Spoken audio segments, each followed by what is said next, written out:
A very good morning and a very hearty welcome to all those who have assembled over here. It is really an honor to have such an august gathering on the occasion of Second National Sri Aurobindo Mahila Pathachakra Conference. With all the revered dignitaries gracing the occasion, we look forward to have an eclectic day-long event. May I now request the dignitaries, Swami Suparnananda Ji Maharaj, Srimati Tara Jawhar, Tara Didi, Swami Brahmananda Ji, Dr. Vijayani Mahapatra, Sri Shankar Datta, to proceed for lighting the lamp. Am I audible? Shall I the names? Acha. We would now like to request Swami Suparnananda Ji Maharaj, Srimati Tara Jawhar, Tara Didi, Swami Brahmananda Dev Ji, Dr. Vijayani Mahapatra, Sri Shankar Datta to proceed for lighting the lamp. Is the light, I suppose, is outside. That's what they were saying. The lamp actually is placed outside. We'll have to make it a little more difficult. Sorry for the inconvenience.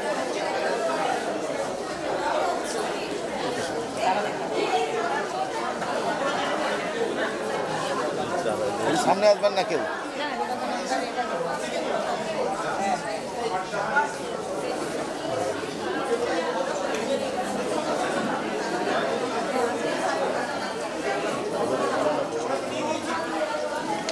সামনে না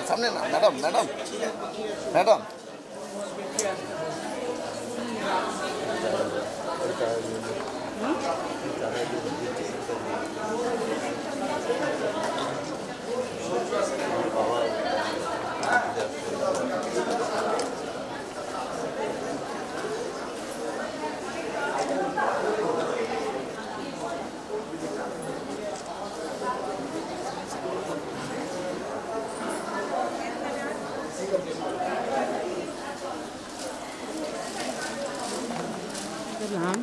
The most apposite way, I would say, of marking the onset of any program in a soil, which is a very rich legacy, heritage, and everything.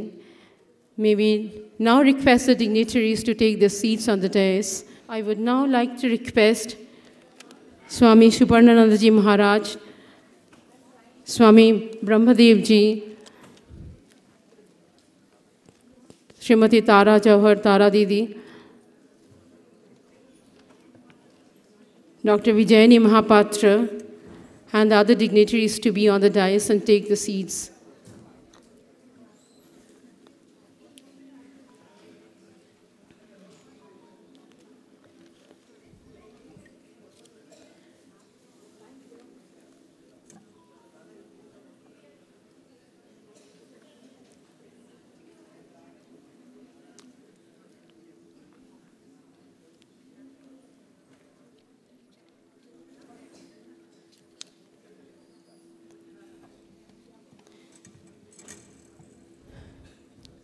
We would now move forward to listening to the readings from the prayers and meditations in French by Sri Aurobindo Ghoshal and Srimati Aditi Banerjee.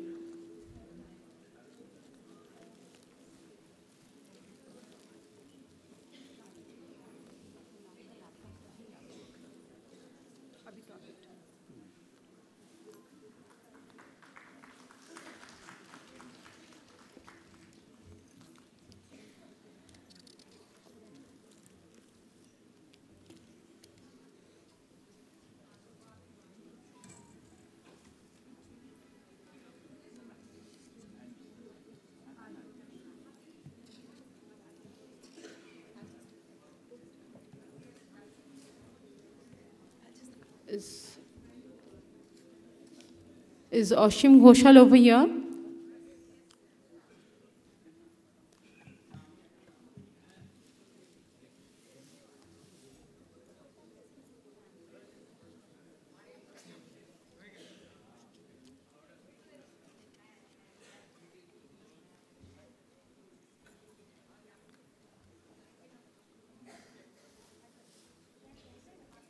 A small session of reading in French. by Sri Ashim Ghoshal and Srimati Aditi Banerjee. Douce mère, c'est pour toi. Que nous travaillons, c'est pour toi. Que nous vivons, c'est pour toi. Sois avec nous chaque moment de notre vie. Madhumoyi মাগো, এই যে আমরা বেঁচে রয়েছি সে তোমারই জন্যে, এই যে আমরা কাজ করে চলেছি সে তোমারই জন্যে। জীবনের প্রতিটি মুহূর্তে আমাদের সঙ্গে থেকো মাগো।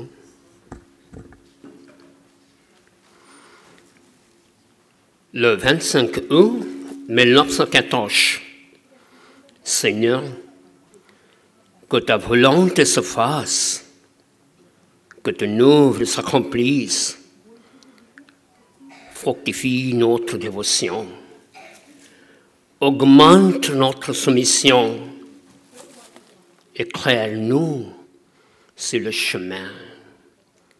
Nous t'érigeons au-dedans de nous comme le Maître suprême, afin que tu deviennes celui de la terre entière. Nos paroles sont encore ignorantes, illumine-les. Notre aspiration est encore imparfaite, purifie-la. Notre action est encore impuissante, rends-la effective. Seigneur, cette alchimie s'ouvre. Le chaos a fait sa demeure de ce monde.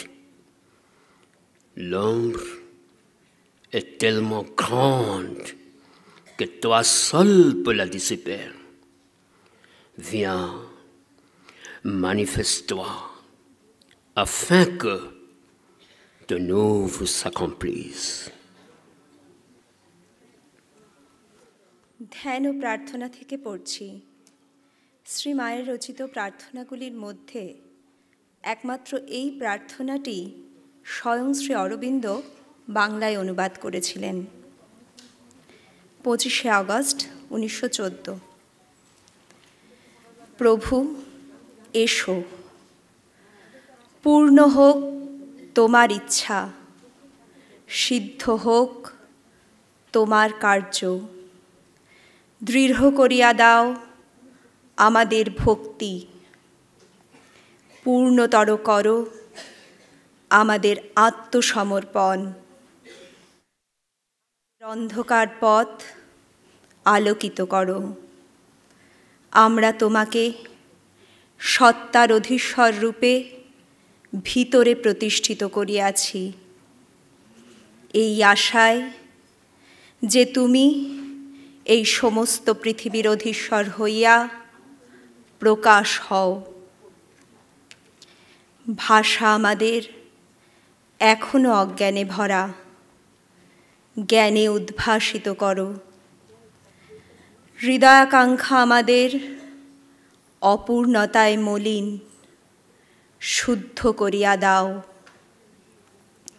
কর্ম আমাদের দুর্বল, অক্ষম, সবল, সফল করিয়া তোলো।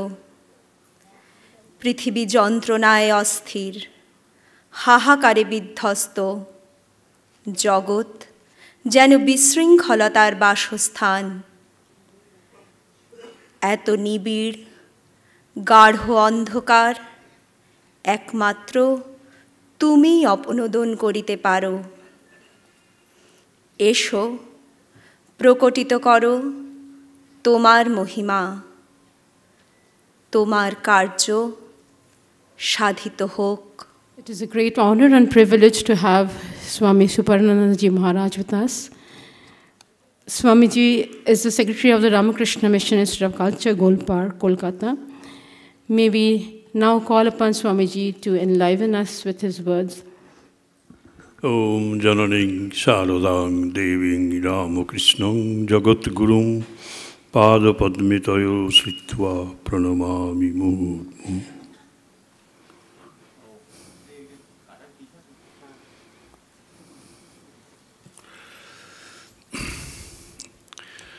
On behalf of the Institute only, I welcome you all to this second day, second National Sri Aurobindo Mahila Pathachakra Conference. And the subject matter is women on socio-spiritual transformation in the light of the Mother and Sri Aurobindo. I know you have been discussing. Yesterday was your the first day, and you deliberated upon this issue, threadbare, I presume. As so Mr. Vishwajit Chatterjee has asked me to give the address of welcome only, I would strictly confine myself to that without making any serious comments on the way our mothers and sisters are following their life plans of life. Anyway, I would remind you of Sri Ramakrishna's worship of the Holy Mother. You all know that.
play in your absence.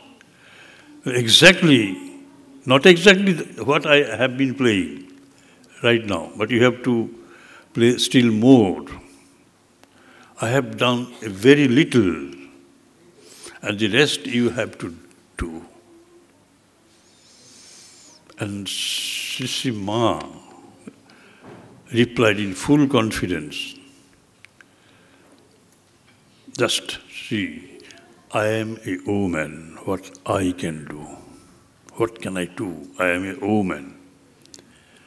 আমি যে মেয়ে মানুষ,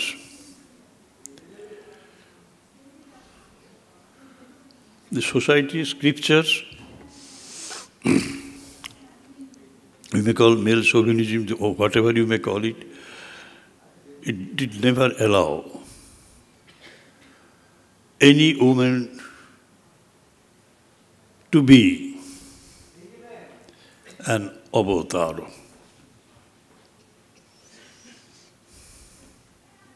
And the mother of Sri Aurobindo's ashrama, the mother also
Thank you so much, Swamiji, for your enlivening and kindling words. Women definitely are marching forward towards absolute emancipation. I would say there's complementarity of relationship, equality, of course, existing everywhere across the country. We are trying our best to do so. May I now invite Srimati Tara Jauhar, Tara Didi, to share her thoughts and words. Tara Didi is, she is a Padma Shri awardee on education. Tara Didi actually is, she is residing in the Aurobindo Ashram, Delhi, which was founded by her father, Sri Surendranath Jauhar, in 1956. Didi was raised in Pondicherry and spent close to 30 years in the ashram before leaving for Delhi. She has several books on education to her credit. Didi. I will only read from Mother's and Shobindo's quotations. I have been asked to read on grace, the divine grace.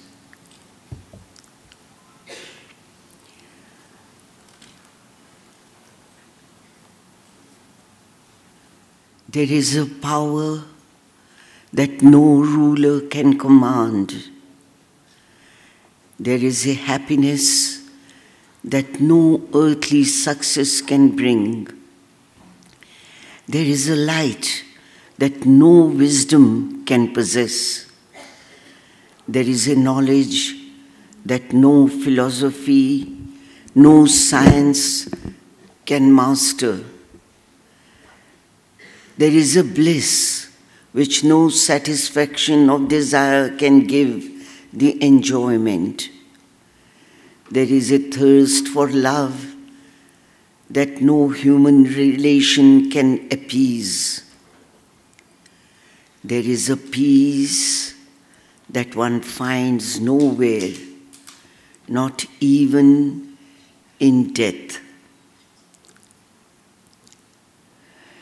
It is the power, the happiness, the light, the knowledge, the bliss, the love, the peace that flow from the divine grace.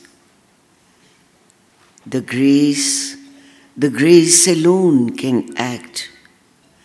That alone can open the way. That alone can do the miracle.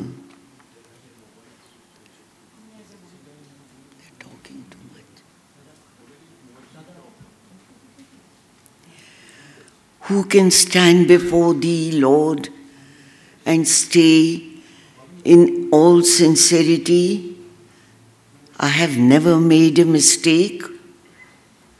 How many times a day we commit faults against thy work, and always thy grace comes to efface them.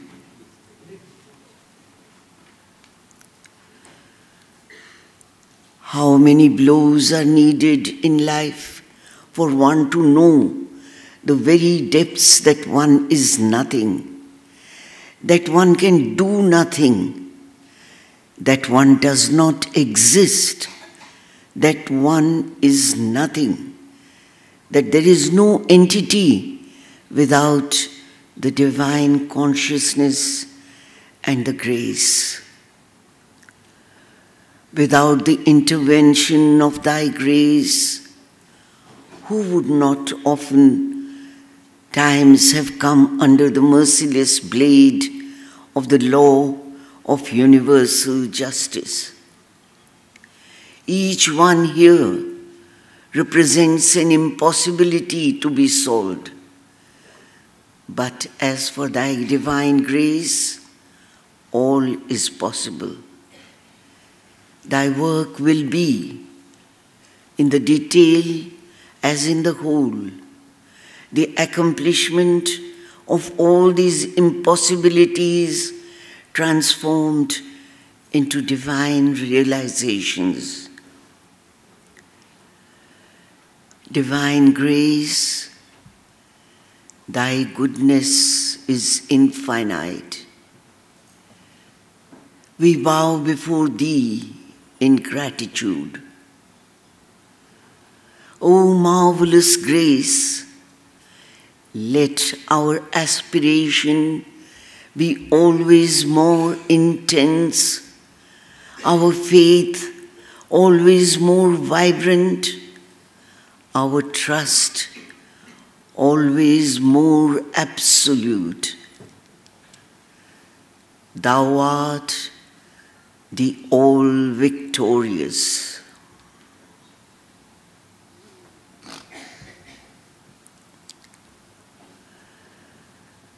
The grace is something that pushes you towards the goal to be attained. Do not try to judge it by your mind. You will not get anywhere because it is something formidable which is not explained through human words or feelings. When the grace acts, the result may or may not be pleasant. It takes no account of any human value. It may even be a catastrophe from the ordinary and superficial point of view. But it is always the best for the individual. It is a blow that the divine sends so that progress may be made by leaps and bounds. The grace is that which makes you march swiftly towards the realization. In spite of the blindness of man and deceptive appearances, the grace is at work everywhere, so that at every moment it is the best possible thing that happens in the state of the world that at that moment. When one begins to see it, one enters upon a state of wonder which nothing can describe. For behind the appearances, one perceives this grace, infinite, wonderful, all-powerful, which knows all, organizes all, arranges all, and leads us, whether we like it or not, whether we know it or not, towards the supreme goal.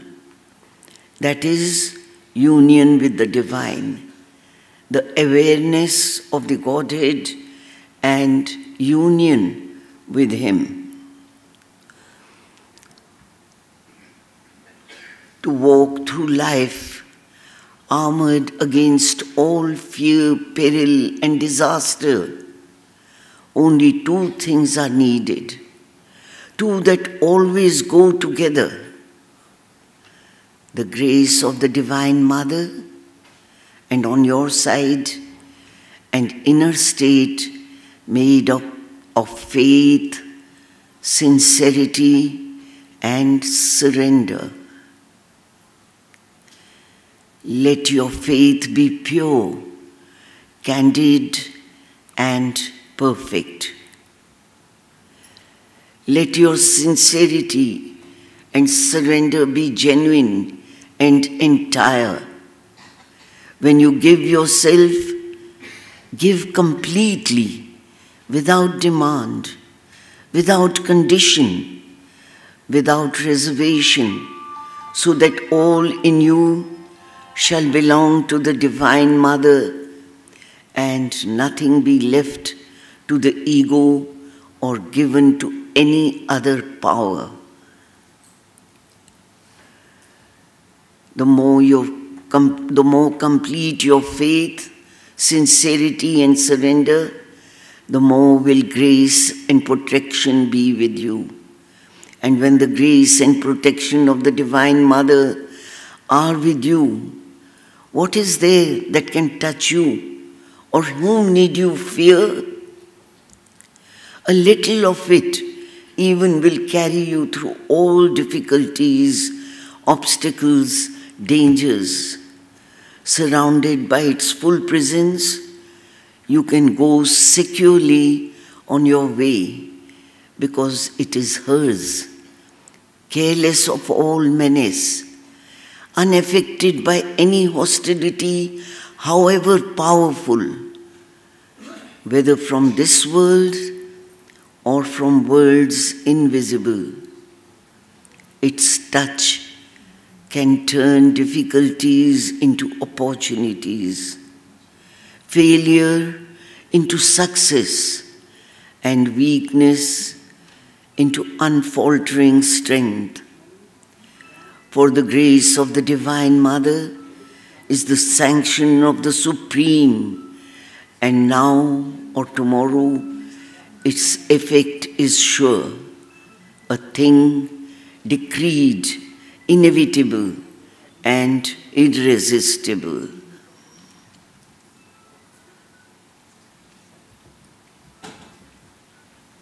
No words perhaps would do justice to express our gratitude to Tara Didi for soothing our ears with Mother's writings from Grace. Before we move on to the next program, I will request the audience to put your cell phones on either switch off mode or silent mode. This is extremely distracting, I would say. May I now request our next speaker for the session, Swami Brahmanandaji, to share his thoughts on this occasion. Swamiji is a trustee of the Oro Valley Ashram, which is located at Rishikesh. Oro Valley is, I would just like to, I'll have to read it out from here. Oro Valley is an ashram built on the philosophy of Sri Aurobindo and the Mother, located in the foothills of the Himalaya. It is a place of silence and concentration to find your consciousness and serve the divine. There is a world temple to give new hope to humanity to grow in peace and harmony. So this is more or less that I could say about Oro Valley. I would now request Swami Brahmadevji to share his thoughts on the occasion. Mother is not a male or female. Mother is a force and consciousness of the divine. She is everywhere. Only the Mother exists.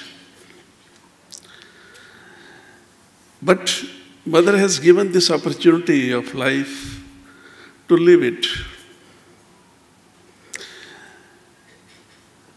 They said 1 in millions lives. What it means? Then what we are doing here? So, life is eternal, life is immortal, life never borns, life never dies. एक होता है जीवन, एक होती है जिंदगी, दोनों में बहुत फर्क है। जीवन तो ना कभी पैदा होता है ना कभी मरता है, जिंदगियां बदलती रहती हैं, आती रहती हैं, जाती रहती हैं। श्री अरविंद एक मदर का एक कोटेशन है कि mother without he I exist not and without me he unmanifest. इसका क्या मतलब हुआ कि जो जिंदगी जो मिली है, इस जीवन के लिए मिली है। हमने अपनी जिंदगी में जीवन के साथ जुड़ना है। माँ जिंदगी है हमारी, हम सब मदर हैं। हम कैसे जीते हैं, that is more important. What you are doing with your life, that is more important than anything else. अभी बोला कि लाइफ के कुछ, जैसे मैडम ने कहा कि अब सारे अपना मोबाइल जो है उसको डेड मोड में डाल दें या साइलेंट मोड में डाल दें। एक छोटी सी चीज़ है, हमारी ज़िंदगी भी है, ये किस मोड में है। कभी अपने आप को चेक करना कि हम डेड मोड में हैं, लिविंग मोड में हैं, सर्वाइविंग मोड में हैं, किस मोड में है। मदर के पास जब भी कोई जाता था तो मदर का पहला एक जो मदर का टच होता था, मदर सबके जीवन के मोड को चेंज कर देती थी। आम आदमी जो है वो तो एक सर्वाइविंग मोड में रहता है या डेड मोड में रहता है, जैसे कृष्ण भगवान ने जब अर्जुन को बोला कि ये सब मरे हुए लोग हैं, देखिए महाभारत की जो कहानी है, श्री कृष्ण भगवान कहते हैं अर्जुन को कि ये सब मरे हुए हैं, अधर्मी लोग हैं। तो व्हाट इट मीन्स, जो आदमी सिर्फ अपने अहंकार के लिए जी रहा है, अपने स्वार्थ के लिए जी रहा है, अपने स्टेटस के लिए जी रहा है, अपनी नौकरी के लिए जी रहा है, अपने सिर्फ सेल्फ सेंटर्ड के लिए जी रहा है, तो उस मोड को उन्होंने कहा कि ये तो डेड मोड है। So we have to check in us that in which mode we exist.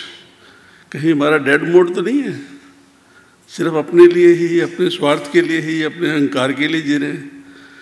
तो मदर जो थी, मदर का टच जो था, मदर का जो वर्क था, मदर जब भी जिससे मिलती थी उसके मोड को चेंज करती थी, उसको लिविंग मोड में डाल देती थी। सारी प्रकृति जी रही है,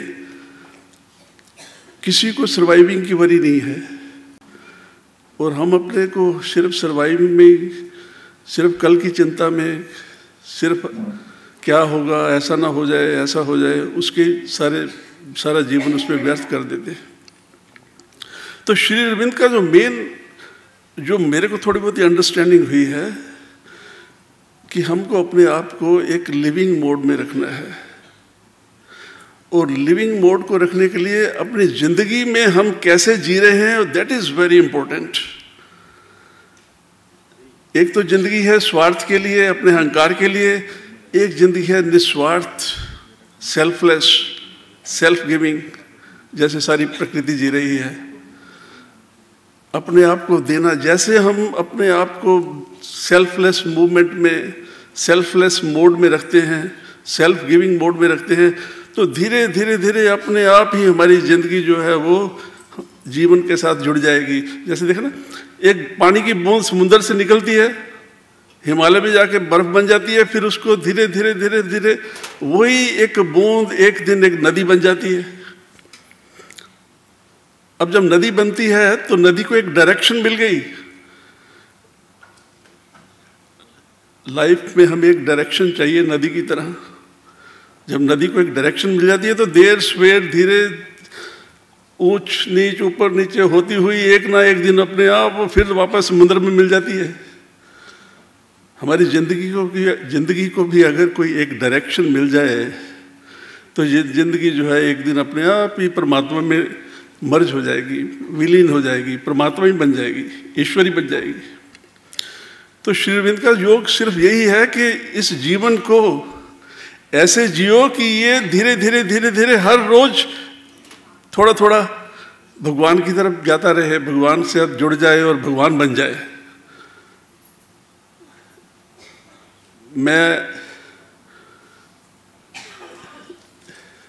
मदर से फिजिकली तो ऐसे नहीं मिला,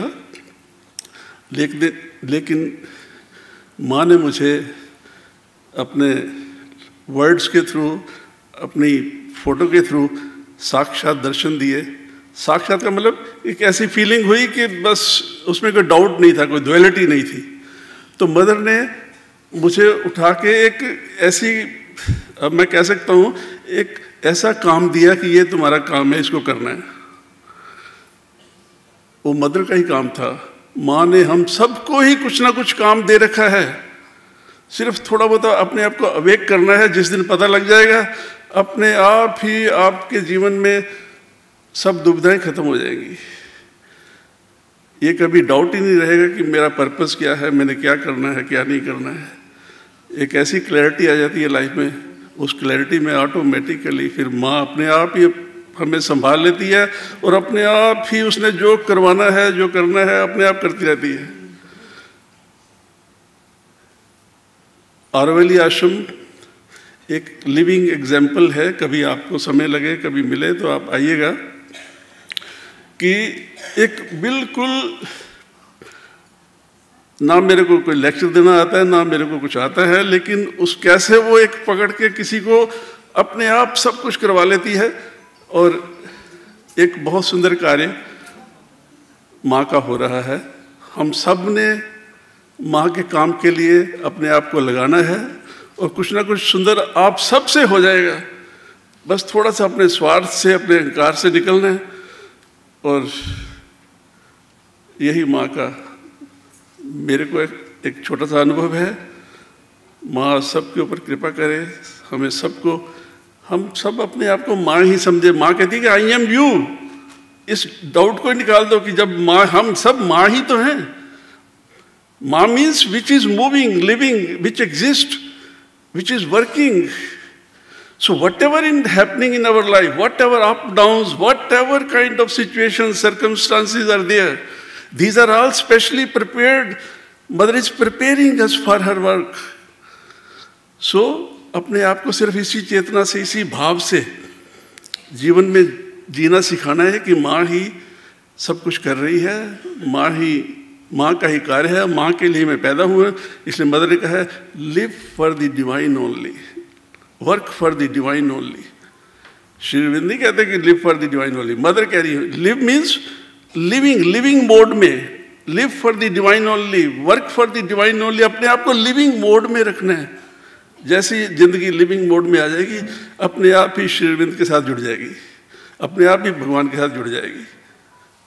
जय हो।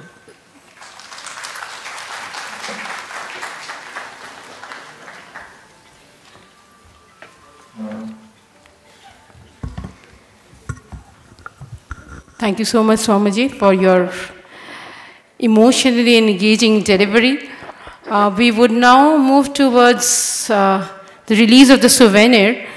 I would like to request and call upon the stage Professor Dr. Aditi Bhattacharya, who is the organizer of what happened to this? Organizer of Sri Aurobindo Pathachakra, Barakpur, and Srimati Gitashri Chattopadhyay, who happens to be the organizer of Sri Aurobindo Mahila Pathachakra Trust, West Bengal. With the blessings of Sri Aurobindo and Ma, we, on behalf of Sri Aurobindo Mahila Pathachakra Trust, West Bengal, are inaugurating the souvenir on the auspicious occasion of Sri Aurobindo's 151st birth anniversary. The third area of this conference is Women on Socio-Spiritual Transformation in the Light of Mother and Sri Aurobindo. Keeping this in mind, we have tried to select the writings related to the third area. As the Mother has said, nothing but a radical change of consciousness can deliver the world from its present obscurity. In today's world, what we need is spirituality, which alone can bring change in society, in consciousness, and would help us to live in truth, beauty, and harmony. Thank you all. This is the souvenir. Did you put it?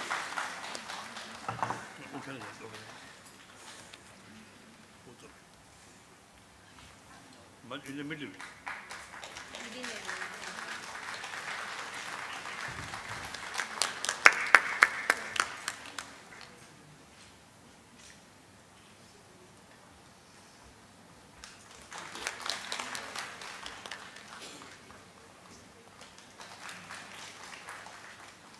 One thing I have forgotten to mention, the cover drawing you have seen, it has given to us by Ramananda Bandyopadhyay, the old artist. He has happily agreed to give his sketching. Thank you all. We would now move forward to the next session of this program. We would start with the devotional song by Mrs. Anita Chatterjee. I would request the speakers of the next session to please take their seats on the dais. We have, for the next session, Ms. Lopa Mukherjee, and we have Dr. Shukla Banerjee, who are going to be the speakers for this session. Param Prabhu Sri Aurobindo ebong Bhagavati Tanu Ma Mar Charone শত সহস্র প্রণাম জানাই। উপস্থিত সকল সুধীবৃন্দকে জানাই আমার প্রাণভরা সশ্রদ্ধ ভালোবাসা এবং শুভকামনা। ভগবৎ চরণে সকলের মঙ্গল প্রার্থনা করে আমি নিবেদন করছি আমার সঙ্গীতাঞ্জলি।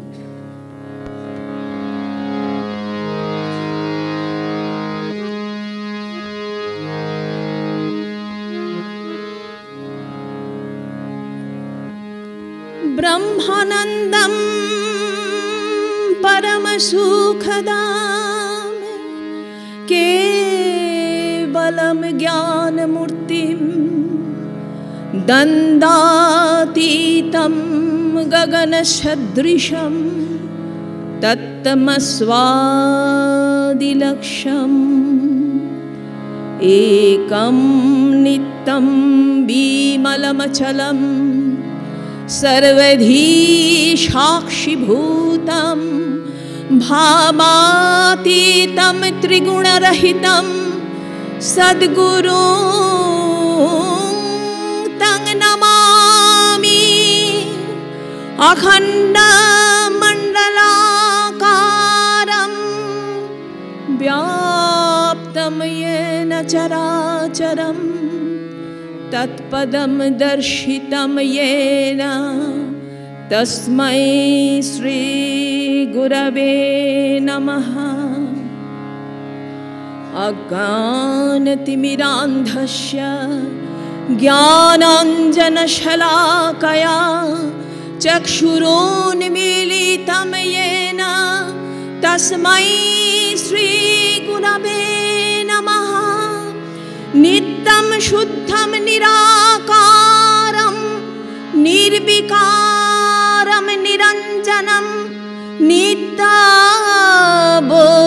चिदानन्दं गुरुब्रह्मा नमाम्यहम्। गुरुब्रह्मा गुरुविष्णु गुरुदेव महेश्वरः गुरु साक्षात् परं ब्रह्म तस्मै श्री गुरवे नमः। तस्मै श्री गुरवे नमः। तस्मै श्री गुरवे नमः। तस्मै श्री गुरवे नमः। तस्मै श्री गुरवे नमः। वन्दे नवघनश्यामं पीतकैशयव्याससं शानन्दं सुन्दरं शुद्धं श्रीकृष्णं प्रकृते परम्। ॐ नमः भगवते श्री अरविन्दाय नमः। ॐ नारीश्वरी मीराम्बिकायै नमः।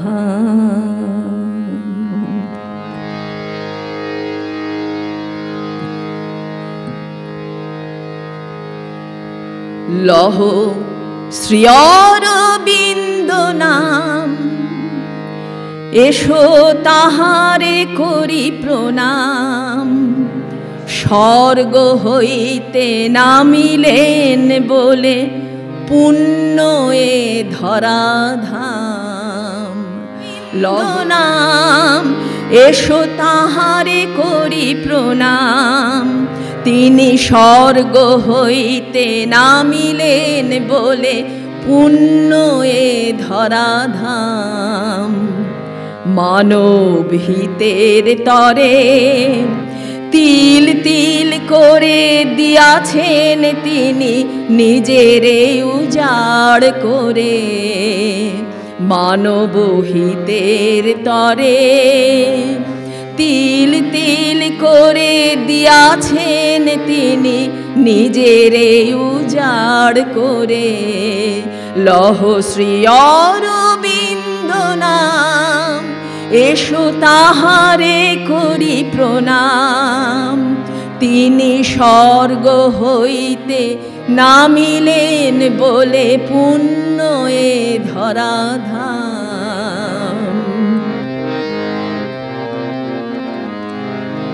করিতে সবার ভালো আপন সাধনে আনিলেন তিনি অতি মানসের আলো। করিতে সবার ভালো আপন সাধনে আনিলেন তিনি অতি মানসের আলো। মোদের প্রগতি কাজে সত্য রোপণে অহরহ তার নির্দেশ বাণী বাজে। মোদের প্রগতি কাজে সত্য রোপণে অহরহ তার নির্দেশ বাণী বাজে। লহ শ্রী অরবিন্দ নাম এসো তাহারে করি প্রণাম। তিনি স্বর্গ হইতে নামিলেন বলে পুণ্য এ ধরাধাম। লহ শ্রী অরবিন্দ নাম, লহ মীরা মায়ের নাম। তিনি স্বর্গ হইতে নামিলেন বলে পুণ্য এ ধরাধাম। লহ শ্রী অরবিন্দ নাম, লহ শ্রী অরবিন্দ নাম। লহ মীরা মায়ের নাম, লহ মীরা মায়ের নাম। লহ শ্রী অরবিন্দ নাম এসো তাহারে করি প্রণাম।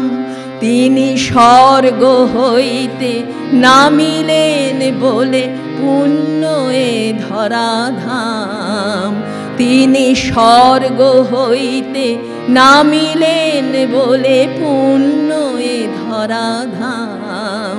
তিনি স্বর্গ হইতে নামিলেন বলে পুণ্য এ ধরাধাম। ওম নমঃ ভগবতে শ্রী অরবিন্দায় নমঃ। ওম নমঃ ভগবতে শ্রী অরবিন্দায় নমঃ। ওম নমঃ ভগবতে শ্রী অরবিন্দায় নমঃ। ওম আনন্দময়ী চৈতন্যময়ী সত্যাময়ী পরমে। ওম আনন্দময়ী চৈতন্যময়ী সত্যাময়ী পরমে। ওম আনন্দময়ী চৈতন্যময়ী সত্যাময়ী পরমে।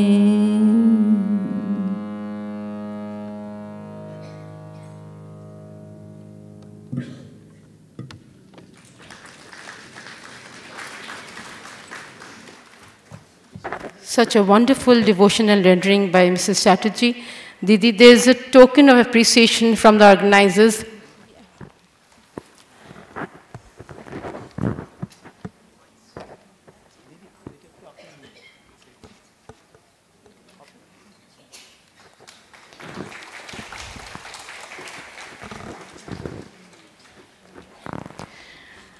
I would now like to request the speakers of the session, this particular session, to be there on the dais.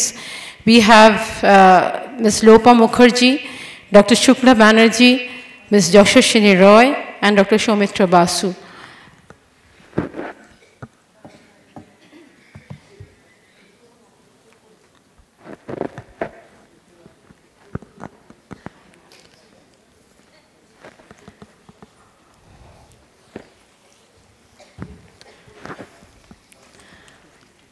Are the other speakers here already? Dr. Soumitra Basu and Ms. Joshishini Roy.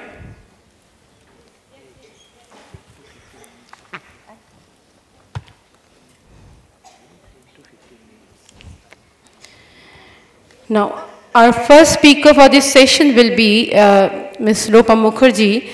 Lopa Mukherjee is a writer, teacher, and psycho-spiritual workshop facilitator.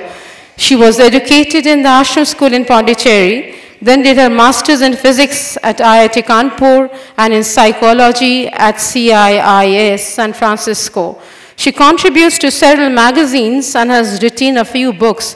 Her books include New Myths of Indian Gods, cultural short stories, historical fiction writings on India, and journeys in the spiritual and occult realms. Ms. Mukherjee, please. We have a short amount of time, but I would like you to experience something. So it's not going to be a talk. It's going to be a guided visualization meditation. Okay, and I hope you're comfortable with English. I'm okay with Bengali too, but I just realized there's a lot of participants who are not Bengali speaking. So we'll do English, okay? It'll be very simple English. So let's start with closing our eyes. Okay, all of us do that and be really present, which also means that you can please silence your distractions. Okay, and we start. Close your eyes and imagine a white lotus. And this is the lotus called Aditi, mother's name. And we know the pink lotus is Avatar. And they represent Avatar, Sri Aurobindo, and Aditi, the mother. But Aditi is an ancient mother. She is a Vedic mother. So from the days of the Vedas, they have seen her. The rishis have visualized this grand mother, the Parashakti, Aditi. Imagine her sitting on a lotus, a white lotus with 1,000 petals. And transport this white lotus above your head, a few inches above your head where the Sahasrara chakra is located. Now, we have always heard about the sons of Aditi, right? The Adityas. Indra, Varuna, Mitra, Bhaga, Surya. But have you heard of the daughters of Aditi? Surely she had daughters. So at this point, we are going to embody the daughters of Aditi. And some of them are as old as the Vedic ages, and some are in the Puranas, the newer goddesses, and some are the Mahashaktis that our Divine Mother has given us. So we close our eyes and we imagine Aditi seated above us, presiding over her daughters. So first, the daughter we're going to look at is Mahalakshmi. She is enveloping us, the whole of our body and our subtle body. And she is the goddess of harmony and beauty. So you are wrapped in her harmony and beauty. And whatever she blesses being around us is filled with her harmony, balance, what is called rhythm, the right balance of things. Then bring your awareness to your left brain. And we know this is the brain that does detailed oriented fine work. Also the analytical brain, the one that takes care of small perfections. And that is how we get the big perfections, right? In small steps, we reach our destination. So our left brain, we offer or we invite Goddess Mahasaraswati to come and be present. And when you do a prana pratishtha of a goddess, you're calling them forever. So she will be there in your left brain from now on for the rest of your life. And the corresponding aspect of the left brain is the right brain, which is the brain that is the magnificent one, because she takes everything together and she aims for the great perfection. So the little perfections put together make the great perfection. And she, this goddess, has a big picture view of things. Unless you know where you're going, the steps won't go to the right place. So this goddess is Maheshwari. So we have the three powers, the Mahashaktis of the mother symbol. So what we are really designing within our body is a vyuha, like the mother symbol is, right? It's a phalanx, or what we call a vyuha in Sanskrit. So now between the two brains, think of your third eye. Bring your awareness to the third eye, and this is the Ajna chakra. And this is the place from where the Shakti comes out, the willpower to act. And we offer this locus to Mahakali. She is the one that acts, wills, and fulfills the dream that Maheshwari has seen and Mahasaraswati has worked, is fulfilled with the help of Mahakali. And once we have these four Mahashaktis with us, we are going to bring the four goddesses of the Vedas. So now bring your focus to your eyes, the inner eyes that see, the clairvoyant eyes that really perceive. And here we will allow Ila to rest, goddess Ila. She is the goddess of clairvoyance. And with Ila comes Mahasaraswati. She is the goddess of clairaudience. She is the one that gave Shruti, or the revelations in mantras, to the rishis. So bring your awareness to the ears and let Saraswati have your ears. And then you have the nose also. And the nose in other creatures is stronger than humans, but in humans also, it is the seat of intuition. So it tells you before you see and hear and touch and feel that something is around, something is going to happen. So the nose is given to their sister Sarama. So the word Sarama itself comes from Sarameya. It is the creature, the dog that smells. So we give the goddess of intuition, we give her the nose, Sarama. And they have a fourth with them. The fourth goddess is the goddess of discrimination, Viveka. So if you have a lot of grain and you want to remove the chaff from the grain, you use your hands, right? And the right hand, which is called the Dakshina Hasta.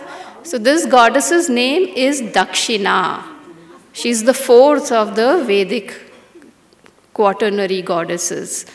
So give your hands, both your hands, to Dakshina. Okay, she is going to do the work of discrimination. And we have a throat chakra. Let's give that chakra, from where comes poetry and music and right speech. Let's give that center to Vak Devi. And then come down to the heart that overflows with love, that is full of honey, that connects much beyond words. You don't even need words to connect if you have love in your heart. And the heart will give to Radha. Radha, who can surrender more than any other goddess can. She can surrender to a god who's not even there with her. So that the part of the heart we give to Radha. And Radha is so full of love that no matter who is with her, whether her Lord is with her or not, she's always smiling. So Radha is also Ahladini, the goddess of smile. So let's give that goddess to our lips, to our mouth, so that it keeps smiling. You don't need words at that point if you can smile. A smile conveys more than words, and as you know, love conveys more than anything. And then we come to our arms. The arms that do a lot of work, that can raise up a flag, that can raise up a sword, they can put down its fist, and those arms are given to Kali. Now, she is the goddess of action. Kali, that came from the age of the Puranas. And with Kali comes Durga. So Gati means to walk. And Durgati Nashini is she who removes the obstacles from our path. And to her we will give our legs. Because without our legs we can't go anywhere. So Durga, with all her might, let her be established in our legs. But our feet that touch the earth, they have to be in touch with reality, with the foundation of everything, right? We cannot start flying, we are humans. This is our strength, to be rooted and to walk with that rootedness. So to our feet we give Mahi. She is an old goddess from the Vedas. So we give Mahi, whose other name is also Bharati, because she is the earth, Mother Earth. So we have given Mahi we have given our feet to Mahi. And what remains is our core, very important part of our body that holds all these limbs together. So the core is also the stomach and the back. So to the stomach we will give the goddess Lakshmi, because she is the controller of desires. She brings us prosperity as much as we like, and not a lot that's perhaps going to destroy us. So she is the presiding goddess over desires, and to Lakshmi we give our stomach. But to hold our stomach and the rest of our body, the skeletal structure is very important, and of it, the backbone is most important. So we have to give it to someone, a goddess. So the backbone will give to the goddess that has meditated the longest with her back straight. And this is the goddess of sadhana. And she is Uma. Uma, who has meditated for Ishvara for decades with her back straight. And her resolve did not move.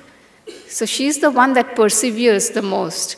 So let your spine be always strong and know where you're going. With Uma holding your spine and all the goddesses alongside in your body, you have a temple and no more a body. Because we have done prana pratishtha of so many goddesses within us, and you're most powerful right now. And from there, I wish you that the rest of your journey be full of truth, satyam, full of rightness, ritam, and let it be vast.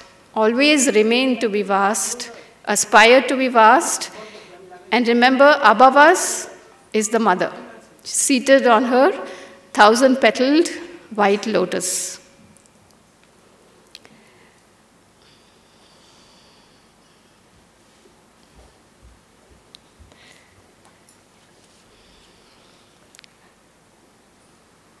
Now, slowly feel free to open your eyes. Come back to your bodies, your physical bodies. And always be present. Present with the core, holding everything else in you together.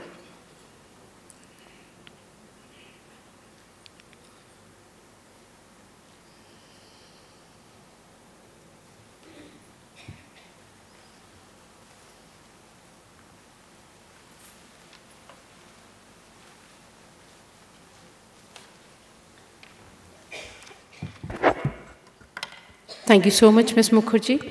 Our next speaker is Dr. Shukla Banerjee. Dr. Banerjee happens to be an accomplished violinist. Just a second. Yes, she obtained her master's degree in philosophy from the University of Calcutta and PhD from Jadavpur University. A senior faculty of philosophy at Narasingha Datta College of Howrah, she has taught in various colleges and universities like Krishnanagar Government College, Chagda College, and Diamond Harbour University. Dr. Banerjee, please.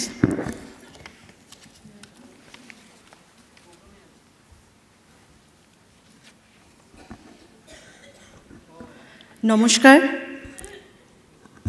ঠাকুর মা স্বামীজি এবং শ্রী অরবিন্দ শ্রীমায়ের চরণে আমার সশ্রদ্ধ প্রণাম জানিয়ে এবং শ্রোতৃবৃন্দকে আমার শুভেচ্ছা জানিয়ে আমি আমার বক্তব্য শুরু করছি।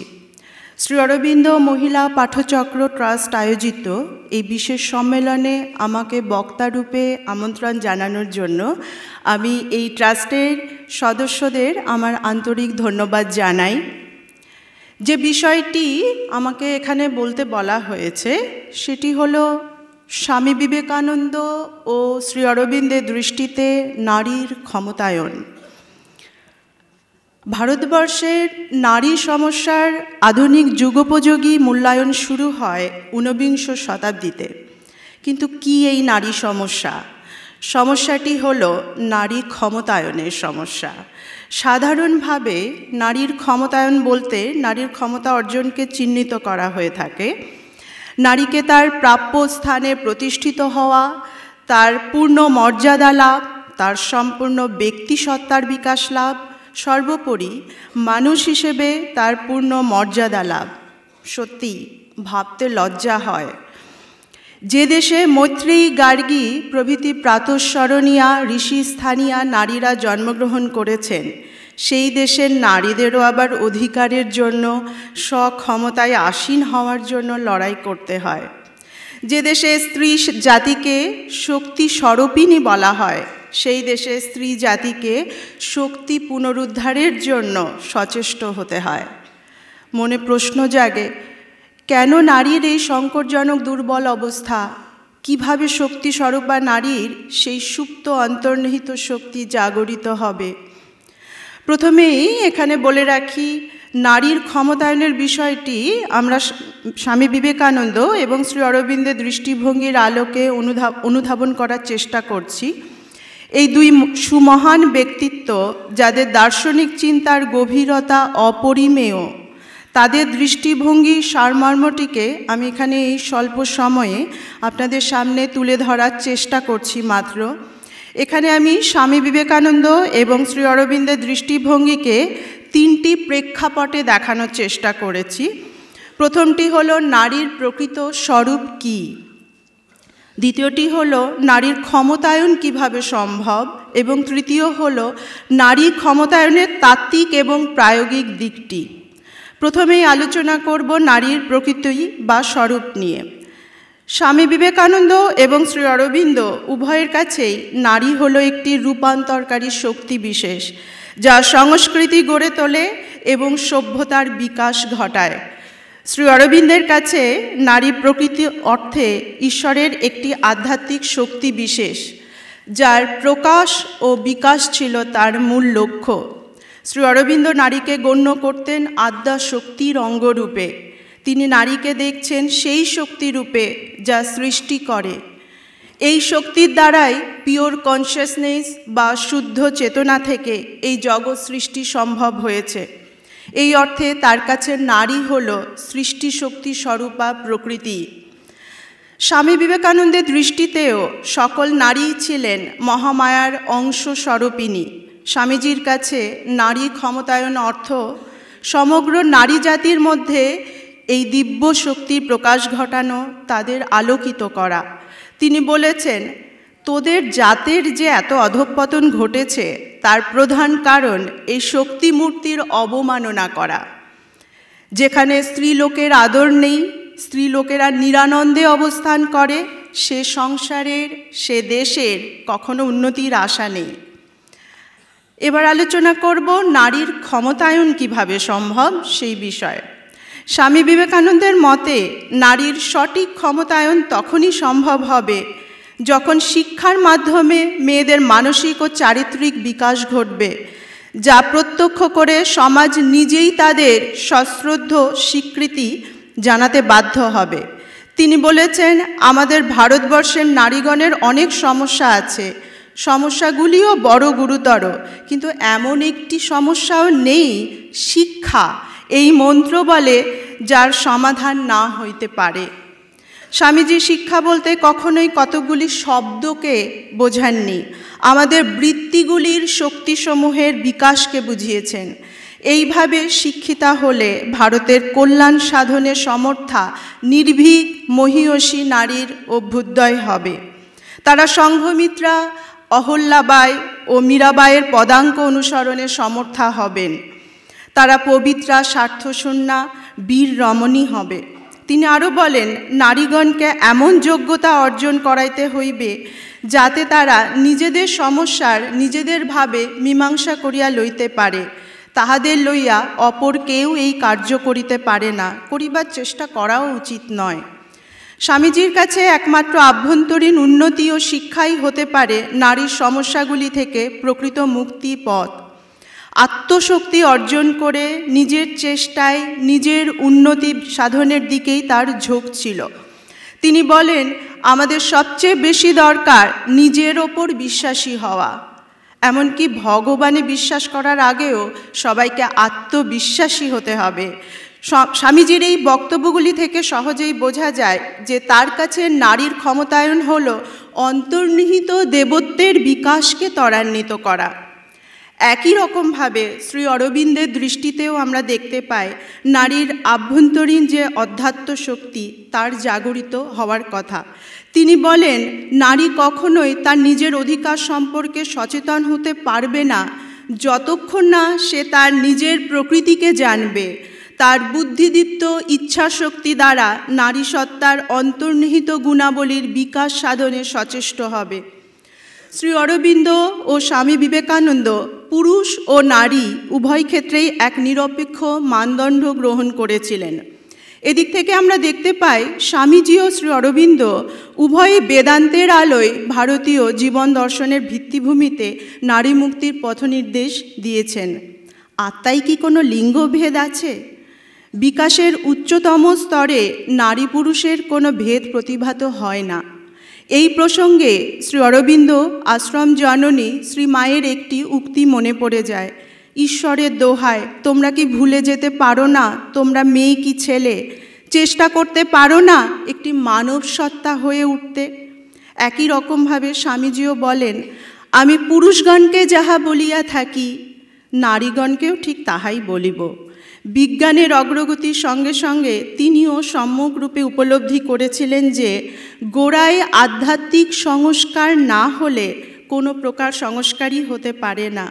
তাই নারী পুরুষ নির্বিশেষে আত্মবিকাশের সহায়ক রূপে তিনি আত্মিক ধর্ম বা চিত্তশুদ্ধির ওপর জোর দেন। এই দৃষ্টিভঙ্গি থেকে আমরা বলতে পারি স্বামীজি ও শ্রী অরবিন্দ উভয়েই নারীবাদের একটি প্রধান স্তম্ভ প্রতিষ্ঠা করেছিলেন, যেখানে নারী পুরুষের বৈষম্যকে অস্বীকার করে তাদের শুধুমাত্র মানুষ রূপে পূর্ণ মর্যাদা লাভের অধিকারের কথা বলা হয়েছিল। এবার আলোচনা করব ক্ষমতায়নের তাত্ত্বিক ও প্রায়োগিক দিকটি নিয়ে। শ্রী অরবিন্দ আলোকে নারী ক্ষমতায়নের সর্বশ্রেষ্ঠ নিদর্শন আমরা দেখতে পাই তার ইংরেজি ভাষায় রচিত সাবিত্রী মহাকাব্যে। সাবিত্রীকে বলা যায় শ্রী অরবিন্দের সাধন সঙ্গিনী তথা শ্রী অরবিন্দ আশ্রম জননী শ্রীমায়ের আধ্যাত্মিক জীবনী, যেখানে শ্রী অরবিন্দ লিপিবদ্ধ করেছেন সাধন স্তরে শ্রীমায়ের অবর্ণনীয় সংগ্রামের ইতিবৃত্তান্ত। সূর্যের তনয়া এবং আলো, জীবন ও সত্যের দেবী সাবিত্রী যেন নারী ক্ষমতায়নের মূর্ত রূপ। সাবিত্রী মহাকাব্যটি মন দিয়ে পড়লে বোঝা যায় সমগ্র মহাকাব্যটি নারীর সুপ্ত কিন্তু অনন্ত মহাশক্তির একটি নির্ভীক ঘোষণা। তপস্যা ও যোগবলে সাবিত্রী হয়ে ওঠেন বলিয়ান ও মহীয়ান, যার ফলস্বরূপ তিনি মৃত্যুর দেবতা যমের সম্মুখীন হতে পেরেছিলেন। সাবিত্রী মহাকাব্যটি একটি প্রতীকী রচনা। এই মহাকাব্যে উল্লিখিত প্রত্যেকটি চরিত্র প্রতীকী, যেমন সাবিত্রী স্বয়ং সত্য প্রেমের প্রতীক। এই শক্তির সাহায্যেই তিনি মৃত্যুকে পরাজিত করতে পেরেছিলেন। সুতরাং শ্রী অরবিন্দের এই মহাকাব্য থেকে সুস্পষ্টরূপে পরিলক্ষিত হয় তার নারী ক্ষমতায়নের দিকটি। প্রত্যেক নারীর মধ্যে সাবিত্রী হয়ে ওঠার পূর্ণ সম্ভাবনা বিরাজমান। সাবিত্রী যেমন তার অনন্ত শক্তি বলে মৃত্যুকে পরাভূত করতে পেরেছিলেন, তেমনি প্রত্যেকটি নারীও তার দুর্বলতাকে জয় করে তার অন্তর্নিহিত শক্তিগুলিকে জাগিয়ে তুলতে পারে। আর নারী যখন আপন প্রকৃত সত্তায় প্রতিষ্ঠিত হয়ে স্বমহিমায় বিরাজমান হবে, তখনই জগতের সার্বিক কল্যাণ সাধন সম্ভব হবে। এই একই রকমভাবে ক্ষমতায়নের তাত্ত্বিক দিকটি আমরা স্বামী বিবেকানন্দের ক্ষেত্রেও দেখতে পাই। স্বামীজিও সহিষ্ণুতার প্রতিমূর্তি হিসেবে সীতার চরিত্রকে ভারতীয় নারীগণের সামনে আদর্শরূপে তুলে ধরেছেন। তিনি বলেছেন, যত প্রকার ভারতীয় আদর্শ আছে সব এক সীতা চরিত্র থেকে উদ্ভূত। প্রত্যেক হিন্দু নরনারীর ধরণীতে সীতা বিরাজমানা। আমরা সকলেই সীতার সন্তান।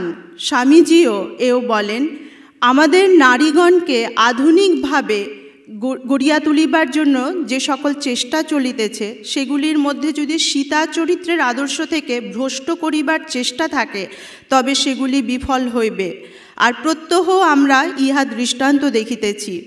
ভারতীয় নারীগণকে সীতার পদাঙ্ক অনুসরণ করে নিজেদের উন্নতি বিধানের চেষ্টা করতে হবে। আর এটি নারীর উন্নতির একমাত্র পথ বলে স্বামীজি মনে করেন। আত্মিক শক্তির সঙ্গে বুদ্ধির সমন্বয়ে ভারতীয় নারী যে বিশ্বের আদর্শ হতে পারবে, এই আশা স্বামীজি পোষণ করতেন। এবার আসছি নারী ক্ষমতায়নের প্রায়োগিক দিক। স্বামীজি বলেন, ভারতের কল্যাণ স্ত্রী জাতির অভ্যুদয়ে না হলে সম্ভব নয়। সেই জন্য শ্রীরামকৃষ্ণ অবতারে স্ত্রী গুরু গ্রহণ, সেই জন্যই নারী ভাব সাধন, সেই জন্যই মাতৃভাব প্রচার, আর সেই জন্যই স্ত্রী মঠ স্থাপনে স্বামীজি প্রথমে উদ্যোগী হয়েছিলেন। স্বামীজি বিশ্বাস করতেন, সহিষ্ণুতার প্রতিমূর্তি এবং চিৎশক্তির মহিমায় উদ্দীপ্তা মা শারদা ভারতে মহাশক্তি জাগাতে এসেছেন। মা শারদার জীবনখানি প্রত্যেক নারীর জীবনে একটি বাস্তব রূপ ধারণ করতে পারে। স্বামীজি তার গুরু ভাই স্বামী বিজ্ঞানানন্দকে একদা বলেছিলেন, মাতৃশক্তিই হচ্ছে সমস্ত শক্তির কেন্দ্রবিন্দু। এই শক্তির এখন সবচেয়ে বেশি প্রয়োজন, সে এই দেশেই হোক বা অন্য দেশেই হোক। দেখছো না, শ্রী শ্রী মা সেই ঘুমন্ত শক্তিকে জাগ্রত করবার জন্য এসেছেন। এ তো সবে শুরু, সমস্ত পৃথিবীতেই মাতৃশক্তি এক বিরাট রূপ নেবে। তিনি স্ত্রী মঠের পরিকল্পনা করেন, তার নিয়ন্ত্রণ সম্পূর্ণ নারীদের হাতে ছেড়ে দেওয়ার কথা বলেন। একই রকমভাবে দেখা যায় শ্রী অরবিন্দও তার নারীবাদী সত্তাকে শুধুমাত্র তার কাব্যে প্রকাশ করে ক্ষান্ত হননি। নারী ক্ষমতায়নের আদর্শকে তিনি বাস্তবায়িত করেছেন একটি বিশেষ কর্মের মাধ্যমে। 1920-র দশকে শ্রী অরবিন্দের ব্যক্তিত্ব ও যোগ দর্শনে আকৃষ্ট হয়ে বেশ কিছু অধ্যাত্মজ্ঞান পিপাসু ব্যক্তি পণ্ডিচেরিতে শ্রী অরবিন্দের সাথে বসবাস শুরু করেন। ক্রমে এটি একটি সংঘের রূপ নেয়।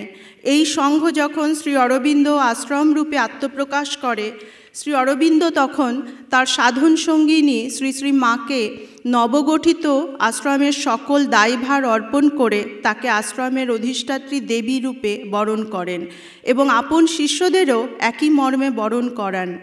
আশ্রম পরিচালনার দায়িত্ব শ্রী মায়ের হাতে অর্পণ করে শ্রী অরবিন্দ আপনাকে করলেন অন্তরালবাসী।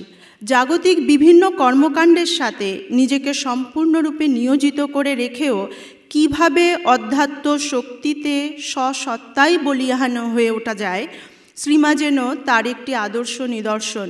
শ্রীমায়ের স্নেহ, ভালোবাসা, উপস্থিত বুদ্ধি, অনুশাসন এবং যোগ্য পরিচালনার কল্যাণে সেদিনের ছোট দেব সংঘ ক্রমে রূপ নেয় শ্রী অরবিন্দ আশ্রম নামক সুবৃহৎ প্রতিষ্ঠানের। শ্রীমায়ের অনুপ্রেরণা ও নেতৃত্বে আশ্রমে একাধিক বিভাগ গড়ে ওঠে, যার মধ্যে কয়েকটির বিভাগীয় প্রধান ছিলেন আশ্রমের কিছু সাধিকা। পুরুষ শাসিত সমাজে কোনো নারী বিভাগীয় প্রধান হয়েছেন, এটি আজকের যুগে বিস্ময়কর মনে না হলেও আজ থেকে প্রায় 100 বছর পূর্বে অকল্পনীয় ছিল। বর্তমানে পণ্ডিচেরিতে অবস্থিত শ্রী অরবিন্দ আশ্রম যে মহীরুহতে পরিণত হয়েছে, তার মূলে ছিলেন শ্রীমা। শ্রী অরবিন্দ যেন আমাদের সামনে এক সম্পূর্ণা নারী দৃষ্টান্তরূপে শ্রীমাকে তুলে ধরেছিলেন। পরিশেষে বলি, এই 3টি প্রেক্ষাপট পর্যালোচনা করে আমরা এই সিদ্ধান্তে উপনীত হতে পারি যে নারীর ক্ষমতায়ন তখনই প্রকৃষ্ট রূপ নেবে যখন নারী স্বেচ্ছায় তার নিজের সুপ্ত শক্তিগুলির উন্মোচন ঘটাতে পারবে। নারী তার স্বধর্ম সম্পর্কে সচেতন হয়ে উঠতে পারবে। শিক্ষা ও সচেতনতার প্রসারের মাধ্যমে তারা তাদের নারীত্ব ও মাতৃত্বের মর্যাদা অক্ষুণ্ণ রাখতে পারবে। নারী তার প্রেম, দয়া, মাধুর্য, সহনশীলতা, হৃদয় ও বুদ্ধিতে মহৎ এবং সর্বোপরি আধ্যাত্মিক হয়ে নিজেকে সর্বাঙ্গীন রূপে সুন্দর করে তুলতে পারবে। শ্রী অরবিন্দ বলেন, সমাজে নারীর স্থান তখনই উন্নীত হবে যখন সামগ্রিকভাবে সমাজ এক আধ্যাত্মিক স্তরে উন্নীত হবে। আর যতদিন না সেটি বাস্তব রূপ ধারণ করছে, কোনো সমাজ তথা কোনো আইনই নারীকে মুক্ত করতে পারবে না। এখানে আমার বক্তব্য শেষ করছি। নমস্কার।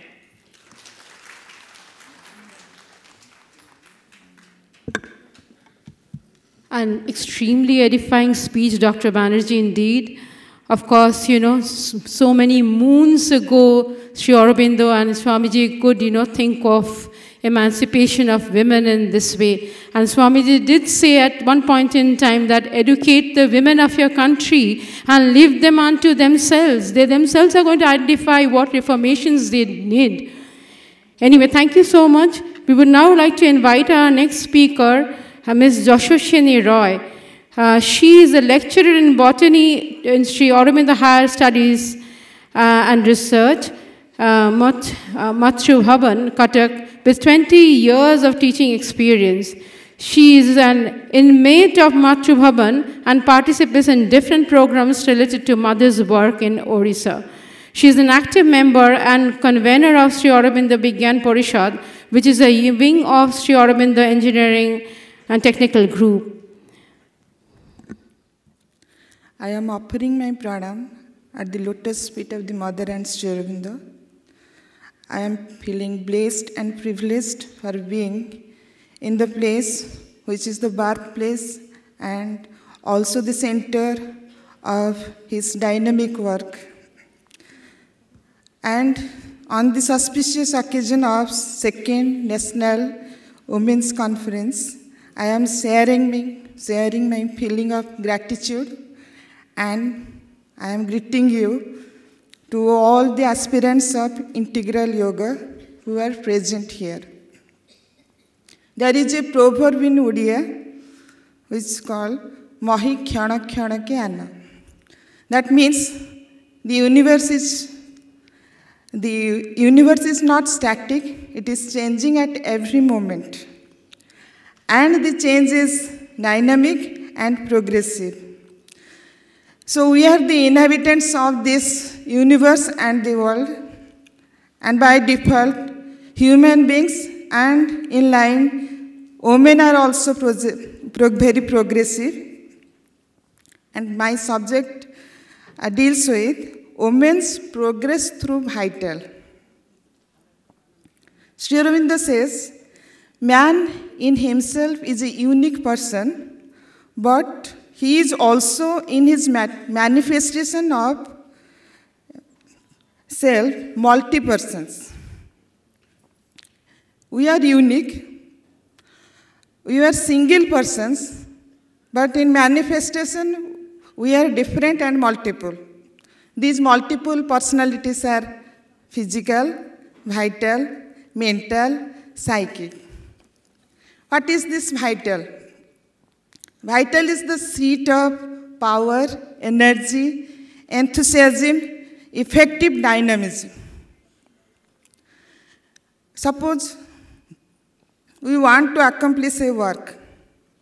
If there is no energy, I have ideas. I have many more ideas in my head, but I cannot accomplish. Why? Because I am feeling less of energy. So, mind may provide potential ideas and thought, but vital is the site of action. Without vital, nothing can be brought into reality. Vital is the life force. Without vital, there can be no life in matter and no living action. And also, which is very important, Vital is the seat of emotions in us. It is our emotional center. Normally the emotion comes vital. Feelings are sometimes we love for someone and also hatred for someone. The feeling of joyfulness and sorrow, the feeling of generousness and selfishness, ambition, pride, vanity, our different mana, abhimana, etc. Feeling of bravery and fear, feeling for love for name and fame, attractions and repulsions, for likings and dislikings, for likings of small things, lust, greed, sexual desires, feelings for possessiveness, feelings to dominate, and these vital or these feelings are more often the main cause of wars. Vital, we are emotional. Normally, women are emotional. When we look into our lives, daily activities, we see that many work or most of the work are done by emotion, by the drive of emotion. So, if you center our feelings, our central being is vital, then we suffer, we cry, many heartbreaks occur. Vital brings most of the time disaster. So, vital is the action center, right? But can vital be our friend? Can it be trusted? No. Mother says in prayers and meditation, the power of the vital should be mistrusted. It is a tempter on the path of the work, and there is always risk of falling into its trap. For it gives you the taste of immediate results. And in our fast eagerness to do the work well, we let ourselves to be carried away to make use of this proper. So, vital cannot be mistrusted. Vital, as it is, always may be friend, also is a foe. It has a lighter side, enlightened side, and also a dark side. So, vital to be educated, and for our individually, we should try to educate our vital, that is to evolve the vital, raise the vital. First step, to be conscious. Second step, to control it. Third step, to step back. Fourth step, not to manifest in action. I am pointing, the points are mine.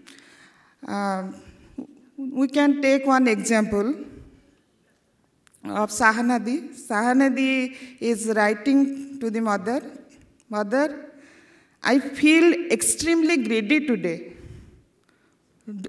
Do you know that what I like to eat? Eggs, lobsters, and some kind of sardines. Either you remove this desire for me or permit me to eat them with your protection." So she is asking protection to eat these things in the ashram. Sri Aurobindo writes, "Certainly not. You can eat up your desire. That is the only peace or place that can be given to you. It is an old samskara rising from subconscient. These things have never to be indulged. They rise in order to be dismissed." So from this example, we can see every sense or that comes from the vital should not be taken into action. First, we should conscious that from where it is coming. Second, we should step back and see. Third, not to manifest it in action. In this way, we can have a control of our desires. We can purify them. We can avoid by doing many mistakes. In this way, another method is there are two parts of vital. One is surface vital, another is inner vital. Inner vital is near to our psychic, near to mother presence, it is open. So, if we can contact with the inner vital, then our problems will be over. One sadhak is asking Sri Aurobindo, can I open my inner vital, which is the true vital? Yes, you can open it. Sri Aurobindo gave his assurance to him. Next day, he is reporting to Sri Aurobindo, I have realized something, calm, peace, and power. Sri Aurobindo is telling, it is true vital. It will help you all along. Your divine nature is dynamic power and dynamic ananda. So if we open to our inner vital, then our problems, normally the women are called as very weak, they are very emotional, but behind the emotion, another emotion is there, that is deeper emotion, which is connected to the mother. If it can be open, then our true progress will actually take place. Our women's life, which is my topic is women's progress through vital. It will be not limited to this only. For this, one has to not, we have discussed this last night and also this session, that Sri Aurobindo's session is not to live, a lot to live. Then, भोगना नहीं, भागना नहीं, जागना है. So how to raise the vitals? These are some steps I have discussed. I will sing a song in Odia. मनकु स्थिर करिबा पाई मा नाम जपमा, प्राणकु शांत करिबा पाई मा जपमा, मनकु स्थिर करिबा पाई मा नाम जपमा, प्राणकु शांत करिबा पाई मा जपमा, धैर्य साहस रखिबा पाई मा नाम जपमा, अंतरे विश्वास लभिबा पाई मा नाम जपमा, मांको करुणा झरिबा पाई मा नाम जपमा, दिव्य आनंद लभिबा पाई मा जपमा, मनकु स्थिर करिबा पाई मा नाम जपमा, प्राणकु शांत करिबा पाई मा जपमा. So, by vital sadhana, women's progress can occur. She can achieve anything. She can also can be an instrument of the Divine Mother. Thank you.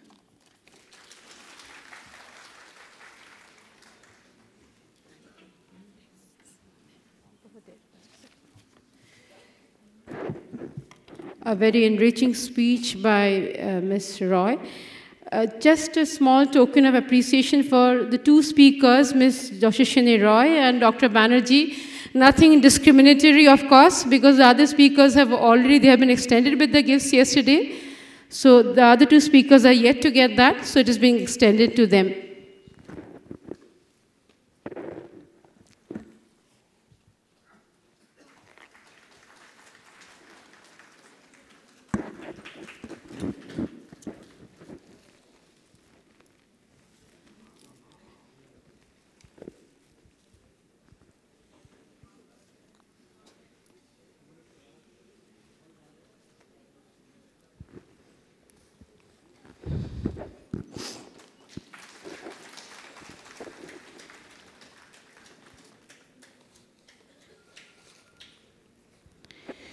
Now, our next speaker for the session is Dr. Soumitra Basu, who happens to be a very renowned psychiatrist.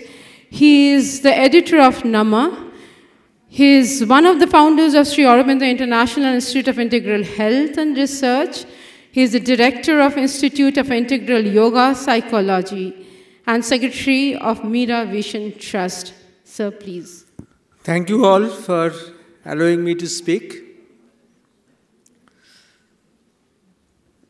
So I shall speak from my experience of the woman's role and consciousness. And the first idea that came to me was about many years back when I was a young doctor, something 40-45 years back, when people used to come and tell me, many people used to come and tell me that many women used to come and tell me that in our house, the males do not take food unless they are cooked by us. They don't take the food cooked by servants. বাড়ির কাজের লোক রান্না করে দিলে সে রান্নাটা খায় না, আমরা রান্না না করে দিলে সেটা খায় না. The women have to cook the food for the males. And I thought that what is this? Are females getting married to be servants? বিয়ে করে কি ঝিগিরি করার জন্য বিয়ে করেছে? এটা কি ব্যাপার? If I was the parent of such a girl who faced such a situation in a family where she was married, I would have taken my girl away. আমার মেয়েকে নিয়ে চলে আসতাম. এ কি ব্যাপার? After many years, I came to understand that the consciousness with which the food is cooked is important. And that consciousness, that the food that is cooked for my husband, for my children, whichever mothers cook, that consciousness cannot be imparted by a servant. That consciousness cannot be imparted by a servant. A servant cannot impart that consciousness. That consciousness cannot be imparted in hotels. If you take food from the restaurant every day, from the hotel every day, your stomach will be ailing. I have seen that as a doctor. People who continuously take food from restaurants and all, they don't remain well unless the food is home cooked. So, you see that consciousness is very important. Consciousness is very important. And then I understood the reality of consciousness. That consciousness with which you prepare the food. And therefore, whenever I used to go to talk to, at one time I used to go to talk to people, women, for women's development programs with officers of different institutions, I used to tell them always this, that if you are a busy lady working in an office, you don't have time for making food, at least do something, cut the vegetables. ভেজিটেবলসগুলোকে কাটুন যদি সময় না থাকে পুরো রান্নাটা করার, কারণ আপনারা busy executive women, অন্তত ঠিক করুন যে কি রান্না হবে. You decide what is to be cooked. The recipes should be decided not by the servants but by the ladies, the women who run the house, and they should participate something they should participate something. বাঙালি হলে তো আরও সুবিধে, কারণ আমরা যেভাবে তরকারি কাটি সেভাবে তো অন্য কেউ তরকারি কাটে না। পটলকে সকালবেলা একরকম, পটলকে বিকেলবেলা একরকম কাটি। এই যে finesse that has been developed by cutting the vegetables in Bengal, which is very important. So now, what mother also said in another context, that the Indian women worked in kitchens for thousands of years and that should not be repeated. That is another thing. But that consciousness that is given to the food, that is important. And then the second thing I found is, in many houses which were very generous, many houses, there were households which were very generous, the householders were very generous in allowing every guest to come into every room. They were very generous hosts. I will say that they were very generous hosts. They allow everyone to come into every room. They don't maintain any privacy. And I found these people, after many years, I found that quite number of such people, they died early.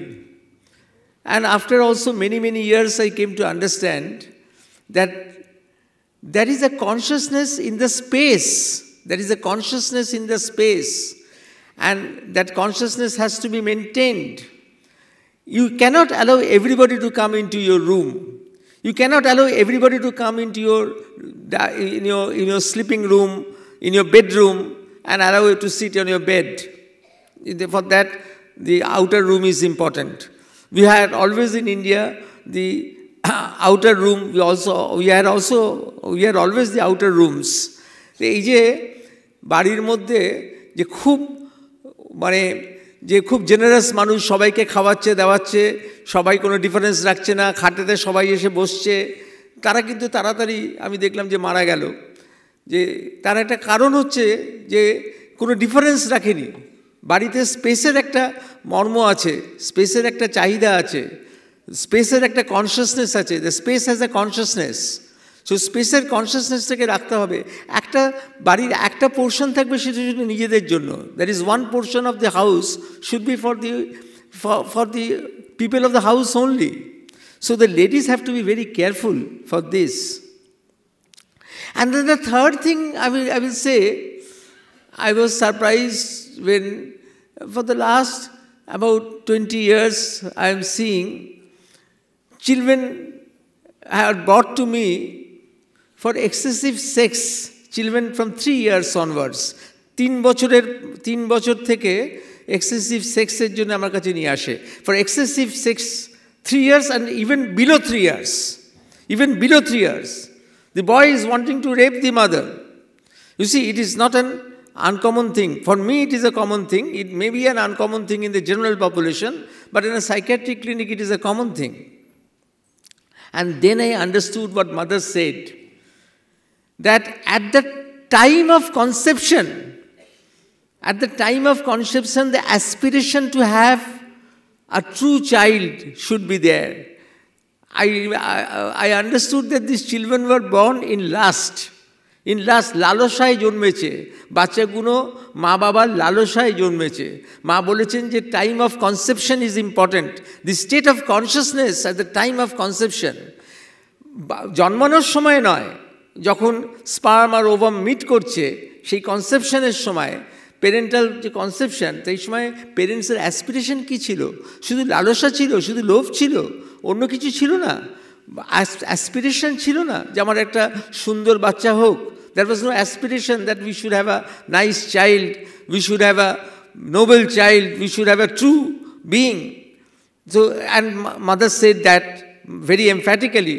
Mother said that very emphatically. You must have, all of you, most of you have gone through mother's works, have gone through this, when she says that the time of the conception is very important. At that moment, the mood matters. The mentality, the matters. But it might be insignificant otherwise, if you see, but it is significant, very significant also. So, this time of conception, you see, and is very important. And the pregnant women have to see that the pregnancy comes at the right time and the pregnancy is maintained. Pregnancy should not be conception. things do not end with conception. The conception is there. The time of conception, you have to be vigilant, you have to be conscious, you have to be conscious, chetana thakte hobe, time of conception. But not only that, after the pregnancy carries over, then the mother has to be placed in a situation where there is no disturbance and her aesthetic value is increased. You see, mother said that in ancient Greece, the pregnant women were placed in rooms where there were good statues. ভালো ভালো statue ছিল, aesthetic need বাড়াবার জন্য নানান রকম জিনিস করা হতো। ক্লাসিক্যাল মিউজিক শুনতে আমি বলি তো ক্লাসিক্যাল মিউজিক শুনতে মায়েদের, যে ভালো eastern and western classical music শুনতে প্রেগনেন্সির সময়, because the foetus will hear that and that effect will go on, that effect will go on. Now, this is how consciousness is very important. Consciousness is very important, and how consciousness enters into into everything. And when the child has been born, then when she was talking about the vital, one of the most important things of the vital plane of consciousness is not to compete with time, shomoyer sange compete na kora, not to compete with time. You see, not to compete with time. Time comes from eternity. Time comes from timelessness. Competing with time is something very foolish what we do. We always compete with time. Na? As adults, we compete with time when we are in the business, when we are in the executive class, when we are in the corporate sector. With time schedules we have to move. And that affects the heart. That affects the heart. What do you call? The corporates, they get heart problems more often than the general population. But that is another thing. Now, what a mother has to do, she also has to leave out competition with time, and she has to give the whole time to the child. Whole time to the child, so that the child gets the whole experience. বাচ্চাদের পুরো অভিজ্ঞতা নিতে হবে. The child must get the whole experience of everything, the whole experience. For example, a mother is giving breast milk to a child. After some time, the child doesn't want to take the breast milk. The mother puts her breast away.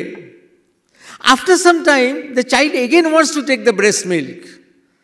The mother is not anxious, is not time-bound. She gives the milk. She is ready with her breast to give the milk. She is not engaged in any other work. She is ready to give the milk.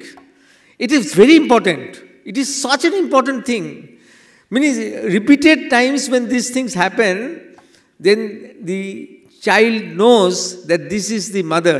The security, the sense of security comes to a child. The sense of security, যখন বাচ্চাকে দুধ দিচ্ছে মা, দুধটা বুকটা এগিয়ে দিল, বাচ্চার কিছুক্ষণ পরে দুধ খাবার ইচ্ছেটা চলে গেল, মা বুকটা সরিয়ে নিল, কিছুক্ষণ পর আবার ইচ্ছেটা চলে এলো, মা আবার দুধটা দিল। এই যে মা আবার দিচ্ছে, মা আছে, mother is there always. That sense of security is there. The sense of object permanence is there. Mother is permanent. If this is not there, the child will be insecure. You see, when a child, if you have seen a small baby taking milk, after the milk has been taken, the feeding has not stopped. After the milk has been taken, the child lies down and enjoys the milk in the belly. The child enjoys the milk in the belly. After some time, there is a gurgling sound. The milk goes into the small intestine from the stomach, and then the baby is not aware of the milk anymore. But till the baby is aware of the milk in the stomach, the feeding has not ended. At that time, the mother should be vigilant. মাকে vigilant থাকতে হবে। দুধটা যখন খাচ্ছে, বাচ্চাটা দুধ খাবার পর পেটে দুধটা যখন থাকে বাচ্চা দুধটা এনজয় করে কিছুক্ষণ পরে একটা আওয়াজ হয়, গার্গলিং আওয়াজ হয়, তখন দুধটা স্মল ইন্টেস্টিনে চলে যায়। যতক্ষণ না চলে যাচ্ছে ততক্ষণ দুধটা এনজয় করছে, ততক্ষণ মাকে কিন্তু সাইলেন্ট থাকতে হবে। মাকে ফিডিং প্রসেসটা বন্ধ হয়ে গেছে ভাবলে হবে না, ফিডিং প্রসেসটা তখনও চলছে। মা তখন টিভি চালিয়ে দিল, নিজের মোবাইল চালিয়ে দিল, তাই করলে হবে না। মাকে সময় দিতে হবে, বাচ্চাটা সম্পূর্ণ অভিজ্ঞতাটা যাতে পায় সেই সময়টা দিতে হবে। Mother has to give time so that the baby gets the full experience of everything, which is very important. So I say that this is a training of the vital, that mother has to know that the mother cannot compete with time in rearing up the children. And you know, for the children's rearing, the mother is very important. Mother is more important than the father for the children's rearing. And this competition with time, which is not there, has to be replicated also when the child is in school. Norman Dowsett, who was in the ashram, an English teacher and a very big educator, he used to always say that give the children snippets from history, from geography, from literature, snippets which do not have any connection with time. সময়ের সঙ্গে সব কিছুর connection না থাকবে তার কোনো মানে নেই। Things might have more connection with values like sincerity, with faith. There are other values also. Time is not the only value. Give things independent of time to children, to play act, to learn, to teach them. Then this competition with time will go away. As you say, that Sri Aurobindo has said in the 4 aids to sadhana, that time has to be made into a friend. Time has to be made into a friend. Time cannot be a competitor. And the mother is in a position to execute this function very nicely. Then as the child grows up, you see, that is I will not speak about the gender discrimination and all, which you have know that the mother was against any gender discrimination. মেয়ে ছেলের মধ্যে তফাৎ উনি করেননি, উনি মেয়ে ছেলের মধ্যে তফাৎ করেননি। The greatest example is of mother's lack of mother's refusal to discriminate between genders is in our ashram, the men and women, they stay in the same building. It is the only ashram in the world. Of course, in the school, it is different. In the school hostels, the students' hostel for the school and knowledge, there are boys and girls hostels are separate. But for the adults, the same building houses the boys and the girls, the men and the women. Do you think that this is possible in any ashram? There is no ashram in the whole world which does such a thing. So mother was so forward-looking. And you see that femininity and masculinity, they have to unite at one point. Femininity and masculinity, they have to be equal. They have to harmonize at one point. Until that harmony occurs, nature will undergo all deviations. যতক্ষণ masculinity or femininity, both things are there in us. I also have a masculine element, I have a feminine element. And a girl also has a masculine element and has a feminine element. But this masculinity and femininity, they have not been harmonized yet. And that is the cause of so many problems. And of course, they will be totally harmonized in the supramental. But before that, we have to strive for the harmony. And until that harmony happens, nature goes on deviation. Nature goes on experimenting with many things, with deviations. And that is why you see things like homosexuality, lesbianism and all these transgender and all these issues have come to the surface. এগুলো যে সারফেসে এসছে তার একটা কারণ আছে। তার কারণ হচ্ছে ম্যাসকুলিনিটি আর ফেমিনিটি দুটোর মধ্যে যে হারমোনাইজিংটা হয়নি। যতক্ষণ হারমোনাইজিং না হচ্ছে ততক্ষণ নেচার নানান রকম এক্সপেরিমেন্ট করে, যার জন্যে হোমোসেক্সুয়ালিটি এবং এই সমস্ত জিনিসগুলো সারফেসে চলে এসছে। আমরা সোসাইটি ট্যাকেল করতে পারছি না আমরা।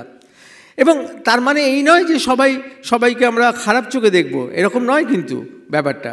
দেখুন যে ভারতবর্ষে যে সবচেয়ে বড় ট্রান্সজেন্ডার মহিলা, ছেলে থেকে মেয়ে হয়েছেন, তিনি একটা স্কুলে একটা কলেজের principal, in Bengal. There is a transgender woman who is one of his kind in Asia. She is the first Asian transgender to become a college principal. And she came to meet me in Pondicherry. And we talked about Sri Aurobindo only. So nothing of her transgender issues, nothing of that. Though I am a psychiatrist, she only spoke to me in Pondicherry. She came and she talked to me about only about only Sri Aurobindo. So you see that this is there. There is a yearning to unite. And until that yearning, until that unity happens, we have to see all these kind of deviations flourishing. You don't be upset about that. It is a churning process of nature. It is a churning process of nature.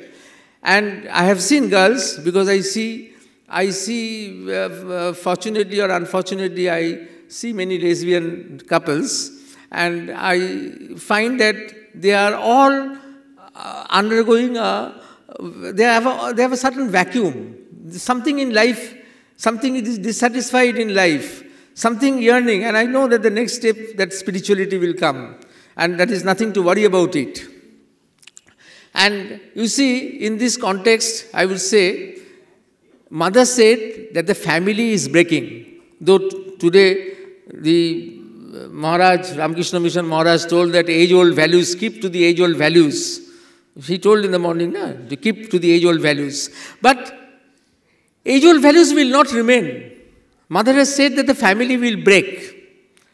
When I read that, about 40-45 years back, then the first thing that I did was that in my sessions with marital couples undergoing marital disharmony, I never tried to forcibly unite people who are going to divorce. Rather, divorce was important so that the children knew how to maintain good relations with both the mother and the father. Children, বাচ্চারা জানে যে ভালো relation রাখতে হবে মায়ের সঙ্গে বাবার সঙ্গে, জোর করে লাভ নেই. You see, family is breaking, and another thing, true friendship is breaking. All over the world, friendship is disappearing as an institution. যে বন্ধুত্ব আমাদের ছোটবেলায় ছিল, সেই বন্ধুত্বটা নেই, থাকছে না এখন. Many reasons are there for which friendship is breaking, for which one important thing is trust issues. Trust করা যায় না লোককে.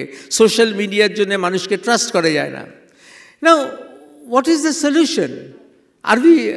What is the solution to this? Now, Mother has given the solution. She has said that as an individual has to rise up in consciousness, a collectivity also has to rise up in consciousness. And the first collectivity that was given this opportunity was the family. Family was the first collectivity who was given an opportunity to rise up in consciousness as a collectivity. একটা collectivity হিসেবে চেতনায় ওপরে ওঠার জন্য ফ্যামিলিকে প্রথম chance দেওয়া হয়েছিল, but family has failed. Family has failed to keep that. Family has failed to keep that promise. Family সেই ফ্যামিলি প্রমিসটা রাখতে পারেনি. আপনি জানেন যে পৃথিবীতে যত কোর্ট কেস হয় তার 3 ভাগের 2 ভাগ হচ্ছে নিজেদের ফ্যামিলি ফার্স্ট ডিগ্রি রিলেটিভসের মধ্যে. Court cases of violence against the person, court cases of violence against the person, 2/3 of the court cases all over the world are between first degree relatives. Family rakhte pareni. Then Mother said that the family is breaking, but the marriages will remain, but family will break. It is a dikkat from the divine that the family will break for a new type of family that has to come. That family is to be based on soul comradeship. আত্মার বন্ধনের ওপর family, soul কমরেডশিপের ওপর family. That type of family has to be created. That type of family might be spread out all over the world. You might have soul comrades. আত্মার বন্ধনের family সারা পৃথিবী জুড়ে হয়তো এরকম কয়েকজন থাকবে যারা আত্মার লেভেলে তারা United. People are united at the level of the soul. Also for friendship, which is disappearing nowadays, this is also this thing that is important, that friendship based on soul kinship will remain. Other friendships will go away. And actually chole jaচ্ছে. Other friendships are not being able to maintain nowadays. Other friendships are disappearing from the world. So it is a world that is fast changing, but the change is for the good. All changes are not bad. It is not that we have to, of course, the age-old traditions of the values that have to be kept, but the forms will break, and we have to be what you call go along with that breaking, understand that breaking, how they are breaking, and look at the deeper reasons for this. So, এটা একটা বড় জিনিস একখানা যে পৃথিবীতে family ভাঙছে কিন্তু soul কমরেডশিপের family তৈরি হবে এবং সোল কিনশিপের উপর বেস করে আত্মার বন্ধনের উপর বেস করে বন্ধুত্ব তৈরি হবে so this is a very important thing and the girls have a very important role. The girls have a very important role. I see nowadays that many young girls, they are unable to marry. If they have not been separated in married life, they are unable to marry because they are unable to find a partner, suitable partner. I know many of our ashram girls also. They are unable to marry because they are unable to find a right partner. And what to do? What to do? They can't fight. They suffer for that. But in spite of their suffering, there also something comes up. I know one of our ashram girl who is doing a work on what you call single women. On single women, she has started working because she, as not finding any partner, she started working in the university, Manipal University, where she remains, where she stays. She started working on single studies. So, likewise, we see something will come out of it. I believe something will come out of this. Some solution will come. Of course, something will come out of this. Something good will come out of this. Forcible marriage with a partner otherwise has no value unless one is united around an ideal. You see, young girls often come to me before marriage and they ask me that we are marrying, whether we have selected the right person or not.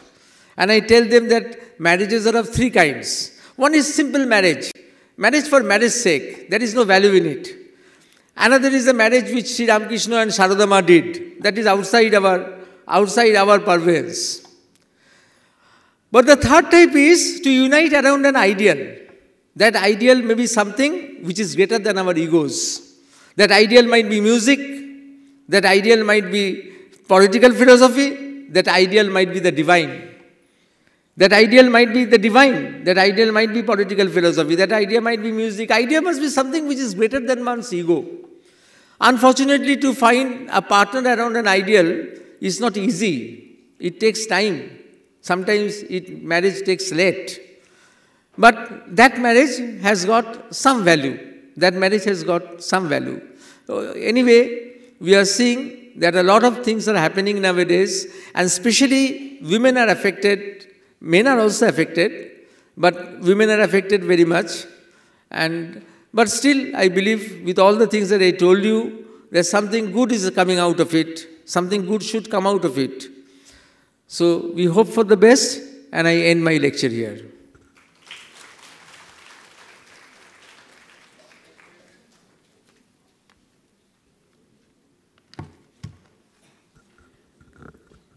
A very senior person in his forte, Dr. Basu, has really kind of enticed us with his captivating speech. Of course, a very strong message for the world, which is going haywire with all kinds of aberrations. Now, we would like to have the next set of speakers who are going to speak on the development of Pathachakras across the states of India. So we would like to have Ms. Omia Mukherjee, who happens to be a representative from Bangladesh, Neela Sundar from Telangana, Dr. Bibha S. Vaishnav from Gujarat, Bela Satpathy from Orissa, Shumita Chakraborty from West Bengal.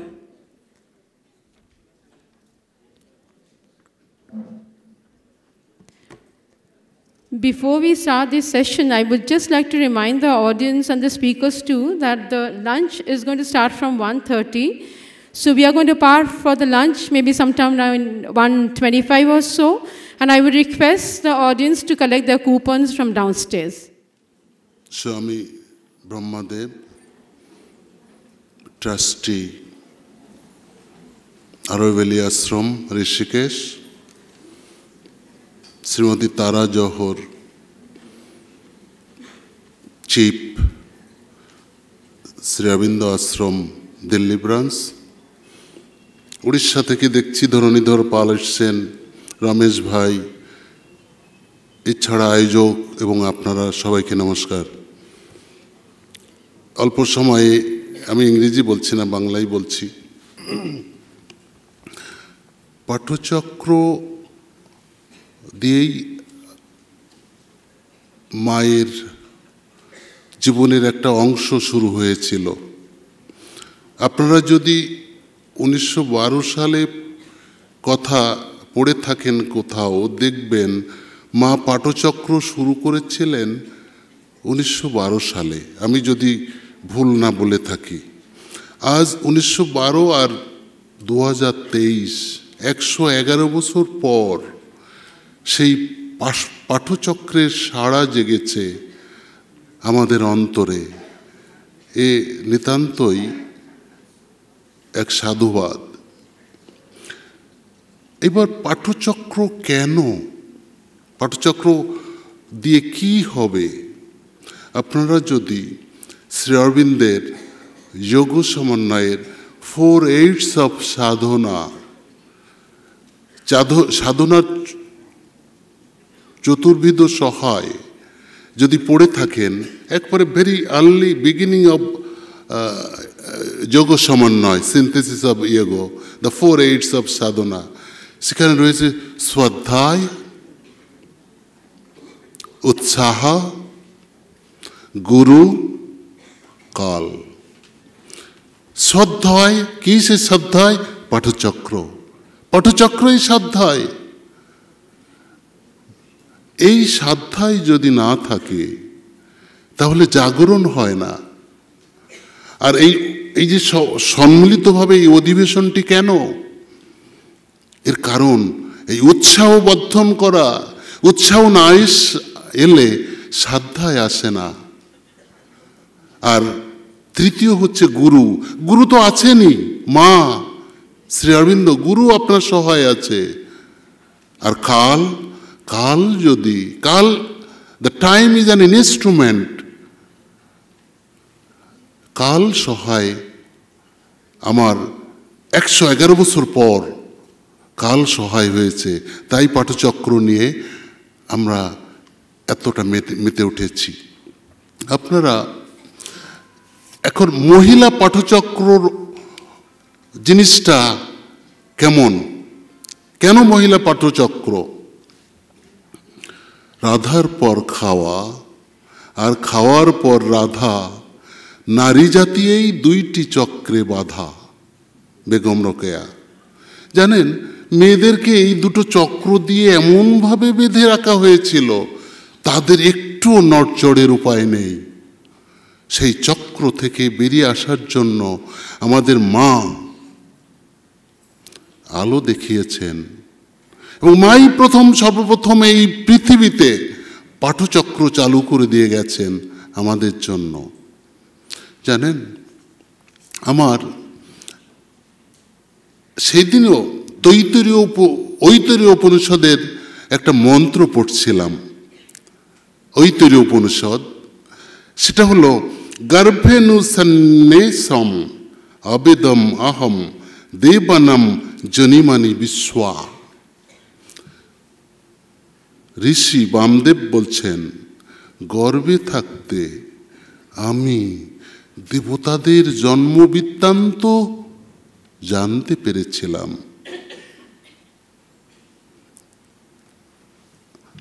গর্ভে থাকতে আমি দেবতাদের জন্ম বৃত্তান্ত জানতে পেরেছিলাম।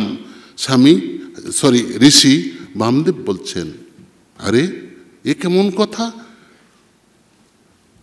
শোনা যায় শঙ্করাচার্য মাত্র 3 বছর বয়সে তিনি উপনিষদ, রামায়ণ, মহাভারত আয়ত্ত করেছিলেন। কি করে সম্ভব? যদি গর্ভে থাকতে যদি এই নিশানাটি, এই ট্রেনিংটি তিনি না পেতেন, তাহলে 3 বছর বয়সে এগুলো সাধ্যায় করা সম্ভব ছিল না। আপনারা খুব সহজ একটা উদাহরণ জানতে পারবেন। অভিমন্যু যুদ্ধে, কুরুক্ষেত্রের যুদ্ধে চক্রব্যূহ ভেদ করে হাজার হাজার সৈন্য, কৌরব সৈন্যকে পরাভূত করে রেখেছিলেন, চক্রব্যূহ ভেদ করেছিলেন। এই চক্রব্যূহ ভেদ করার মন্ত্র তিনি কোথায় পেয়েছিলেন? উত্তরার গর্ভে থাকতে। তার মানে মনে রাখতে হবে, গর্ভটি উন্নত হতে হবে। মাতৃগর্ভ যদি ফার্টাইল না হয়, উর্বর না হয়, সেই গর্ভে ঋষি জন্মায় না। সেই গর্ভে মনুষ্য কখনো ম্যানহুড প্রকাশ করতে পারে না। সেই গর্ভে জাত সন্তান মনুষ্য থেকে ঋষিত্ব অর্জন করতে পারে না, ঋষিত্ব থেকে দেবত্ব অর্জন করতে পারে না। মায়েদের ভূমিকা যে কত বড় বিরাট ক্ষেত্রে। সুতরাং আমরা এই যে পাঠচক্র, মহিলা পাঠচক্রর আয়োজন করেছি, এটি ফেলনা নয়। মাকে প্রস্তুত হতে হবে। মা যদি প্রস্তুত না হয়, তাহলে গর্ভ প্রস্তুত হবে না, গর্ভ ফার্টাইল হবে না। আর এই দেশে, এই জাতি, ঋষি জন্মাবে না এই জাতিতে। ওই মহামানব আসছে, মহানব কি আসছে? কলকাতার রাস্তায়, ঢাকার রাস্তায় দেখছি মায়েরা সিগারেটের জ্বলন্ত শিখা নিয়ে চলছে। এত বড় অধঃপতন আমাদের। সেই মায়েদের গর্ভে কি করে এমন উর্বর সন্তান জন্মাবে? একটু ভেবে দেখেন। তাই সবাইকে আসতে হবে এই পাঠচক্রে। পাঠচক্রে কি উন্নতি হবে আপনার জানেন? কি উন্নতি হবে? মহাপুরুষের একটা বাণী একটা জীবনের মোড় ঘুরিয়ে দিতে পারে, একটা জীবনের মোড় ঘুরে দিতে পারে। মা শ্রী অরবিন্দ যে বাণী রেখে গেছেন, যে সৃষ্টি করে গেছেন, অন্তরে প্রবেশ করে মন প্রাণ রূপান্তরিত হয়ে যাবে। একটু আগে প্রাণের কথা বলা হয়েছে, মনের কথা বলা হয়েছে, আত্মার কথা বলা হয়েছে। রূপান্তর ঘটবে। শ্রী অরবিন্দের অতিমানস সাধনা কিসে অতিমানস? আত্মাই অতিমানস, বিজ্ঞান, আত্মাই বিজ্ঞান। সুতরাং আমার 10 মিনিট শেষ। মায়েদের এই সাধ্যায় ছাড়া আর কোনো উপায় নেই, এবং এই নিয়েই আমরা হাঁটি হাঁটি পা পা করতে করতে শ্রী অরবিন্দ মায়ের পথে অগ্রসর হব। সবাইকে নমস্কার।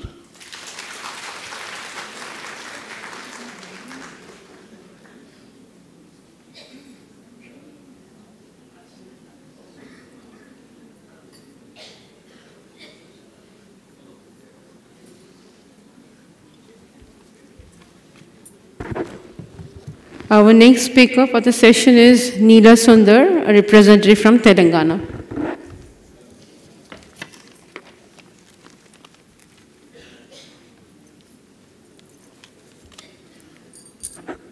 Pranams at the lotus feet of the Divine Mother and our Lord Sri Aurobindo. Warm greetings to all the children of the Divine Mother.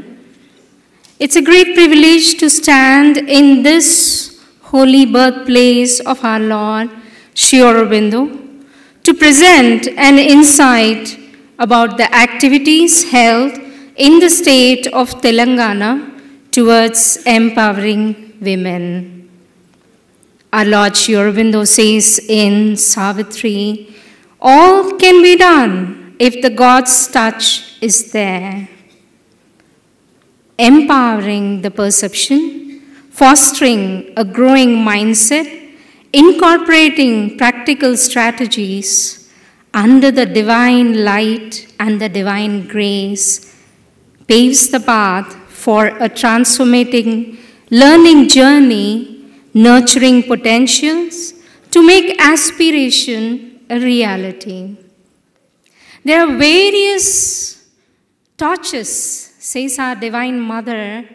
I don't need someone to be just following me next to me, I have my children who will be the divine torch for every humanity. There have been many and many. Professor Madhusudan Reddy, a visionary founder of Institute of Human Study, an eminent scholar, after the darshan of our Lord Sri Aurobindo, in 1949 steered up the parent organization, Institute of Human Study, Sri Aurobindo International School, and other trusts and projects, thereby leading young Indian, creating profound impact, thereby setting clear goals in life. The other torch was Dr. Ganta Gopal Reddy Garu, a staunch devotee of the Divine Mother, was a ray of hope for the 7 villages around Gaddipalli, which is located 150 kilometers from Hyderabad, through his prestigious projects of lift irrigation with the blessings of the Divine Mother in 1971. The Relic Center and the school, Sri Aurobindo School, was gifted by the Divine Mother and inaugurated again by Champakbai, located at Gaddipalli. Now, before I proceed, I would like to give you a brief sketch of my journey with the Divine Mother. Born in Tamil Nadu, brought up in Vijayawada, I was just 8 years when I just came across a magazine called Amuda Surabhi, where the picture of the Lord Sri Aurobindo was on that, with the light emanating from his body when he left his physical being. I just ran up to my dad to tell about that light. Obviously, my dad was shocked to hear that because I didn't know Tamil, and I just looked at that picture and gave that message. So immediately he took me to the Pondicherry ashram, and there the mother was waiting for me. When I entered the ashram, in the samadhi, I just saw a big hibiscus and the glittering eyes of the Divine Mother. And that was the turning point, and she is still carrying me sheltered in her arms. We moved to Hyderabad.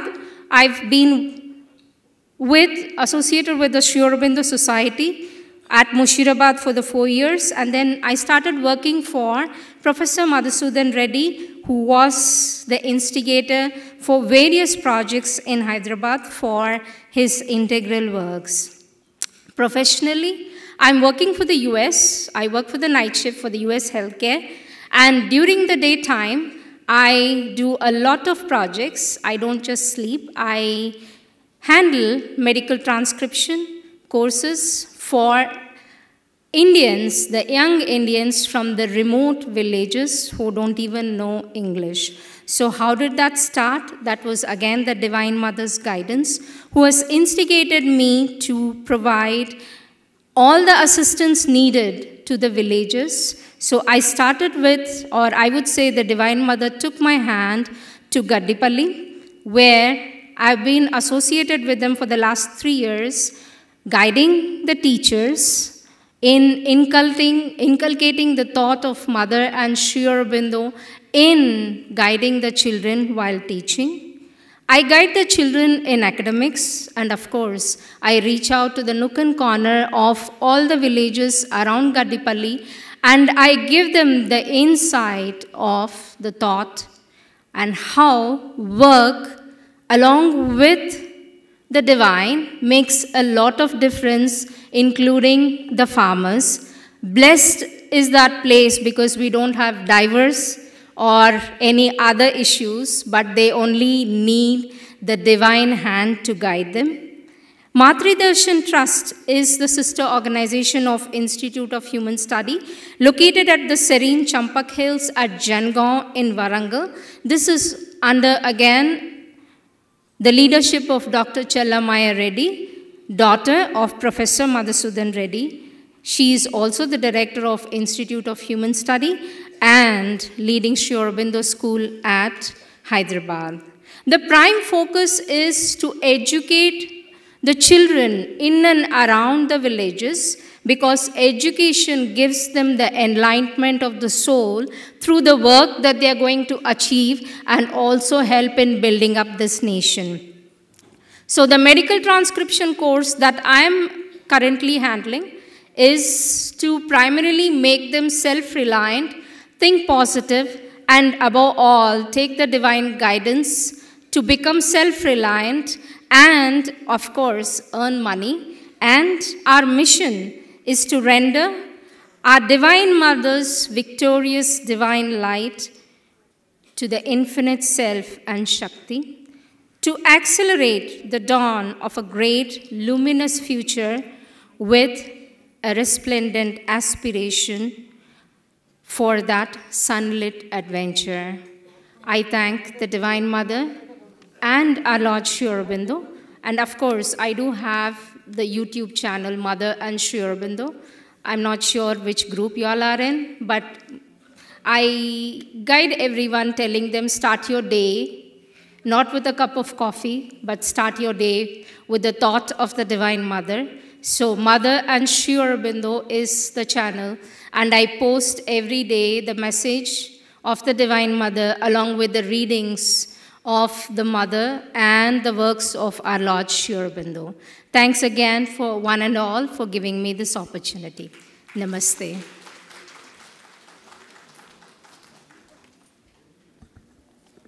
Thank you so much, Ms. Sundar, for sharing your experience with the audience. Next speaker in the session is Dr. Bibha S. Vaishnav, representative from Gujarat.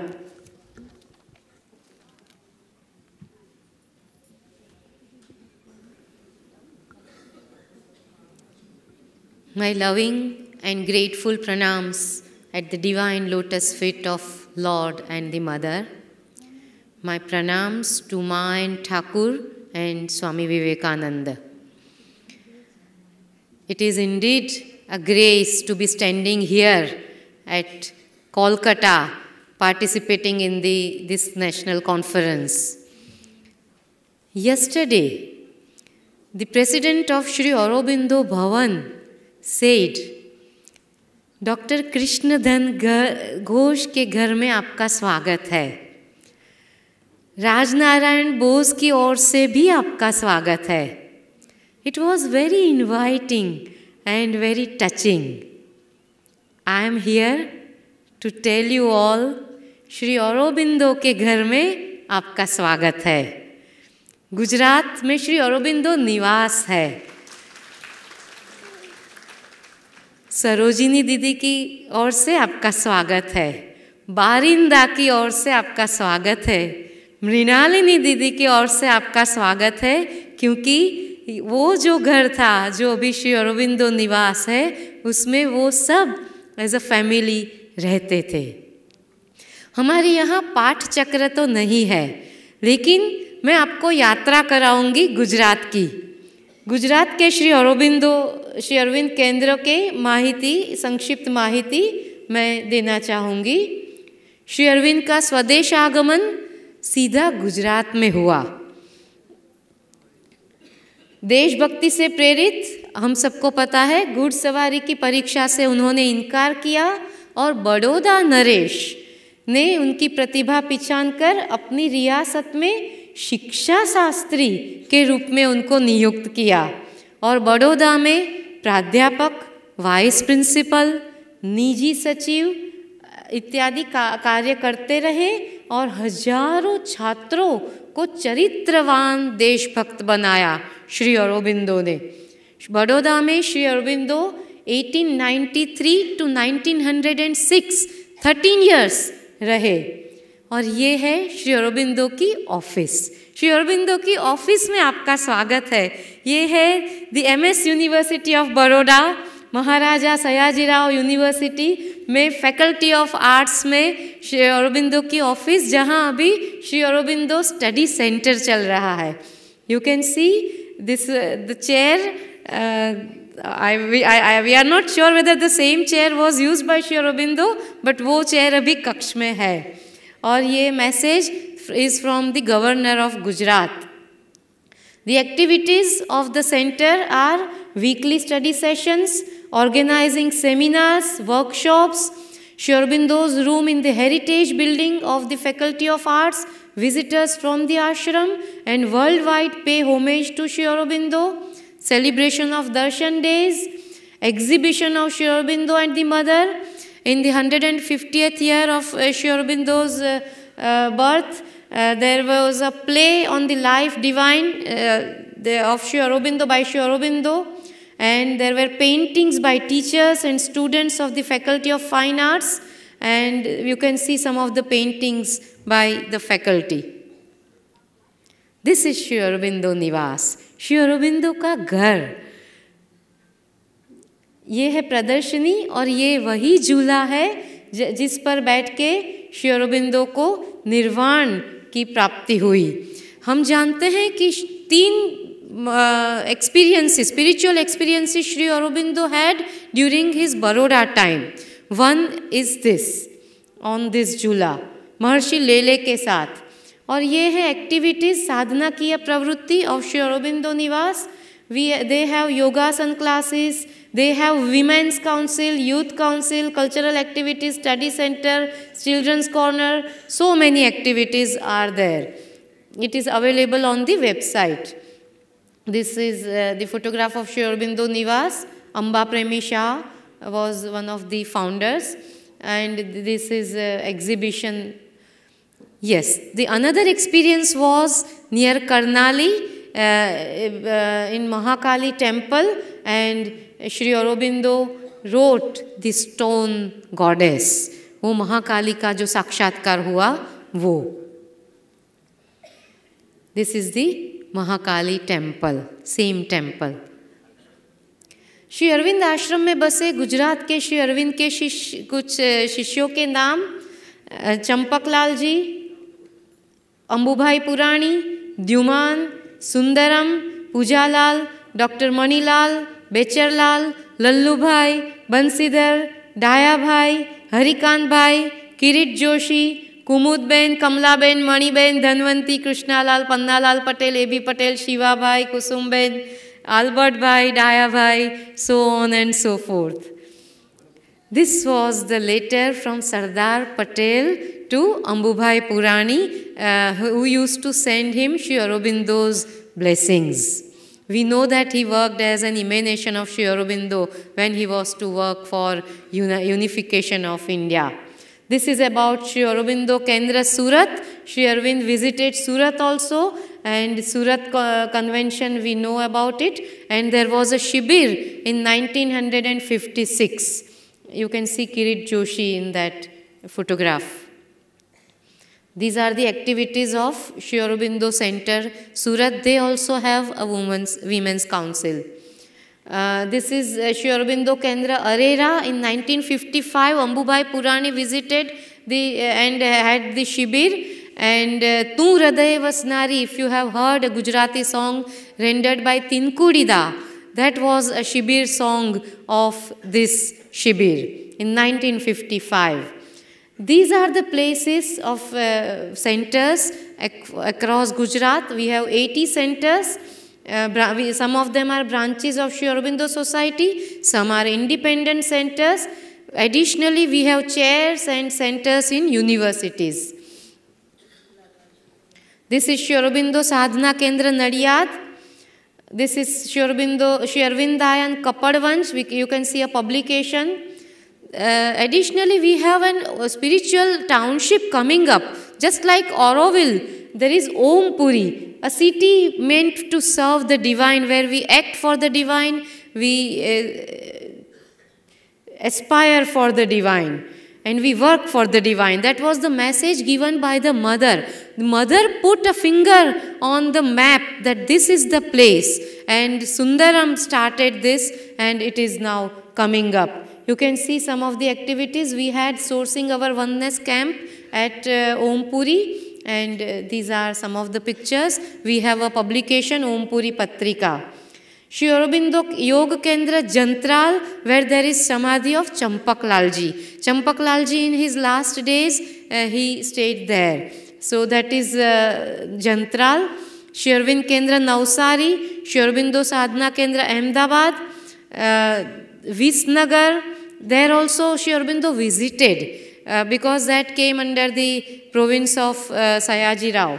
Sri Arvind Kendra Gandhinagar, they organized this play of the Life Divine, and at many places, at 5 places: Porbandar, Rajkot, Sidhpur, Nargol, Green Class, Mango Tree. Yesterday Kiran Vyas was here. Vallabh Vidyanagar.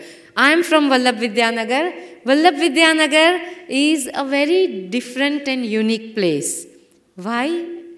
The founder of Vallabh Vidyanagar, Bhai Lal Bhai Patel, Bhai Kaka, was Sri Aurobindo's student at Baroda College.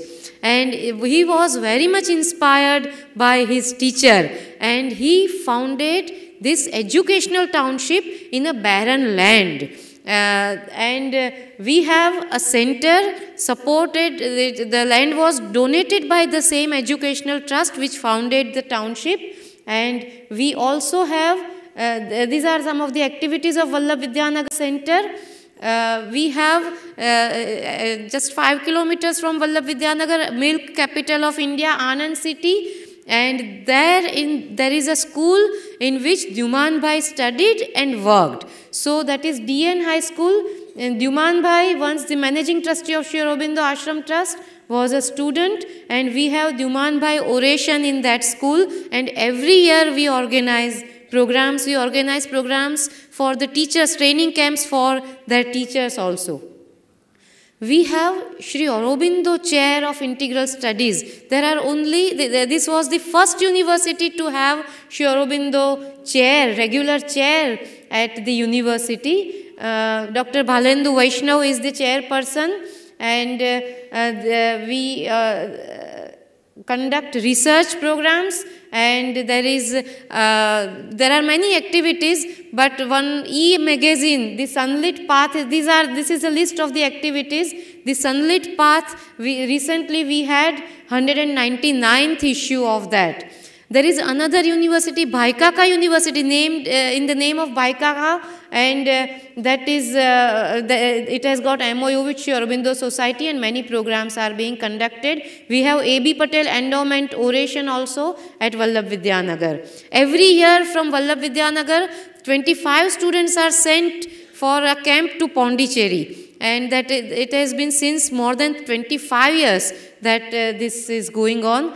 I myself did postdoctoral research work on science and spirituality under the guidance of Professor Kirit Joshi. So this is one of the activities of our university. We have an Auro Center at Matar. We have Auro University now, and that is at Surat. And these are the activities of Auro University. They have got a center also, Sri Aurobindo Integral Life Center at Auro University, Surat. This is a Bhavnagar Center, Dhari Center, Jamnagar Center, Amreli Center, Limdi Center, all are relic centers. Bhuj Center. And in Baroda, there is a Savitri reading session. Kirit Thakkar from Baroda has translated the works of Shraddhavan on Savitri. Recently, there was one book published, 11th, I think, book was launched by Kirit Thakkar. This is Arvalli Center and Bharuch Center. We have Savitri Gyan Satra. In Gangnath, Sri Aurobindo visited Gangnath, and they have also this center on 150th Janma Jayanti. There was a program. In general, the activities are meditation, dhyan, vartalap,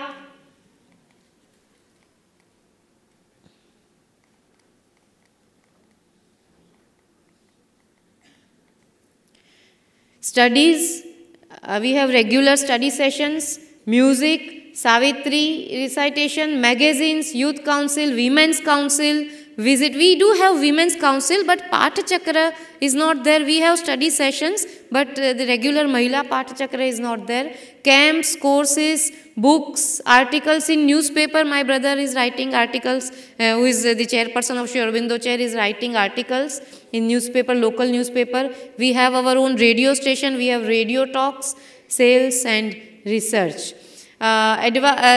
Professor Kirit Joshi was invited as advisor to the then Chief Minister of Gujarat and now our Honorable Prime Minister, Shri Narendra Bhai Modi, and he developed Children's University, Indian Institute of Teacher Education and Gujarat Council for Innovation in Education, and I think in the same lines our Prime Minister is working, and we are having national education policy in which many concepts are taken. So,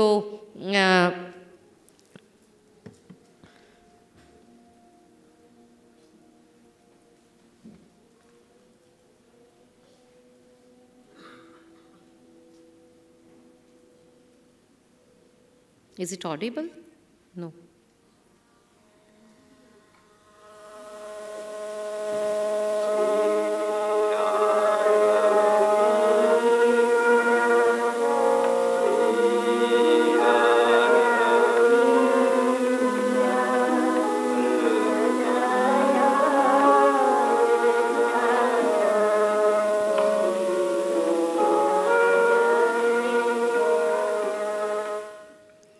Written by Sundaram and composed by Tinkurida. So this is from Gujarat. Radaya Radaya Shri Aurobindo Pranam.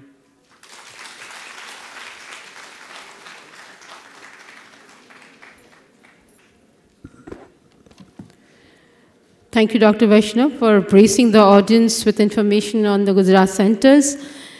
Before we move on to the next speaker, I have just been informed that there is one more speaker from Chhattisgarh. Mr. Hemant Barik is here. Sir, I would request you to be there here on the dais. If you're there, please come to the dais. Yes, our next speaker for the session is Bela Satpathy, who happens to be a representative from Orissa.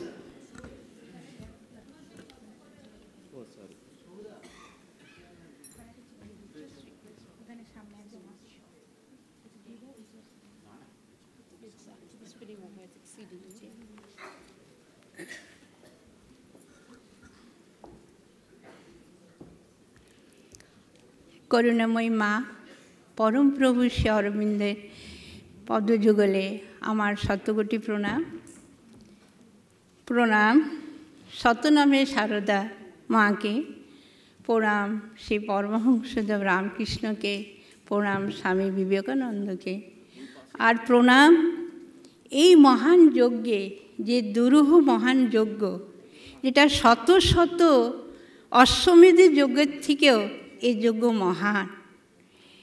এই যজ্ঞ মানুষ নিজের সম্রাট হওয়া, সে কোনো রাজাকে পরাস্ত করে চক্রবর্তী সম্রাট নয়, সে নিজে সম্রাট। নিজের ভিতরে যে মন প্রাণ শরীর, যে প্রকৃতি, যে নিম্ন প্রকৃতি, তাকে জয় করা, যেটার জন্যে আমরা মানুষ জন্ম নিয়ে এই পৃথিবীতে এসেছি, যার জন্যে স্বয়ং দিব্য জননী করুণাময়ী মা, পরমপ্রভু মহান অবতার শ্রী অরবিন্দ এই জন্মে যত অবতার তিনি নিয়েছেন সবচেয়ে বেশি কষ্ট করেছেন। এত কষ্ট কোনোদিন তিনি সহ্য করেননি। কেন? এর মূল লক্ষ্যই হলো যে রূপান্তরিত মন প্রাণ শরীরে ভগবত প্রাপ্তি, যা আজ পর্যন্ত পূর্ণ হয়নি। সেই সৃষ্টির প্রথম থেকে আজ পর্যন্ত প্রত্যেকের ভিতরে, কেবল মানুষ নয়, সমগ্র বিশ্ব প্রকৃতি, তার ভিতরে অসন্তোষ।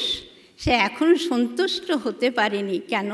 সে যা তা সে তো হতে পারেনি, তার জন্যে তার ভিতরে সে অত্যন্তরে রয়েছে। এবার আসি পাঠচক্র। আমাকে উড়িষ্যার পাঠচক্রের বিষয়ে বলতে সময় 10 মিনিট। আমি মায়ের কাছে ক্ষমা চেয়ে নিচ্ছি, মাগো তোমার গুণে আমায় ক্ষমা করে নেবে।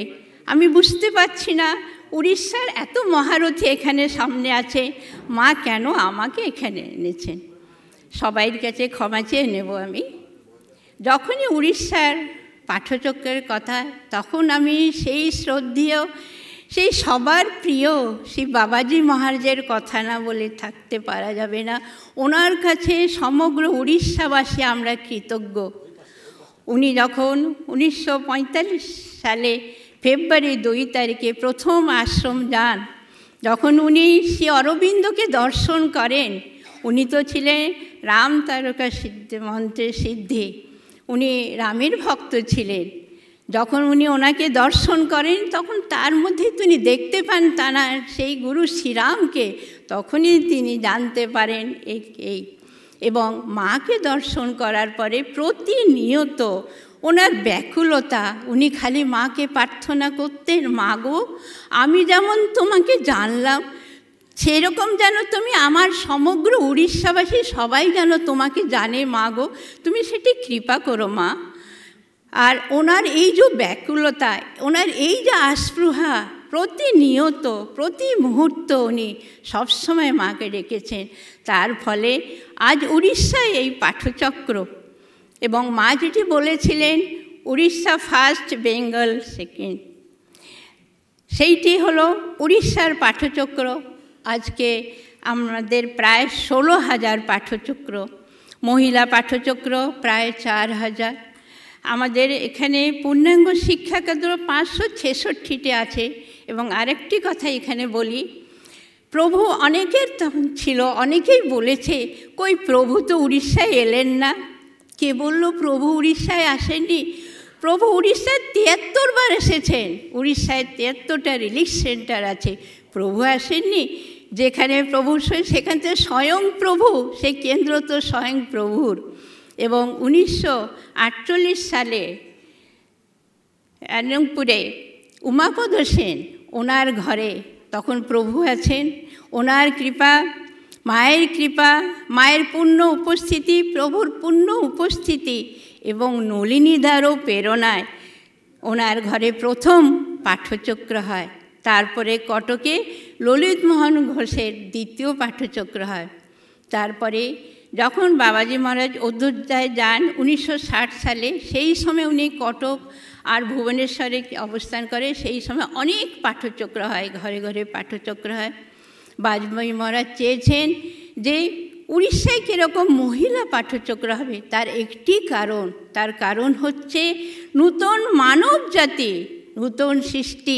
সেই যে নূতন মানব জাতি হবে, আসলে যেরকম আজ আমরা মানুষ আছি আবার বাঁদরও আছে, ঠিক তেমনি মানুষ থেকে দেব মানব হবে, সেই যে নূতন সমাজ সৃষ্টি হবে। তার জন্যে কে? তার জন্যে নারী, সেই জন্যে নারীর মহিলা পাঠচক্র। এবং এটা বাবাজি মহারাজের আস্পৃহা ছিল, তার ফলে ঘরে ঘরে পাঠচক্র।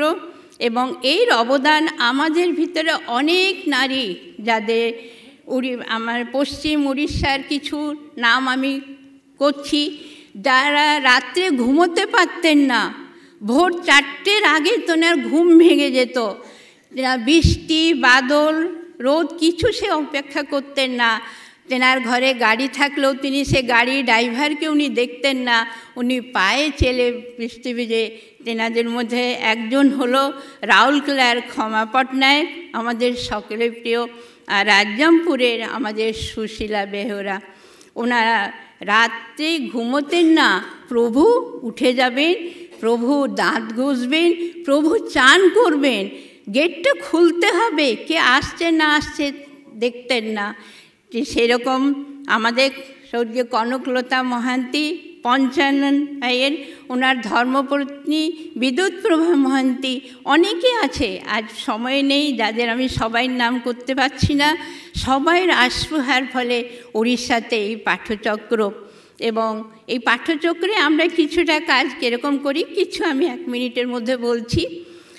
যেখানে যেরকম পরিস্থিতি আমরা সেখানে যে সেইভাবে কাজ করে। অনেক যেখানে গ্রামে গঞ্জে যেখানে চাষি ভাই বোনরা আছে, তাদের তো সবসময় কাজ করতে হয়, দিনের বেলায় তারা সময় পায় না, তাই জন্য আমরা সেখানে যে সন্ধেবেলায় আমরা সেখানে পাঠচক্র করি, রাত্রেও আমরা সেখানে থাকি এবং পাঠচক্র করি। কেন? তাদেরকে নিয়ে আমাদের কাজ করতে হবে। আর কিছু জায়গা আছে যে যারা যে সুবিধাটি, কারণ আমরা মায়ের কাজ করব। বাবাজি মহারাজের একটি কথা সবসময় মনে থাকে যে তুমি ঠক করো, তুমি তুমি আস্পৃহা করো। বারবার বলতে তো দোষ নেই, বারবার কারোর বাড়ি যেতে তো দোষ নেই, তুমি তো মায়ের কাজ করছো, তার জন্যে তোমার কিসের অহংকার, তোমার কিসের অভিমান, তোমার কিসের লজ্জা? তোমাকে কে কি বললো সেটা তোমাকে দেখতে হবে না, তুমি কার কাজ করতে যাচ্ছ, তুমি কোন সুযোগটা পেয়েছো। এই জীবনে যে এত বড় আমরা একটা সুযোগ পেয়েছি, সেই সুযোগটা যেন আমরা না হারাই। আর আরেকটি কথা, আমাদের সময় হলো, আমাদের এই কার্যক্রমকে সুপরিচিত করার জন্যে আমাদের জুলাই মাসে 30 দিন জুলাই 1 তারিখ থেকে 30 তারিখ পর্যন্ত 30টি জেলায় আমাদের সংগঠন কার্য হয়। সেই কাজে আমাদের বাবুলি ভাই, কপিল ভাই, আগে আমাদের নিরাকার ভাই, তার আগে অনাদি ভাই, এনারা সব আসতেন। বয়সের জন্যে অনাদি ভাই ওনারা আসতে পারেন না, মামুও ওনারা এই 30টি জেলায় একদিন এক একটি, এবং যে জেলায় সেই কাজটি হয় সেই জেলায় সেখানের সমস্ত পূর্ণাঙ্গ শিক্ষাকেন্দ্র, তাদের শিক্ষাকেন্দ্র শিক্ষক শিক্ষয়িত্রী, তারপরে পরিচালন কমিটির সদস্যবৃন্দ, ঘরে যত পাঠ্যচক্র আছে, কেন্দ্রীয় পাঠ্যচক্র, সবাই একত্রিত হয় এবং সব সেই সময় আমাদের পুরো বছরের কার্যক্রম নির্ধারণ করা যায়।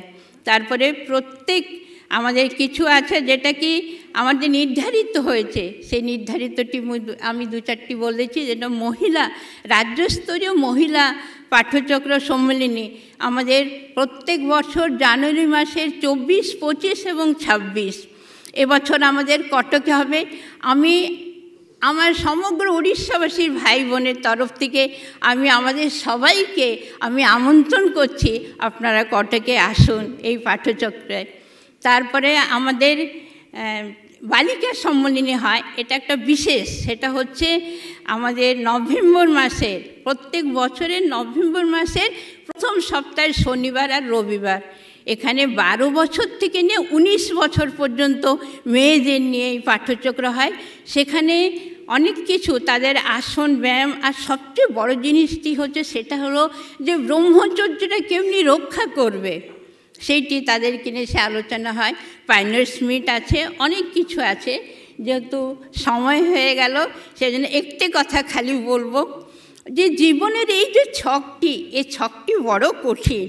চারিদিকে এত ছক, এত আমাদের আকর্ষণ করছে, সঠিক দিশাটা আমরা পাই না। সেই জন্য মায়ের কাছে প্রার্থনা করব, মা গো তুমি আমার হাত ধরে নিয়ে চলো, আমি যে পথ জানি না, আমি হারিয়ে যেতে পারি, কিন্তু তুমি যদি আমাকে শক্ত করে ধরে থাকো, তাহলে কার এমন সাধ্য আছে যে আমাকে অন্য রাস্তায় নিয়ে যাবে।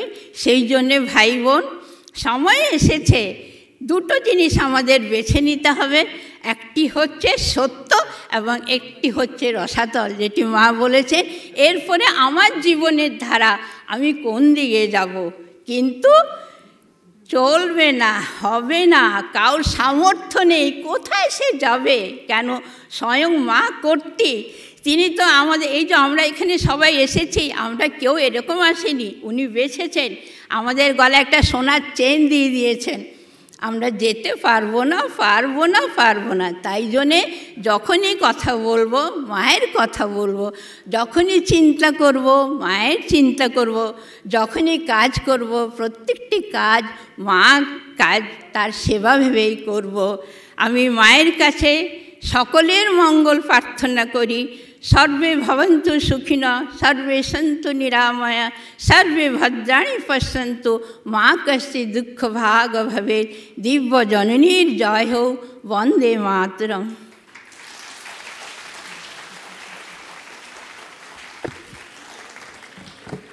Thank you so much, Mrs. Satpathy. Thank you for throwing light on the women who, daring everything, did contribute immensely to the establishing of the centers in Orissa. Our next speaker for the session will be the new person who has come right now, Mr. Hemant Barik from Chhattisgarh.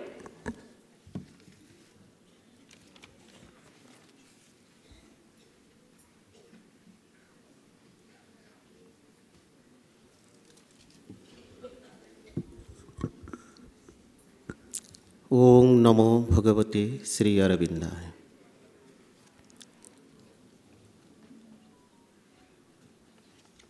before start, we have to concentrate upon the mother with her eternal message. O sweet divine mother, thou hast said that you know that it is impossible to be calm. You must try too hard to be calm. There in the calm, pray to Sri Aurobindo to give you the right consciousness. Pray in all sincerity, with faith and trust. Your prayer will surely be granted one day. Respected dignitaries, respected brothers and sisters, respected all the children of our Divine Mother.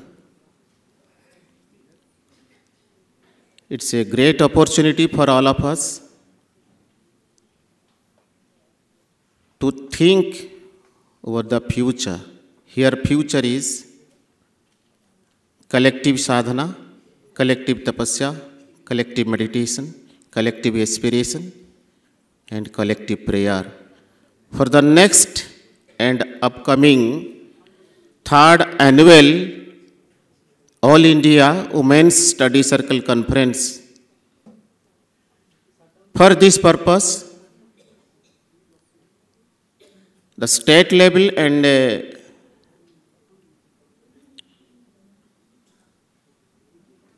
central level zonal convener, Dr. Vijayani Mahapatra, has suggested me that there is a good kind of group there in Chhattisgarh, Bhilai especially, and pray to the mother to conduct the 3rd annual Women's Study Circle Conference in Chhattisgarh.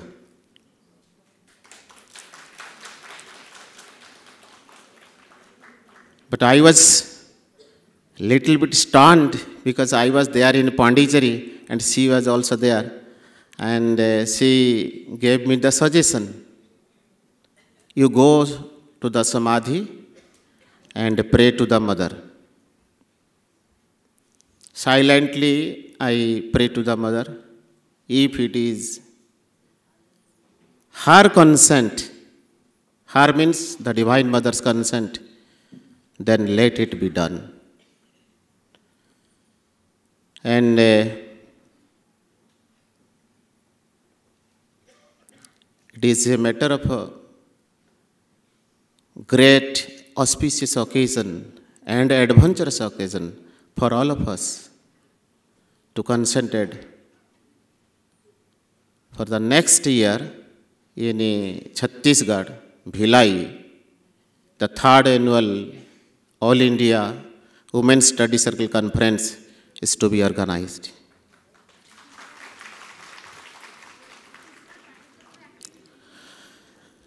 Yes, matter is that we all are aspiring for the supramental consciousness to act upon us.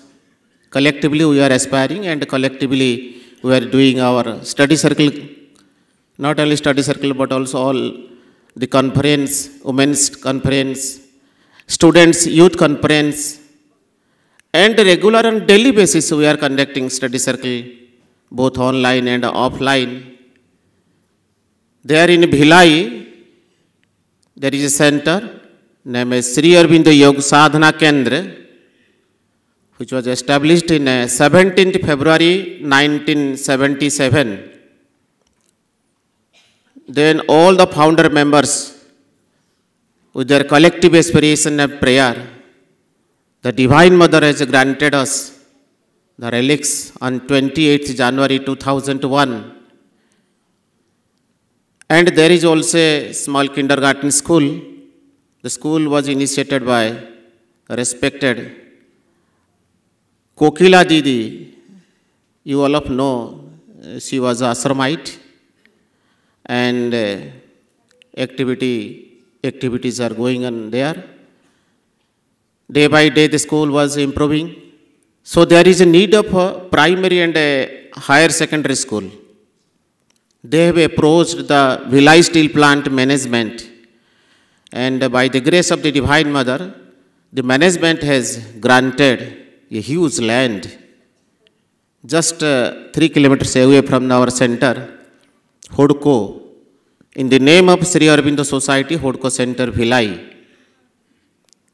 But due to some incapacities, that is, we can call that is our deficiencies, school could not be started, but there is a meditation hall and a small school was there. Now it is functioning. We both are trying, both are aspiring for this, that we will organize this. The next upcoming All India level, this is a huge conference. And personally I have approached them and they give our consent. And not only in Bhilai, they are in the capital of Chhattisgarh, Raipur. There also their center. Many villages, and they have also agreedly give their consent. Yes, we will help them. And in a district level, we have approached very few districts, not all districts we have covered. But the main center is Bhilai Sri Aurobindo Yoga Sadhana Kendra. It is the only relic center in the state of Chhattisgarh.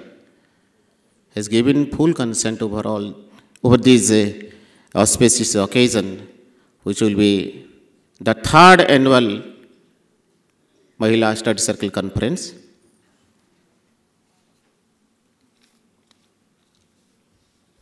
In view of this, Sri Aurobindo's, last year we have observed Sri Aurobindo's 150th birth centenary. We have conducted many conferences, many study circles and many programs in school and colleges there in Bhilai and in Chhattisgarh. And we have distributed Sri Aurobindo's 5 dreams and 3 madness in a booklet form. From Odisha, Nirakar Bhai, all of you know, he is also inspiring to spread Sri Aurobindo's message, not only town and cities, but in remote areas. And he is also coming in every year. Now we are going along with him to do the study circles in remote villages.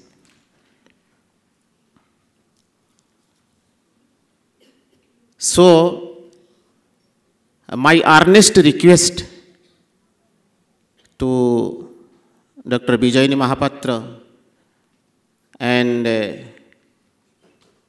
Saraswati Bhaumik, both of them have experience of 1st and 2nd annual level Women's Study Circle Conference, along with all the organizers, initiators of these 2 study circles, 2 conferences. Please help us, because we have little experience, and help us in all manners, so that our upcoming 3rd annual All India Sri Aurobindo Mahila Pathachakra will be in a great success. Thank you. Vande Mataram. Victory of the Divine Mother.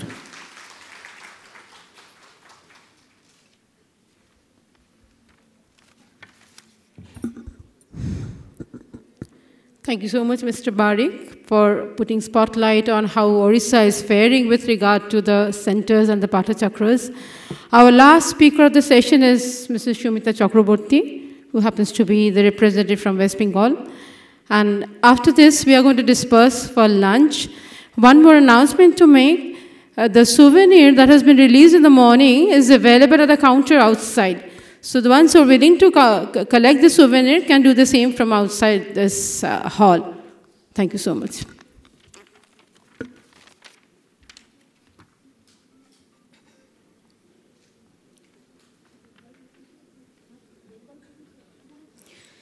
जय माँ, जय तो Shri Aurobindo,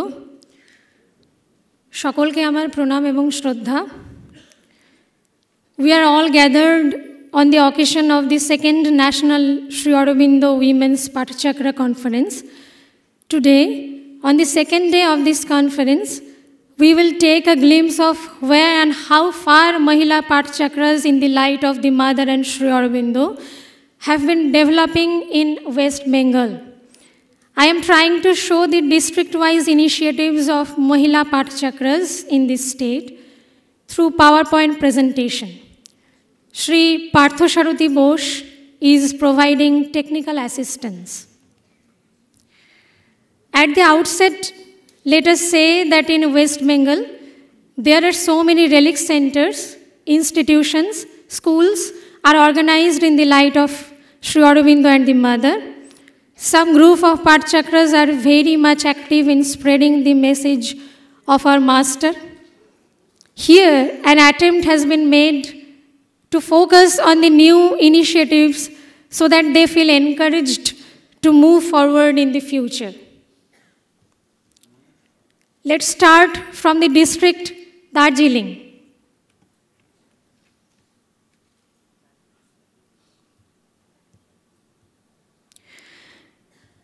Divine Life Foundation is a trust that was registered in 2015 in Shiliguri, New Jalpaiguri. In the name of the Divine Life Study Circle has been formed under the Divine Life Foundation. Also under the same trust, an organization named Aditi Shakti Punjo was founded in 2019. In 2021, the Mother's Youth Circle was formed. Recently, the Divine Life Foundation Trust has started the Autogram project, which is underway, and the construction work of Matri Mandir is going on under the initiative of the said trust. Slide change, please. District Nadia. Ushagram Lokasahitya Niketan, Birnagar, has developed under the Ushagram Vikas Trust. This trust is working for the development of 31 neighboring villages under the inspiration of Mrs. Reena Das Gupta. The female devotees have formed many Pathachakras with the utmost enthusiasm in their respective areas. District Howrah. Pathachakra at Aroma Cultural Center, Dashnagar, was organized by Srimati Jharna Samanto in February 2001.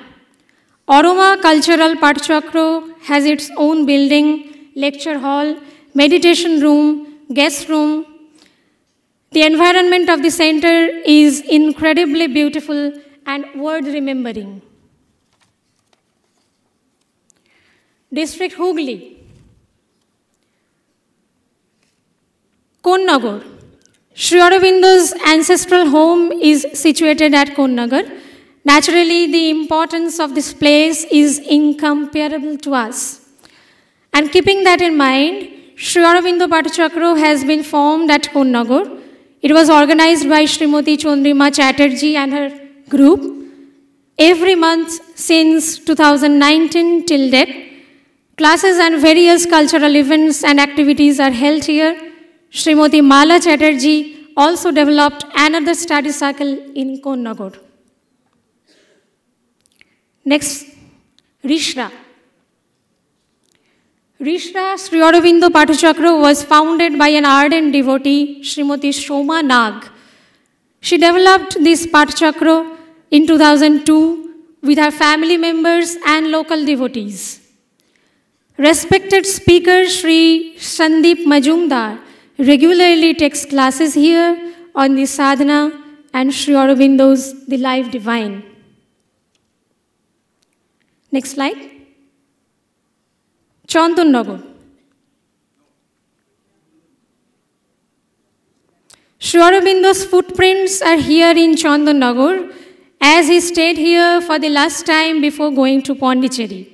The Sri Aurobindo Shikhadhara Trust, which aims to work in the light of Sri Aurobindo and the Mother in various ways, has been established in this holy land. This trust has been doing various practical tasks, especially with regard to children's education. A unit called Mirangan has been opened in this city by the single effort of the secretary of this trust, Srimati Ratna Munshi. The Pathachakra department of Mirangan organizes regular classes every month with trustees, devotees, school teachers, and parents. Next slide. District Birbhum. Bhadrapur Sri Aurobindo Society Study Circle was started in 1981 with the encouragement of Sri Manoj Mohan Datta, a member of Sri Aurobindo Society Bhadrapur branch in Birbhum district. Even today, that study circle continues and many village women are involved in various activities with great enthusiasm at this center. Next, Bardwan. Bardwan Sri Aurobindo Bhavan Pathachakra has become active with the single effort of Sri Ranjit Bhattacharya. The secretary of Bardwan Sri Aurobindo Bhavan, study circles are held here on regular basis. Next, North 24 Parganas. Dokhin Chatra. In the Dokhin Chatra region of North 24 Parganas district, an old center named Sri Aurobindo Gita Mandir was established in 1950. Women organize study circles on a regular basis and they are associated with environmental works and crafts such as gardening, plantations, and various decorative works. Next, Samarpan Kendro, Noihati.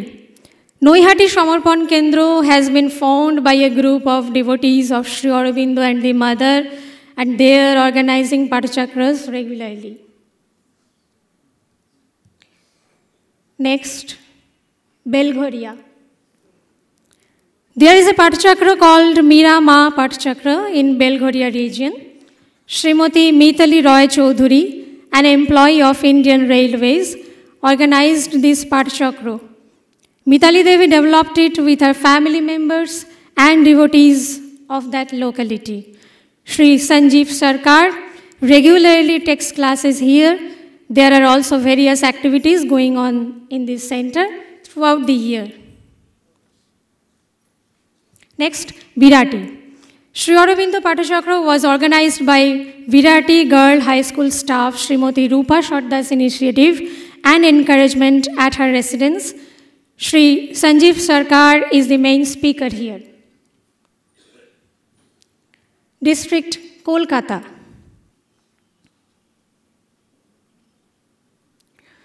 Sri Aurobindo Kathashram Thakurpukur.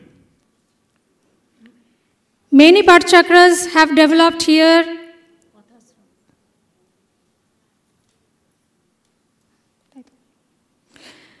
Many Pathachakras have developed here at Kolkata in different times.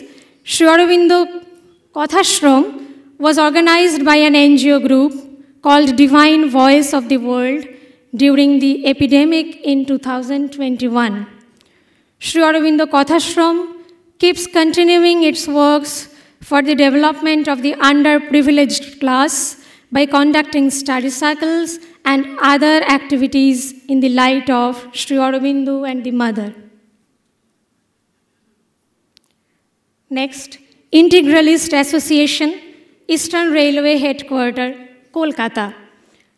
The Integralist Association was formed by Srimati Anima De, with a group of ladies from the Eastern Railway Office at Dalhousie Square in 1989.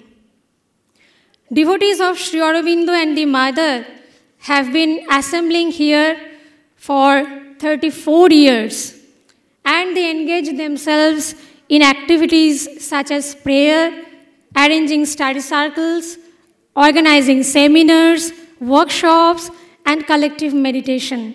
Without prejudice to their official work, they are consistently playing their roles. Sri Aurobindo Pathachakra Trust, Kalindi. Srima Pathachakra Trust, Kalindi. Srima Pathachakra Trust at Kalindi is founded by a sincere devotee family, Srimati Monju Bhattacharya and Himadri Bhattacharya, along with a group of ladies. It continues its activities today by arranging online and offline classes. Sri Abhash Narayan Bishwash has been contributing his valuable time to taking classes, especially on the Gita. Sri Aurobindo Pathachakra Jadavpur has been organized by Suchanda Dev, who is such a dedicated soul with a dynamic spirit, and she is arranging study classes consistently. Sri Ashim Ghoshal conducts the classes, especially on Savitri, since September 25, 2011. Mother's Home Pathachakra, New Alipur. A Pathachakra is organized nicely by a group of devotees at Srimati Ramula Banerjee's residence. Sri Aurobindo's integral yoga is discussed here by renowned speakers. District South 24 Parganas. Ganga Jwara Shakha, Sri Aurobindo Society at South 24 Parganas. Sri Aurobindo Society Ganga Jwara Shakha started Pathachakra in 1993. Sadhyay is held at this center on the third Sunday of every month. Also, children's camps, youth camp, and senior citizen camps are conducted by this center. Mentioning each center and Pathachakra separately is very time-consuming and an impossible job to do it in just 15 times. Each center is trying to move forward in its own way. I'm ending my speech with the aspiration that we all be able to do Sri Aurobindo and the Mother's work more sincerely, egolessly, and harmoniously in the coming days. Thank you all.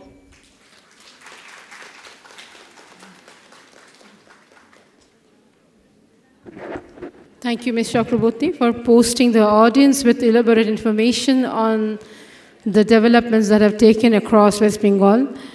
I will extend my thanks to all of you. Historian and writer Roxanne Dunbar had said that more and more women are realizing that only collective strength and action will allow us to fight for the kind of society that meets the basic needs for basic human survival. With that, I welcome you to the second half of the second day of the second National Sri Aurobindo Mahila Pathachakra Conference on Women and Socio-Spiritual Transformation in the Light of the Mother and Sri Aurobindo. Ladies and gentlemen, I humbly request you, I know we are very exhausted after lunch, but if we could kindly be a little silent and settle down, then we could start with the program.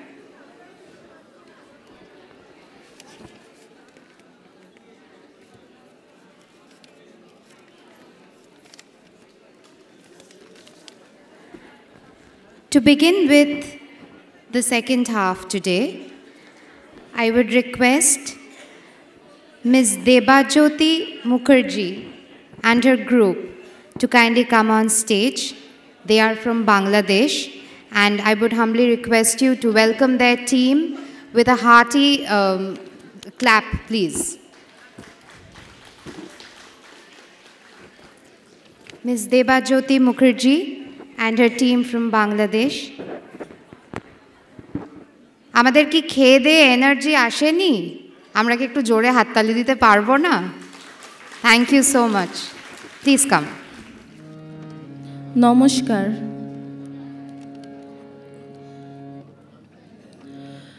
বাংলার মাটি, বাংলার জল, বাংলার বায়ু, বাংলার ফল, পূর্ণ হোক, পূর্ণ হোক, পূর্ণ হোক হে ভগবান।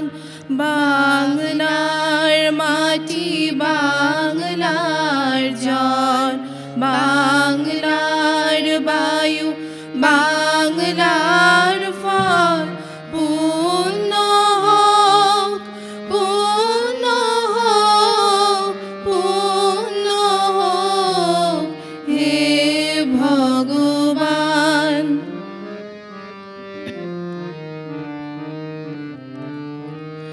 বাংলার ঘর, বাংলার হাট, বাংলার বন, বাংলার মাঠ, বাংলার ঘর, বাংলার হাট, বাংলার বন, বাংলার মাঠ, পূর্ণ হোক, পূর্ণ হোক, পূর্ণ হোক হে ভগবান।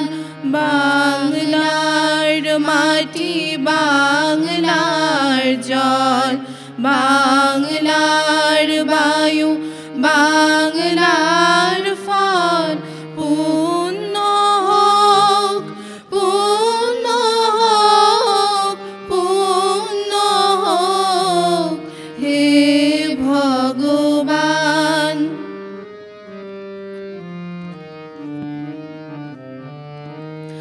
বাঙালির পণ, বাঙালির আশা, বাঙালির কাজ, বাঙালির ভাষা, বাঙালির পণ, বাঙালির আশা, বাঙালির কাজ, বাঙালির ভাষা, সত্য হোক, সত্য হোক, সত্য হোক হে ভগবান। বাংলার মাটি, বাংলার জল, বাংলার বায়ু, বাংলার ফল, পূর্ণ হোক, পূর্ণ হোক, পূর্ণ হোক হে ভগবান।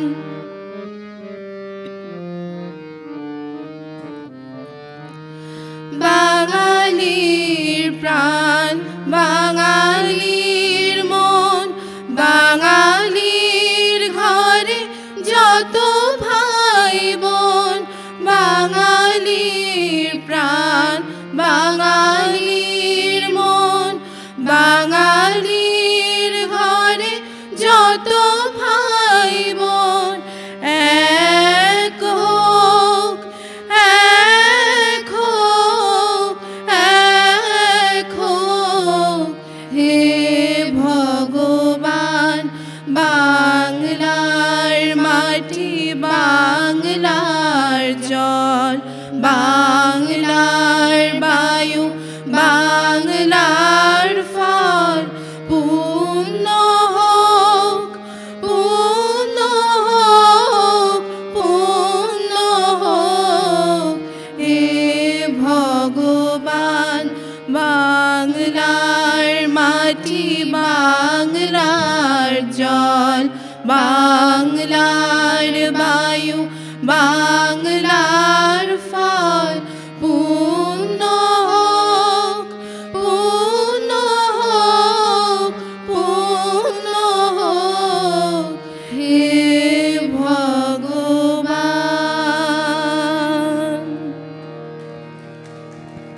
Thank you.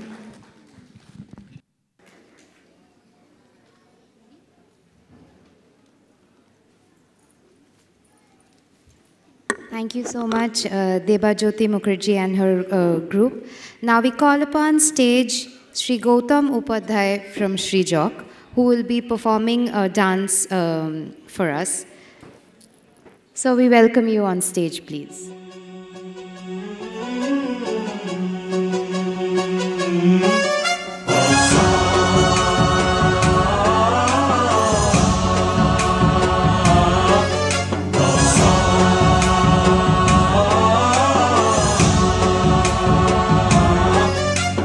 गणनायकाय गणदैवताय गणाध्यक्षाय धीमहि गुणशरीराय गुणमण्डिताय गुणेशानाय धीमहि गुणातीताय गुणाधीशाय गुणप्रविष्टाय धीमहि एकदन्ताय वक्रतुण्डाय गौरीतनयाय धीमहि गजेशानाय भालचन्द्राय श्रीगणेशाय धीमहि एकदन्ताय वक्रतुण्डाय गौरीतनयाय धीमहि गजेशानाय भालचन्द्राय श्रीगणेशाय धीमहि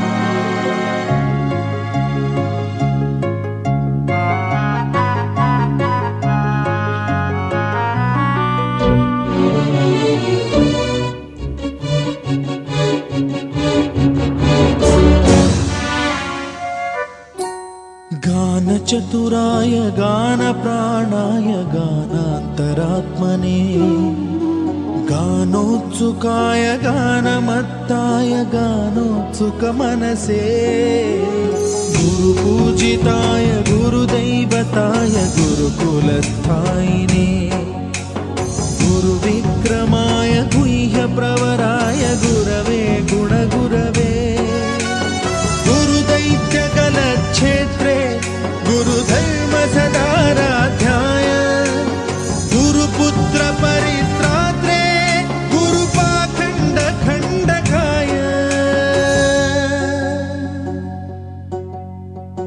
गीतसाराय गीततत्त्वाय गीतगोत्राय धीमहि गूढगुल्फाय गन्धमत्ताय गोजयप्रदाय धीमहि गुणातीताय गुणाधीशाय गुणप्रविष्टाय धीमहि एकदन्ताय वक्रतुण्डाय गौरीतनयाय धीमहि गजेशानाय भालचन्द्राय श्रीगणेशाय धीमहि एकदन्ताय वक्रतुण्डाय गौरीतनयाय धीमहि गजेशानाय भालचन्द्राय श्रीगणेशाय धीमहि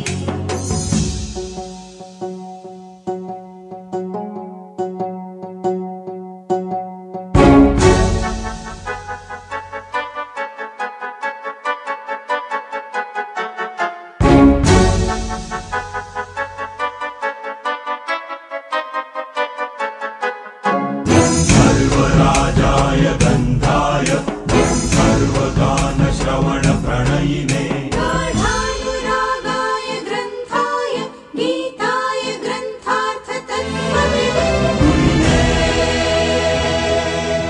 गुणवते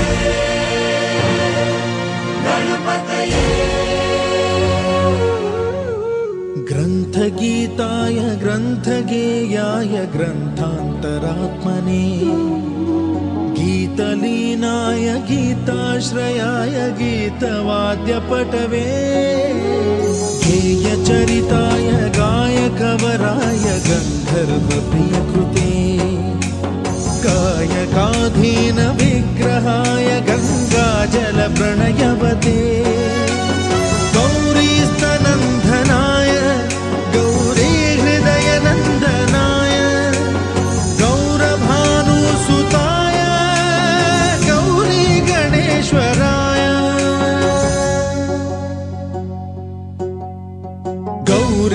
तनयाय गौरीप्रवणाय गौरभावाय धीमहि गोसहस्राय गोवर्धनाय गोपगोपाय धीमहि गुणातीताय गुणाधीशाय गुणप्रविष्टाय धीमहि एकदन्ताय वक्रतुण्डाय गौरीतनयाय धीमहि गजेशानाय भालचन्द्राय श्रीगणेशाय धीमहि एकदन्ताय वक्रतुण्डाय गौरीतनयाय धीमहि गजेशानाय भालचन्द्राय श्रीगणेशाय धीमहि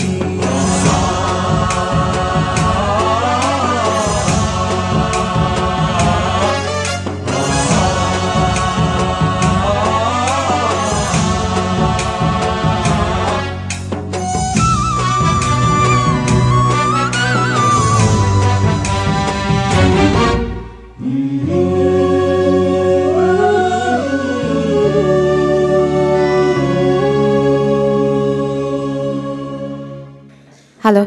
Thank you so much for such a splendid performance. It's not over yet. There is another performance. But while he gets ready, a bit about his organization, Srijok. Srijok has been functional since 1996, and they have been blending various creative supremacies together. And they follow the style primarily pioneered by late Uday Shankar. But they have somehow created their own signature style. And they perform Indian folk dance and classical dance.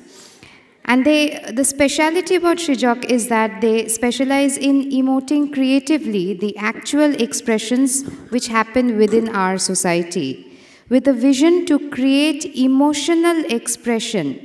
Therefore, Srijok pioneers in creative emotional expressionism. That is their school of dance. Srijok thrives mainly on seamlessly expressing physical and spiritual emotions and attempts to highlight the vastness and sophistication on Indian culture to the current as well as the next generation through various thematic performances rich in transcontinental cultural texture.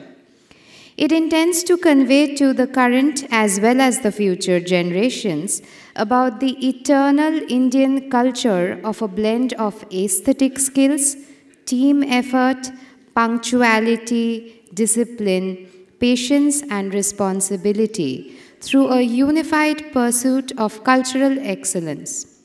Srijok takes pride in the constant creative process to improve upon existing styles of performance to reach the dazzling pinnacle of creativity. And it cherishes the hope that one day all ailments and all sufferings of the society will be replaced with sheer joy and pure happiness. In one word, as the divine grace has told us, salvation. What a beautiful thought. Let's give it up for Srijok, his institute, please. A big round of applause, because it takes a lot of effort to come up on stage and perform like this. Sir, we are ready for your next performance. He'll be up in a minute.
Thank you, sir. We request you to kindly stay on stage. You will be felicitated by the team.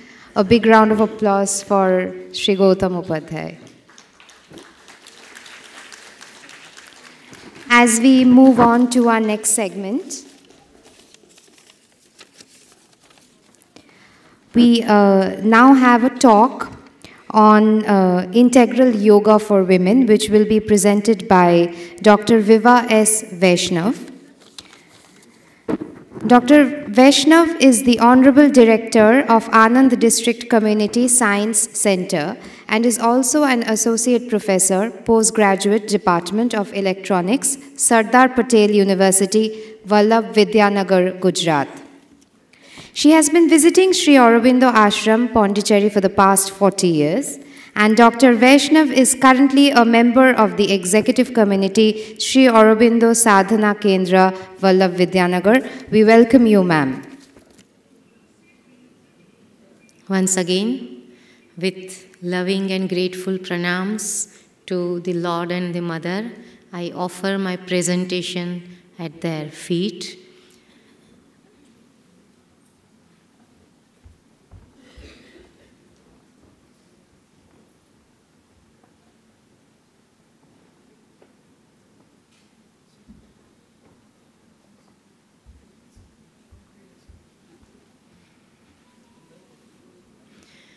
The topic given to me is integral yoga and woman. We straight away go to the presentation. We will address these three questions. What is yoga? What is integral yoga? And what is the women's role? What is yoga? Why yoga? It is said in the Gita, Bhagavan has said, greater than the doers of ascetics, greater even than the man of knowledge, and greater than the man of works is the yogi. Therefore, O Arjuna, become a yogi. Bhagavan ने बोला है, become a yogi. योग use से आता है. Use माने जुड़ना. The etymological sense of the word is union. Yoke, it is Dutch juk, German josh, Latin jugum, and Sanskrit yuj. It means the linking or union of the human consciousness with something higher, something transcendent, something eternal and divine. Why union? योग क्यों करना है? Why union? In the ignorance of his dividing mind, though not in spiritual fact, man is cut off from its transcendent source and sustenance. हमारा source से हम cut off हो गए हैं, इसीलिए जुड़ना है. He regards himself as a separate being. Among countless separate beings, his life has his own personal concern, his thoughts as his own mental creation, even his successes and failures as the exclusive outcome of his personal effort. This self-separation is there of the individual from the unity of the universe and the eternity of the transcendent. Because of this, what happens? It constitutes ignorance. This separateness is the reason, it is the cause, and it is the result of all suffering. जो भी कुछ suffering है, वो हम जुड़े नहीं हैं, इसीलिए है. अलग हो गए हैं हमारे सोर्स से, इसीलिए है. तो और उसकी वजह से ignorance आ जाता है. That is the ignorance in fact. और ignorance की वजह से ये हुआ है. Sri Aurobindo writes in the Life Divine कि man has sevenfold ignorance. There is ignorance about the origin, there is ignorance about the cosmic consciousness, there is ignorance about the egoistic, about our ego, ignorant of the universal self, and we take our limited egoistic mentality as everything. There is an ignorance of temporal, शाश्वत में हम नहीं जीते हैं. Psychological ignorance, constitutional ignorance. 6th one. And 7th one is the practical ignorance. ये सब ignorances है और इसी की वजह से हमें suffering and दुख होता है. ये आज का नहीं है. ये this is going on since 10,000 years. In the Veda there is a prayer. Asato ma sadgamaya, tamaso ma jyotirgamaya, मृत्योर माम अमृतम गमया. ये प्रेयर तो तब से चल रही है.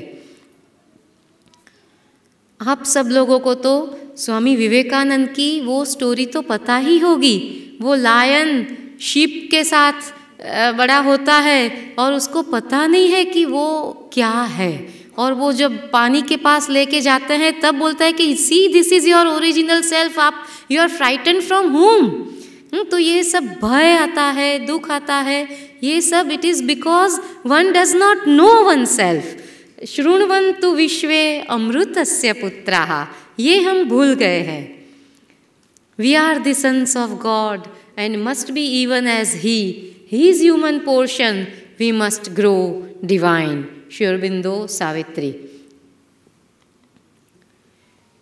So, this can be this colossal, prachand and multiform ignorance. It is due to this alienation of human consciousness from the infinite and universal consciousness, and how it can be abolished. That can be abolished only and only by yoga. So, by healing the division. वो division कैसे heal करे? वो division yoga से heal होता है. And yoga is the only means, the only effective spiritual dynamism that can completely heal this division. Here, yoga means not only the union, which is the goal. हमारा goal है हम उससे जुड़े, लेकिन ये तो हमारा गोल हुआ, लेकिन yoga is a process also. So yoga is a process and yoga is a goal. What is not yoga then? The ethical rules, dos and don'ts, austerities, tapasya, metaphysical speculation, cognition, even religious cults and creeds have nothing to do with yoga. They rotate within the confines of mental consciousness. But yoga is a movement of the human consciousness to contact the infinite by self-transcendence. This is yoga. हमको खुद को करना पड़ेगा. वो ऊपर चढ़ना है टेकरी पे, टोच पे जाना है, तो चलो हमने कॉगविल ट्रेन भेज दी, ऐसा नहीं चलेगा. We have to ourselves do the self transcendence. It is a direct leap or a headlong plunge into the eternal. There are various systems of yoga. हमको तो बताने की ज़रूरत नहीं है. हठ योग, राजयोग, ज्ञान योग, कर्म yoga, bhakti yoga. It is known as the triple path.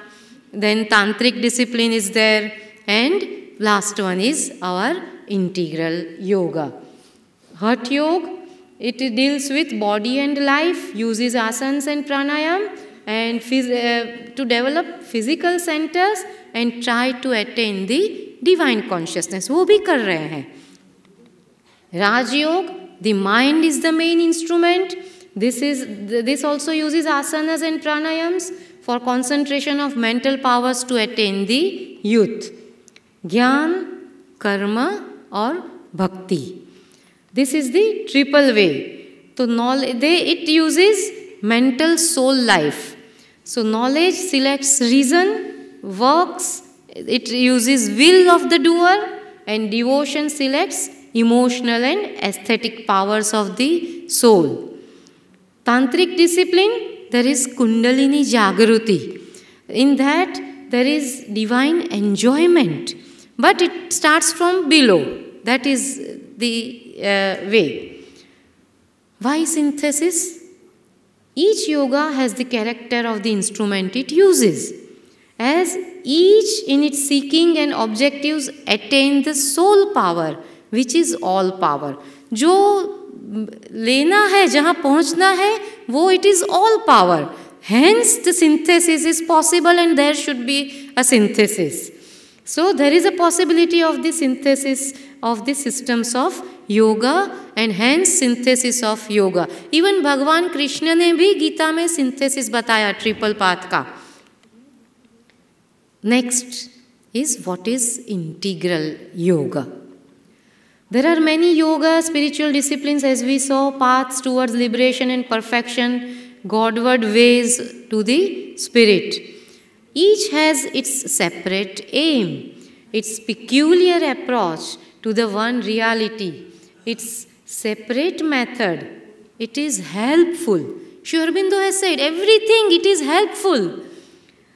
But the integral yoga makes use of all of them in their essence and tries to arrive at a unification. In essence, not in detail. It does not take detail of each one, but हर एक का क्या क्या gist है, वो सब integral yoga में ले लिया है. The integral yoga is called integral because it aims at a harmonized totality of spiritual realization and experience. Its aim is integral experience of the divine reality, as the Gita describes, Samagram Mama, the whole mean. Its method is also integral. So, its aim is integral, its method is also integral. That is integral yoga. There are three basic postulates of the synthesis of integral yoga is known as Purna Yoga also. तो ये योगा ऐसा है कि जिसमें सभी ब्रह्मन के प्रकार के सिंथेसिस आ जाता है. इट इज जागृत, तेजस, सुषुप्त एंड एब्सोल्यूट ब्रह्मन, ये सब का सिंथेसिस उसमें आ जाता है. Next is there is a synthesis of all parts of man, mind, life, body and soul. ये चारों का अलग अलग नहीं है, लेकिन चारों all put together in the soul, in the light of the soul, ये एक पूरा उसका यूनिफिकेशन आ जाता है. Sri Aurobindo says that each part of the being of man is derived from the Supreme and that is permeated and sustained by the Supreme, and hence each part is important. Nothing is to be neglected. Third one is उससे ऊपर mind, life, body और soul, उसके ऊपर supramental light है. So there is a supramental synthesis to और synthesis to the truth consciousness. So ये तीन तो पोस्टुलेट्स हुए. There are two more aspects of the synthesis. There is a synthesis in the terms of the soul, individual, universal and transcendent. In some systems, universal is missing. Here in integral yoga, there is individual, there is universal, and there is transcendent. Next, there is a synthesis of the three Vedantic realizations, that is Advait, Vishishtadvait and Dvait. ये तीनों आ जाता है integral yoga में. So integral yoga, it is an organic synthesis and it seizes on the central principle of concentration, which is common to all yoga.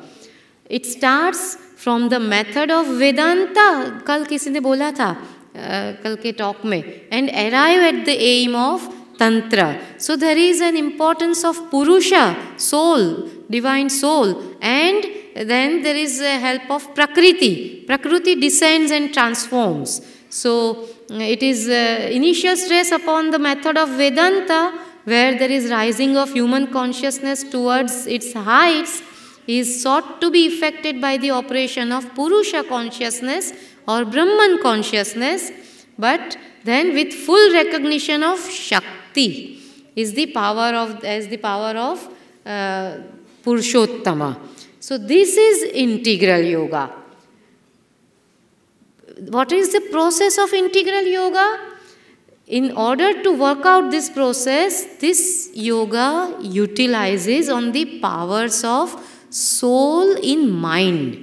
यहाँ से ये शुरू होता है.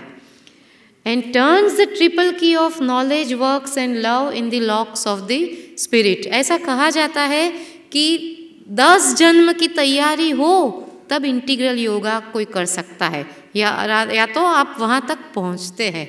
जो श्री अरबिंदो के पास आते हैं उसकी आध्यात्मिक 10 जन्म की तैयारी होती है. This is additionally, there is one peculiar or unique feature. It is the yoga of the human race. It is a collective yoga of the divine nature in the human race. This synthesis takes man as the spirit in mind and much more than the spirit in body, and assumes in him the power to open directly to the higher spiritual forces. सीधा है तो बाकी का योग का ज़रूरत थोड़ा कम होता है, कहाँ कहाँ यूज़ कर सकते हैं. So it is a collective yoga of divine nature in the human race. What is the definition of yoga? Definition of yoga as given by Sri Aurobindo is, it is all life is consciously or subconsciously a yoga. For we mean by this term a methodized effort towards self-perfection. It is a methodized effort. कोई ऐसी वैसी बात नहीं है. It is a system, it is a science. Yoga is a science of Brahma Vidya. It is a methodized, it has got systematic method. Methodized effort towards self-perfection by the expression of the potentialities which are latent in the human being, human individual with the universal and transcendent both, and existence we see partially expressed. Because it is partially expressed, that we are to do yoga. वो जो partial है उसको पूर्ण करना है, इसीलिए वजह से उसका नाम है पूर्ण योगा. Partial manifestation है, partial expression है, उसको complete करना है. All life is a vast yoga of nature. In man, he devises, her thinker, she for the first time upon this earth devises self-conscious means. वो सभी बंदर, पता है ना, सभी बंदर नहीं बने.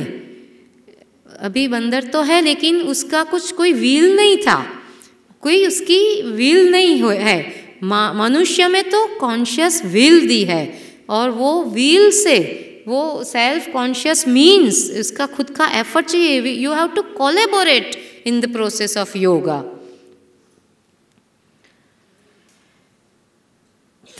How? Through a series of self-purification. Yoga is the only means by which we can become the divine. Yes, यहाँ एक नई चीज़ आई.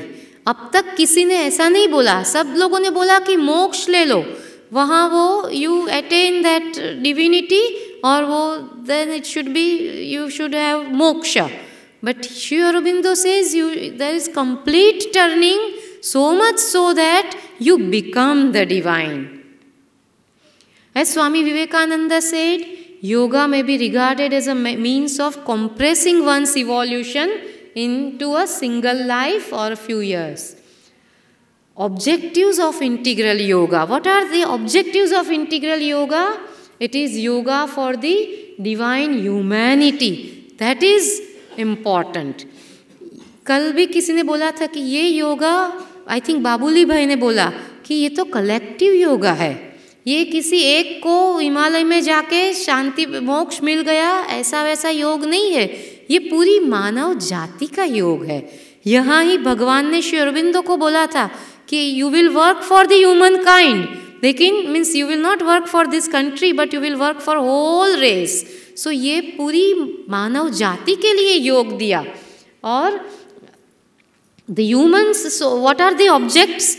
The humans souls individual liberation and enjoyment of union with the divine, जो बाकी का सब yogic systems कर रहे हैं. Individual soul with spiritual being is the first object of yoga. It's free enjoyment हो गया. उसके बाद वो तंत्र में जो एन्जॉयमेंट आता है, enjoyment with the cosmic unity of divine, it is the second object. But out of that, a third appears. The effectuation of the meaning of the divine unity with all beings by a sympathy and participation in the spiritual purpose of the divine humanity. पूरी मानव जाति को हमें divine बनाना है. पूरी मानव जाति का conversion into divinity, divine humanity establish करना, वो हमारा वो इंटीग्रल योगा का अल्टीमेट ऑब्जेक्टिव है. यहाँ ये इसका यूनिक फीचर है. ये क्या है? मानव जाति की बात कर रहे हैं तो हमें इवोल्यूशन याद आता है. It is accepted by science. Science ने बोला कि there is a process of evolution going on. वो बिग बैंग से वी विल सी क्या हुआ.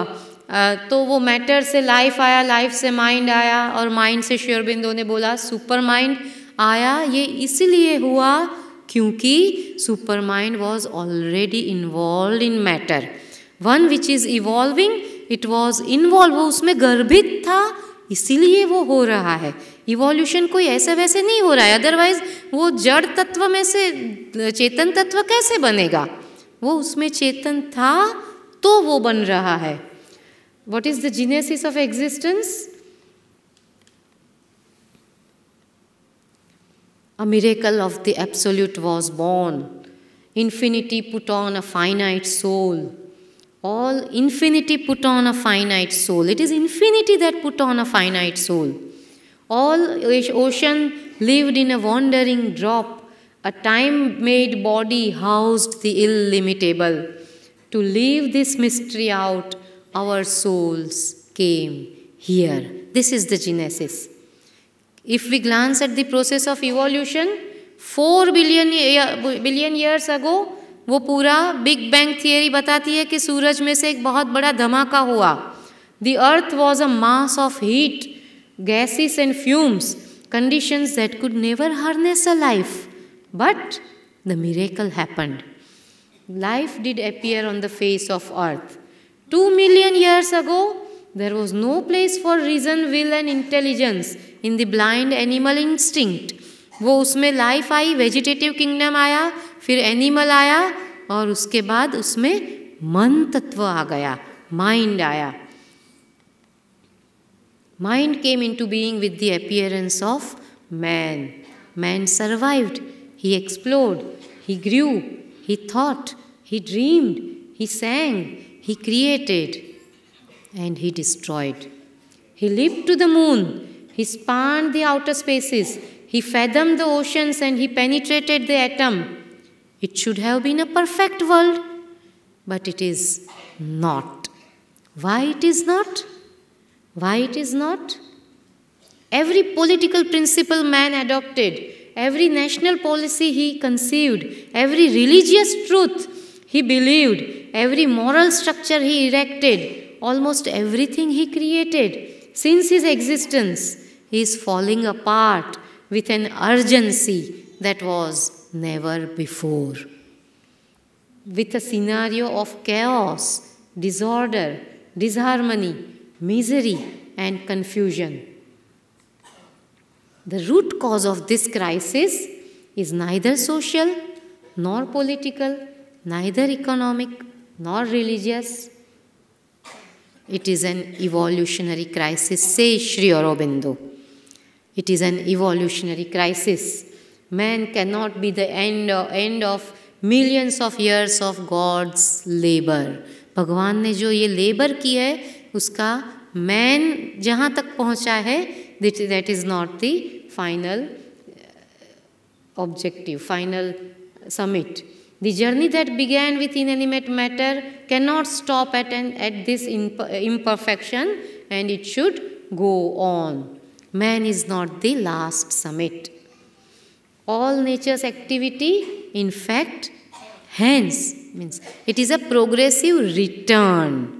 जो जिसमें से हम बने हैं वहाँ वापस जाना है. Progressive return towards the supreme reality, which is at once the origin and goal of the universe in totality as well as in its smallest element. The mother says we must live integrally. The truth, the beauty, the power and the perfection hidden in the depth of our being. It is then that all life will become the expression of the sublime eternal divine joy. इसमें थोड़ा आज का जो मेरा topic है उसका जवाब आ जाता है. हमें क्या करना है? We should live integrally. The truth, the beauty, the power and the perfection. So, it is a process of evolution from involution. That is the need, purpose and goal. And as Sri Aurobindo has written in the synthesis of yoga, all life is yoga. ये all life is yoga का दो meaning है. हमारी पूरी life yoga है वो एक तो है, लेकिन पृथ्वी पे जो पूरी लाइफ है, mother nature is doing yoga. It is the mother nature who is doing yoga. वो माइंड मैटर से लाइफ, लाइफ से माइंड, माइंड से आगे सुपर माइंड तक जाएंगे. This is mother nature's yoga. And because हमको माइंड दिया गया है, we are to collaborate. Yes. How to attain? It is by self-transformation. So these are various layers. The processes are integration and transformation. Transformation does not mean integral purity. There are various 6 elements of perfection, self-perfection, equality to Gnostic being. And next is what is the woman's role. As an individual, because individual one has to have self-perfection. As the pillar of the family and society, as mother and as an educator. So woman's role is to have self-transformation.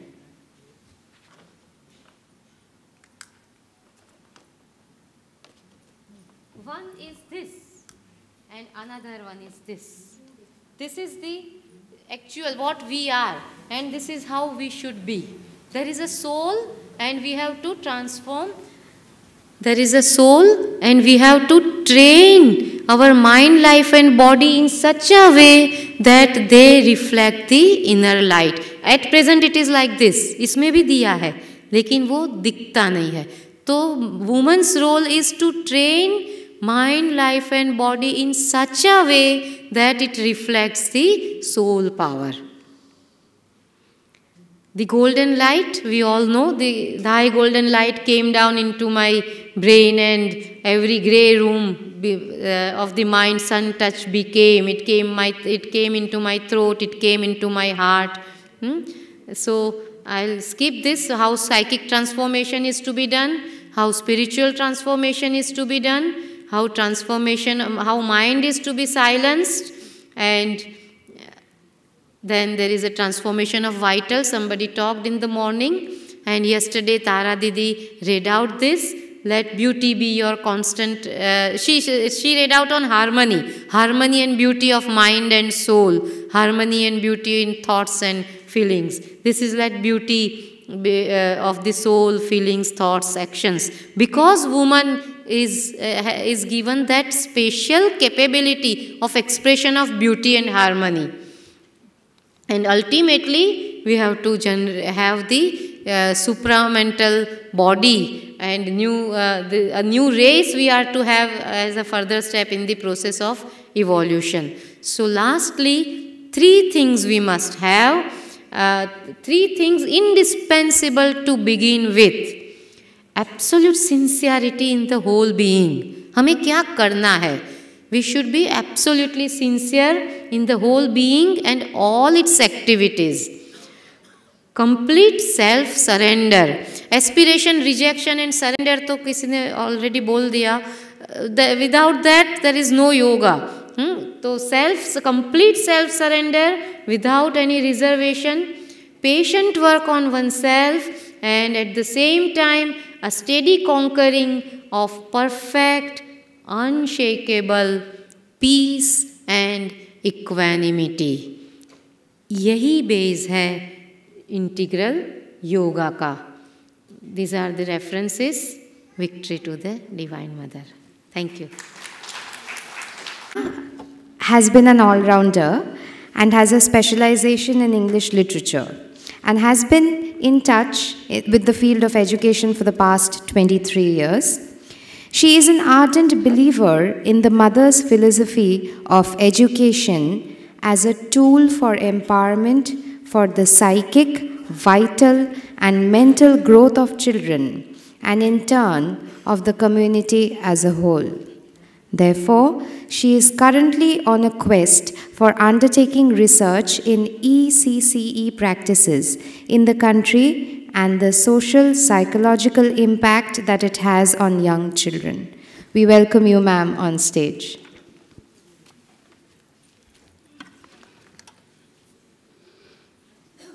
Namaskar. I know it's been a long day, and my deep gratitude to the Women's Forum, the Pathachakra, which thought it significant to invite both Tara Didi and me from the Delhi ashram. I'm part of the Delhi ashram, and the other roles which have been spoken used to be. I now live in Madhuban, and it is there that we are all working, along with so many of you, to see not just what is the theory behind integral education, but to practice it.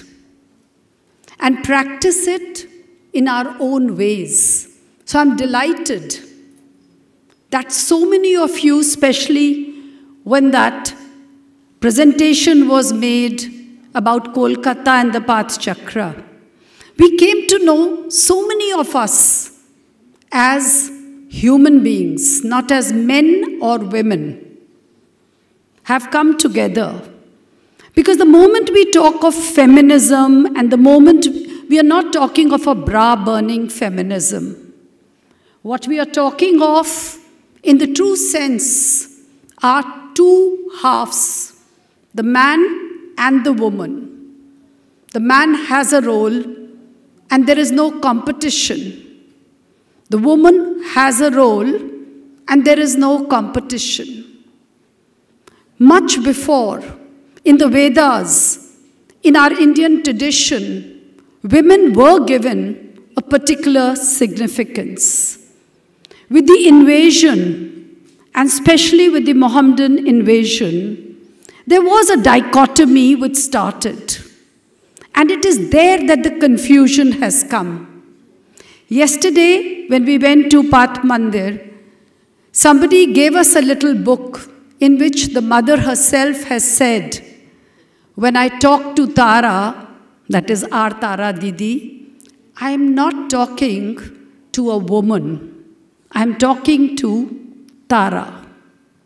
So whole confusion about man's world and women's world. If we all look at the way we have grown, and we look at Siddhi Day was just here on the 24th of November. And we all must have really understood Siddhi Day in our own way. It was the day of enlightenment. It was the day when Krishna actually took an insight into where he wanted to belong. And he entered Shri Aurobindo. But it was significant for another day.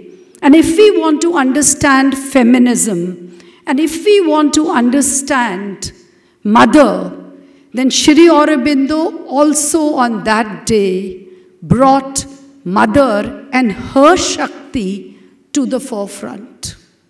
That is the Shakti. Who has the power of organization, next. Who has the power of walking on the integral path Since morning, so much has been spoken, so I'm going to cut short my dialogue space. All I'm going to say is that integral path is the path when we talk less and we walk more. We act more in our daily practices of equanimity for ourselves, for harmony, for beauty, not just for ourselves in the physical being. Next. And this is what Shri Aurobindo has given to us.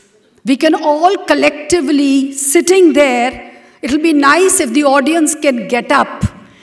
Just sitting, wake up and read what Shri Aurobindo represents in the world history is not a teaching, not even a revelation. It is a decisive action direct from the Supreme. Shri Aurobindo has come on earth not to bring a teaching or a creed in competition with previous creeds or teachings, but to show the way to overpass the past and to open concretely the route towards an eminent and inevitable future. So man is not the last rung. We had the stone, we had the animal, we have the man. Many speakers before me have said that man is not the last rung. So are we divided?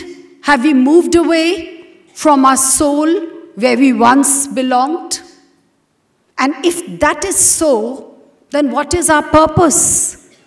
Our purpose is to understand our different parts of the being. Next. And how do we concentrate on the divine if we do not know where the divine is within us? Because we are a mental, you can take the next slide, because I'm cutting short. And this is the most important part for man to discover the supreme discovery. Is man only a physical body? We understand it. I'm not going to use jargons and confusing things, because if you read Shri Aurobindo as a practice for 15 minutes every day, you know all that he wanted to give to us. It's in the practice. It's in the daily sense of rhythm and discipline that we forget who Shri Aurobindo is. So Shri Aurobindo knew that our mind is something which is, in the Western metaphors, a monkey mind. But the mind is something which, even after the British education has gone away, for 75 years, we've had a very mental education. So one of the things for the Path Chakra women would be, are we going to just come together and do mental deliberations, mental talks? But what is it that we look at as the vital, which is always there? So how can we look at the mind not as the last summit? Because the mind will give us many emotions. It will give us many knowledge. But do we practice what Shri Aurobindo has written about, for which he actually went away himself in seclusion, giving the work to the mother? So the mind is just one part of it. There is the vital. There is also something which is within us. There's a small story, and I think it's afternoon time, we are all sleepy, But we can listen to one small story. Once a devotee like all of us, and I'm sure the devotee was like all of us, went to Shankara and said, everybody says they know you. They have seen you. I have never seen you. I'm very good. I do everything perfect. I talk about you. I read about you. But I have never seen you. And I do want to see you. Shankara smiled and said, what is it that you want from me? And this devotee, ardent and beautiful, said, I want to see you. Shankara, with his mischievous smile, once again said, okay, I'll meet you tomorrow. Tomorrow? You'll see me? Yes. But then how will I recognize you? How do I know it is you? Shankara, once again, Lord of the high mountains, smiled and said, when you see a man without a head, you know it's me. I'll be around. It was a night of trepidation. It was a night of long wait. The morning came, and the devotee is looking at everyone.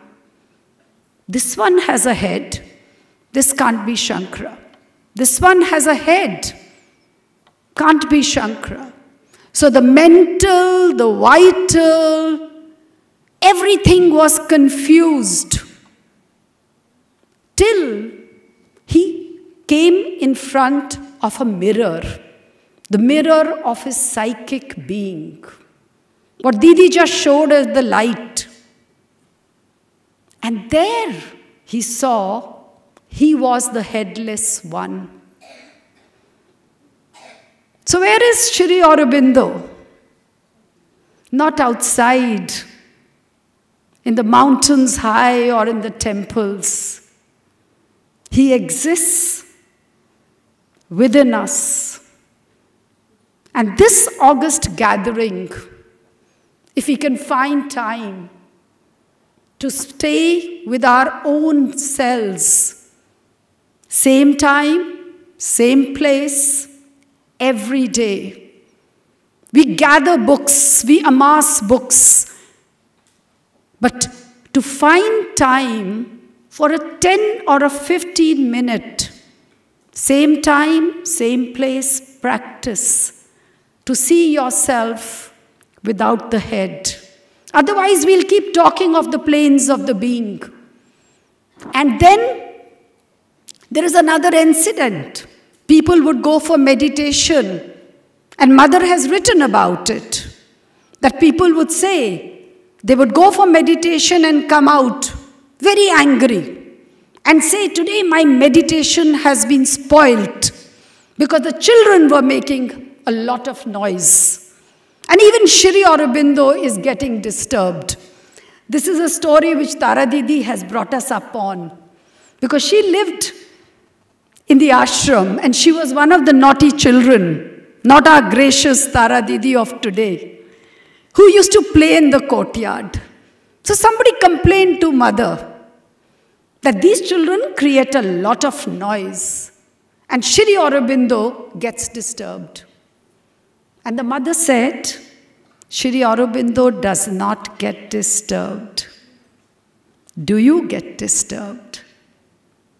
So when we talk of meditation being part of the Delhi ashram, one thing that we practice on a daily basis is our karma yoga. We do a lot of work on a daily basis, which takes us away from our ego.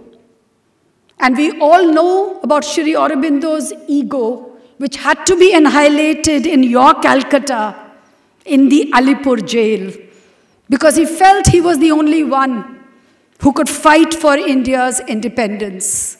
And lo and behold, Vasudev told him, You are not the only one. There are better people. India will gain its freedom, but it will lose its spirituality. So when we meet in communions like these, what is our aim? What is our purpose? We understand aspiration. What is our aspiration for ourselves? We understand rejection. But what is our rejection for ourselves? What is it that I'm going to reject? The manner in which I speak to somebody. This is a servant. This is this one. What is my relationship with this person? And then comes that last thing of surrender. Because these are very heavy, loaded words. So having an aspiration for yourself for a month and breaking that into a week and a day is what we do at the Delhi ashram. I don't know any philosophy. I have not seen God. But we have all experienced that a lot of seniors and elders to us on a daily basis walk that path. And that is the supreme discovery. Shri Aurobindo has told us. But we have to see in our human life. The next. What is the limitation of our present being? Because if we want to have we want to discover things, then there are aspects of the limitations of the present being. The present being has not seen himself or herself as a whole. Not as a man, not as a woman. As God's person, as somebody who has that rhythm of servitude, who's part of the divine. And that is a big, I would say, difficulty and a limitation. We do not know ourselves, and Shri Aurobindo has written about it. We do not know ourselves, and we also judge others very quickly. We live in a world where we will give judgments about others. What does Mother teach? Mother as the greatest organizers. And many times when I go to Tara Didi with some difficulty, and I say, how do I deal with it? She looks at me and says, just pray. We had no money when we built the Delhi ashram. We never craved for money. We just continuously heard the voices, just pray. What is this pray? Is it a ritual? Because we are not a religious organization. Especially somebody like me, when I was coming to the ashram, my own family questioned, ashram? What are you going to do in an ashram? This ashram is a haven for people who want to live a life not of an ascetic. Because Shri Aurobindo's yoga is not the yoga of giving up life, but on a daily basis, stepping back and looking at what is it that I can do to improve myself. I cannot improve others if I don't lead by example. You were all children once, but have you kept that little child alive in your heart? And when you were in school, what of your teacher's subjects you remember? you only remember kind words, a smile, a loving touch. Are we bringing that into our societal framework? Or do we keep saying, this is somebody else's job? So when I come to Aurobindo Bhavan, and pardon me for saying it, I've grown with Tara Didi, and I see beautiful flowers, samadhi decorated, but on the entrance, I see what should not be there. Whose job is this? We talk of harmony, we talk of beauty, we talk of divine within us. It's like there's a famous pianist. He plays the piano really well. And when he goes to play the piano, because it is in his head that he is one of the finest pianists, the piano has not been tuned. It's not working. So how do we talk of integral yoga, integral living, if we have not actually looked at our instrument and brought into that instrument what Mother gave to us through her symbol? Next. So the Mother's symbol and her signature both have a lot of significance as the bird of peace descending upon earth. Next. For a moment, we'll all close our eyes, sit straight wherever we are. If you are sleeping, we can take a deep breath. And in your mind's eye, just hold with sincerity what Mother has given to us through her symbol, an aspiration for eyes closed. And we see in Mother's symbol nothing else but guidance. In the morning, we spoke about, Lopa spoke about the Shaktis. I'm not going to speak about that. But we enter the domain of Mother's work, for Shri Aurobindo's work, eyes closed, deep breath, sincerity. To be sincere is to be pure. As Shri Aurobindo tells us, desire nothing but the purity, force, light, whiteness, calm, ananda of the divine consciousness. Eyes still closed. We enter now into the domain of humility. True humility is humility before the divine. Gratitude. There is nothing which gives me a joy equal to that of gratitude. When I hear the birds singing, see a lovely flower blooming, look at a little child in delight, gratitude that I am on this path. Sincerity, humility, gratitude. And now comes the Kali, perseverance. It's a long and arduous road. I see myself under her protection,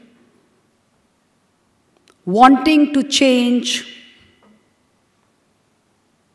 each part of my own nature. Eyes still closed. Receptivity. This means I'm now ready to receive the divine grace and allow it to work on me. I'm a speck. I'm just a part. But the divine is within me. I feel the rippling of progress. Do I have the courage to own up? As Shri Aurobindo said, the forces that stand in the way of sadhana, the spiritual discipline, are the forces of my lower mental, vital, and physical nature. I take a deeper breath, long, deep breath, eyes still closed, sit straight, and we all together chant Om 3 times. The whole audience. Om.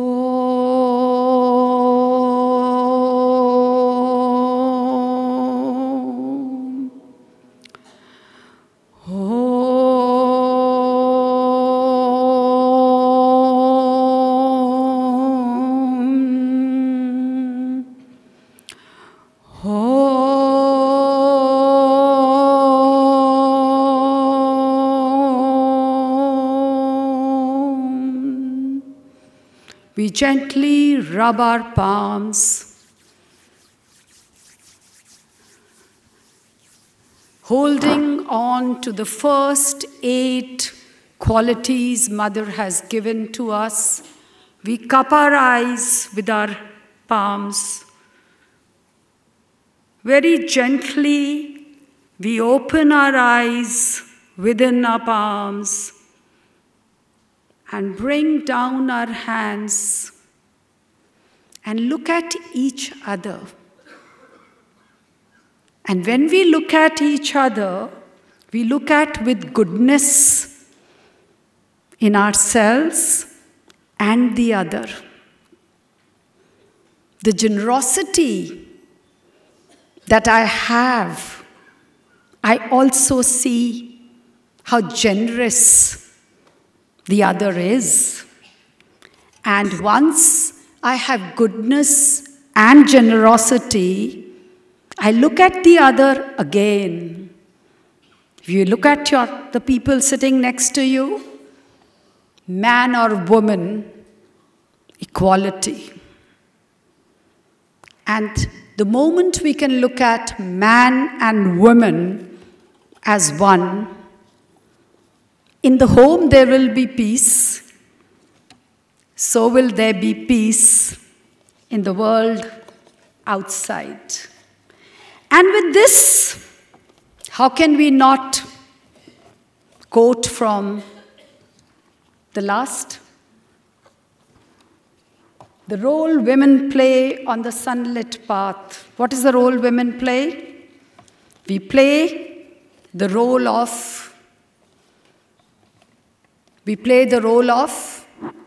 organizers, people who can do so much.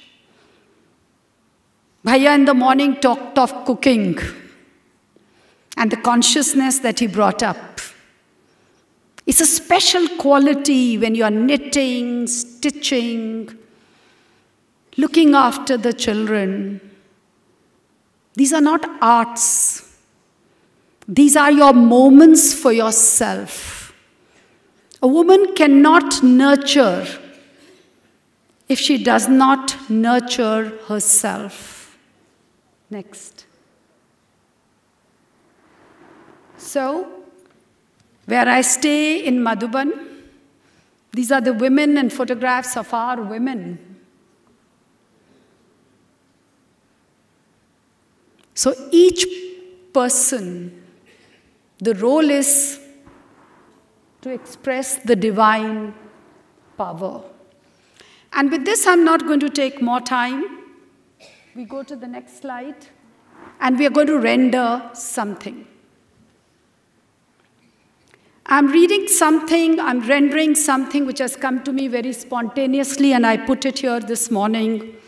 It's Savitri, Book 7, Canto 4. And if you people want to, you can render with me. I am Durga,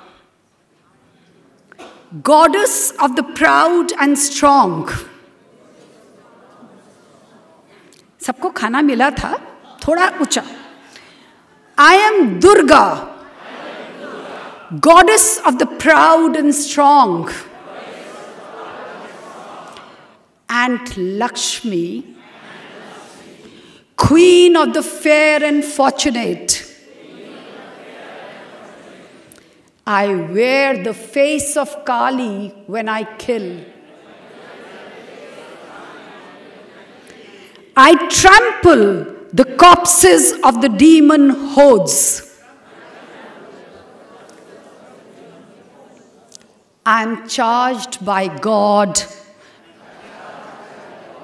to do His mighty work. Uncaring, I serve His will, who sent me forth. Reckless of peril and earthly consequences, I reason not of virtue and of sin, but do the deed He has put in my heart. I fear not for the angry frown of heaven. I flinch not from the red assault of hell. I crush the opposition of the gods. Tread down 1,000,000 goblin obstacles. I guide man to the path of the divine. And this is an important one. And guard him from the red wolf and snake. I set in his mortal hands my heavenly sword.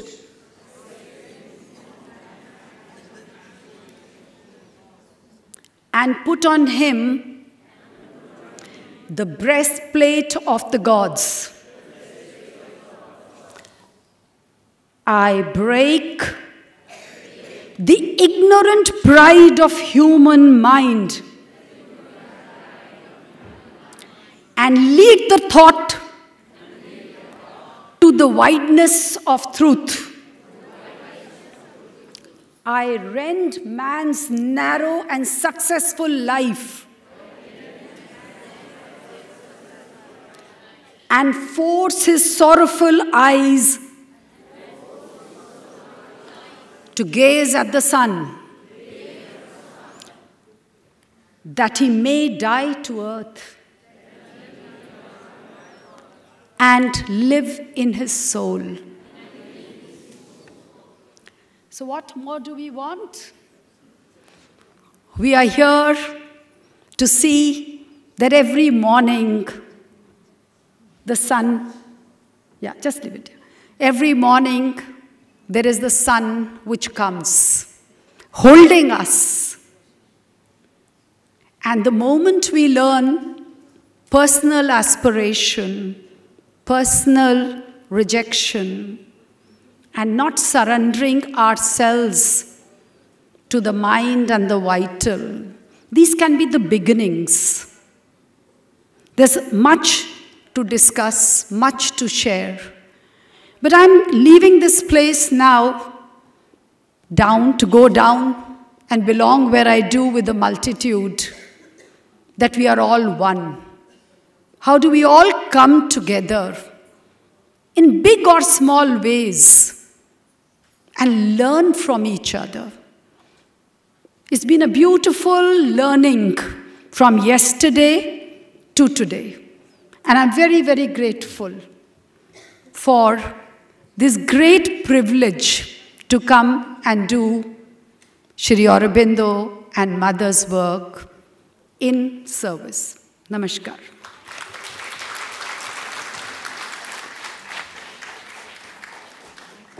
Thank you, ma'am, for an extremely therapeutic session. The vibe and the ambience of the audience has completely changed.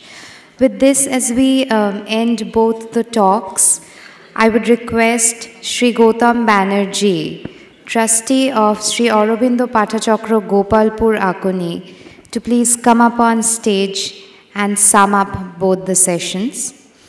While sir comes up on stage, there is an announcement.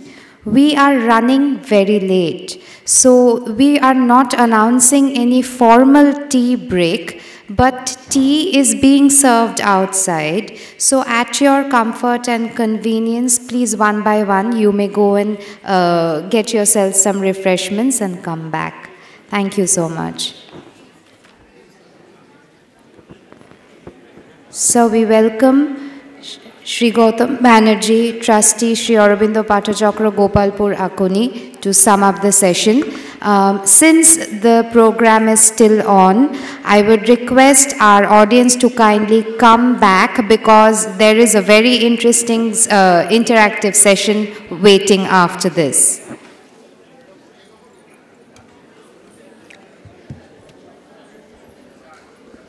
Respected guests and the devotees attending the second National Sri Aurobindo Mahila Pathachakra Conference, this is for the second day we are here. Today we had quite a few interesting discussions which enriched us.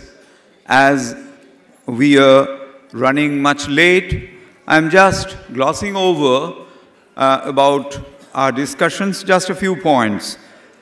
It was revered Swami Suparnanandaji Maharaj who talked about the incident where Sri Ramakrishna Dev requested or urged upon Sri Sri Ma Sarda Devi to carry on his walk. And he very rightly mentioned that Sri Ramakrishna Dev thought it apt for the feminine power to take over. It was a very nice opening lecture that enriched us. Swami Brahmadev, he also enlightened us with quite a few interesting points. He said that we are basically immortal. It may be that our outer cover, the body, may go away, but deep within us, the divine element that continues. So we are immortal. He made another very interesting point. He said that it is a fact that we live in this world, but what is most intriguing is the point that how we live. Is it that we are living as a self-centered person, or is it that we are living considering ourselves to be eternal? That is what is very important. It was from Lopa Mukherjee we received a very interesting session. He guided us through the practice of meditation, where she very nicely helped us considering each and every part of her bodily existence to be the manifestation of each and every feminine divine powers. She started with Aditi, who is sitting within 1,000-petaled lotus, and then gradually helped us identifying each and every part of our existence as manifestation of some of the divine powers, feminine powers. It was Dr. Shukla Banerjee. She took us to the views of Swami Vivekananda and Sri Aurobindo towards women empowerment. She made three very important points: the truth behind what we call women empowerment, the process through which this women empowerment could be brought about, and the practical application methods in this life. Very nicely, she dealt with these 3 points and enriched us with the processes and interesting details of the thing. It was Yashaswini Roy who next took up a very interesting subject. She dwelled upon women's progress of consciousness through vital. That was a point. She very nicely defined the vital energy, action, and she identified this vital energy to be something that is basically the mother power that acts through the vital, and the more we be able to relate this vital power with the mother power, it becomes easier for us to bring about an integral life on this earth. It was Dr. Saumitra Basu who presented us with a very nice and I should say very lively some of the points he endowed us with. First of all, he was very specific and categorical towards the role of a mother. The mother who actually brings up her child. What are the points? What are the principal points basing upon which her mothership is manifested in this world, and how can she use this towards bringing up her child? She mentioned it very nicely. I'm not going into the detail as we are going out of time. Amiyo Mukhopadhyay from Dhaka. It was his chance, it was his very interesting discussion through which we came to know about the exact role of the Pathachakras.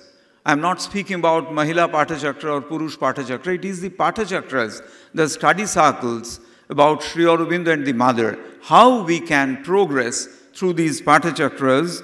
She gave us very effective hints. Swadhyay, Utsaha, Guru and Kal, the 4 aids he pointed out. And he was very right in bringing about that when we are assembling in the study circles, we should be very careful about concentrating on these points. Neela Sundar, she also talked about empowering the women. She detailed us about the centers in her state. Revered Dr. Madhusudan Reddy, he started such study circles there, which gradually spread. Viva Vaishnav, she also made a very nice presentation. Mrs. Bela Satpathy, she mentioned about the very specific and valuable role of Babaji Maharaj towards bringing about this study circle movement in Orissa. And she also gave these details about how many Pathachakras, how many integral schools are running over there. From Sumita Chakravarti, we received details of this Pathachakras in West Bengal, some of the points. So this way we progressed. It was just in the last session we received Integral Path Harnessing Feminine Energy for Better World from Dr. Anju Khanna. She took us entirely to the philosophy of the Sri Aurobindo and the mother, and pointed out where the mother and her role is very specific and very helpful to us. And finally, we had again Viva Vaishnav, who also enlightened us about the future in collective sadhana. That this way we had a very enlightened session with quite a few speakers telling us about the basics, basing upon which we can step towards the practice of the integral yoga of Sri Aurobindo. I again thank you for giving me patient listening. Okay, thank you. I would like to call upon stage Sri Subroto Sen, Chairman of Sri Aurobindo Shikhadhara Trust, to present his observer's note from this half of the conference. Sir, could you please kindly come up on stage?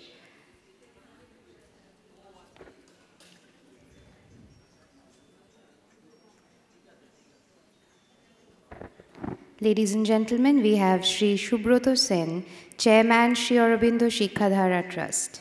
Over to you, sir. Thank you. Time is too pressing upon us, so you have to cut short. As the observer's note, as you know, observer has a freedom to take note and comment on the whole session since yesterday till now. Actually, it is a grandeur session yesterday with worthy and bountiful management throughout.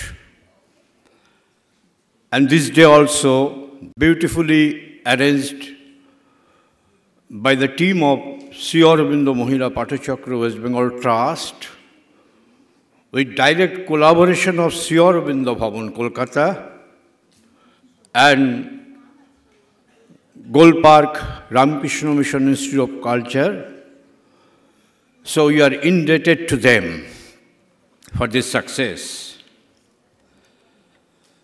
Normally, we are in the habit of appreciating instant stage program and performances, but life is not so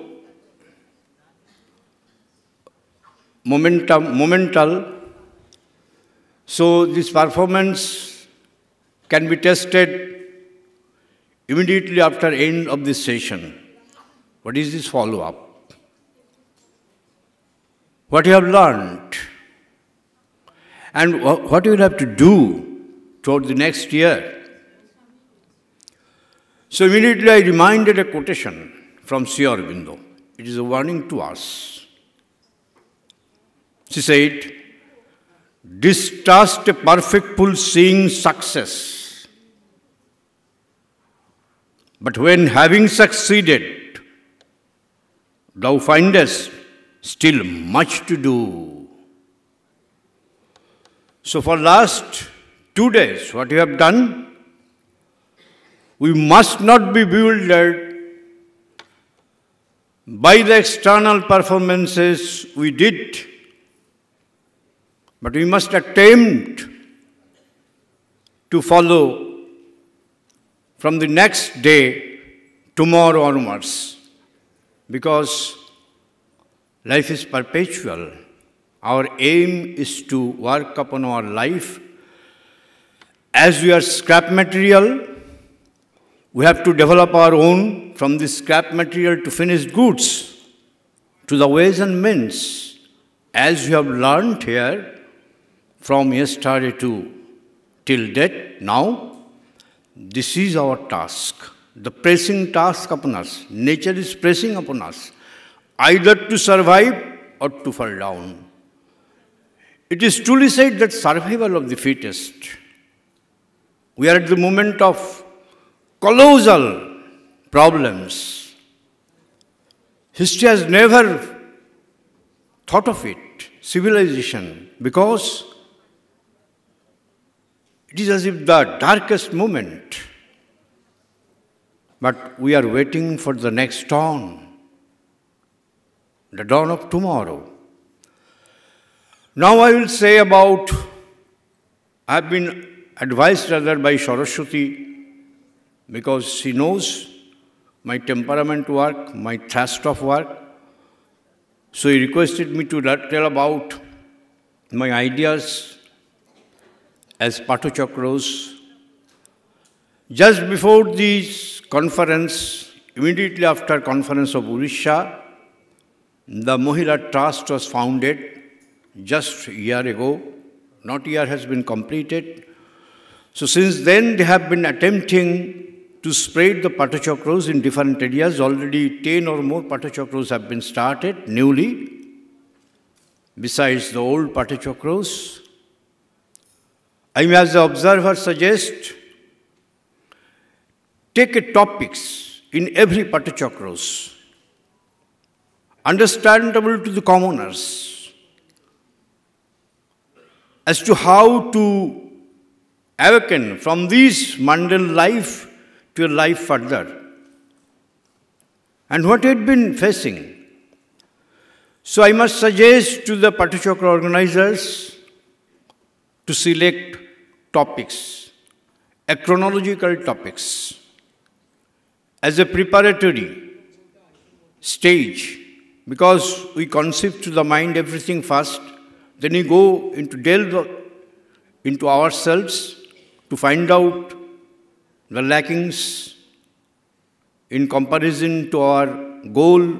We talk about, we preach, we write, we say, what is the dichotomy in ourselves and how to square up the dichotomies and to go further for establishing harmony, harmony in work, harmony in speaking, harmony in relationship, harmony, harmony and harmony. It is only the work through which we can find out ourselves. Work is a mirror. When we start to work, we find our nature's faults, nature's difficulties, nature's stumblings, nature's dichotomies, contrarieties of nature. Sri Aurobindo in the book Sri Aurobindo came to me, the reply wrote, man is a conglomeration of disparate personalities. Our attempt is to overcome from these disparate personalities and harmonizing ourselves through work. And work, Mother advised, as we know, you cannot meditate. In true sense of the term, meditation is a different thing, but as we conceive conventionally meditation sitting in for a particular time, you can skip away. But work is the fundamental thing. You cannot escape work. You cannot meditate, but you have to work. Because work is a tool to see ourselves, of our faults, of our stumblings, of our complexities. So, to end with, I will cut short. The main thing is, still I remember, we can remember the mother's prayer in 1941. The world is fighting for its spiritual menace by the rush of hostile and undivine forces. Lord, we aspire to be thy valiant warriors so that thy glory may manifest upon the earth. It is our prayer, it is our faith, it is our only the key words upon which we can rely. Whatever the worst situation may come, whatever the difficulties, because Mother is with us. The force is with us. When we depend upon our ego, upon our mind, upon our vital, we fumble, we doubt.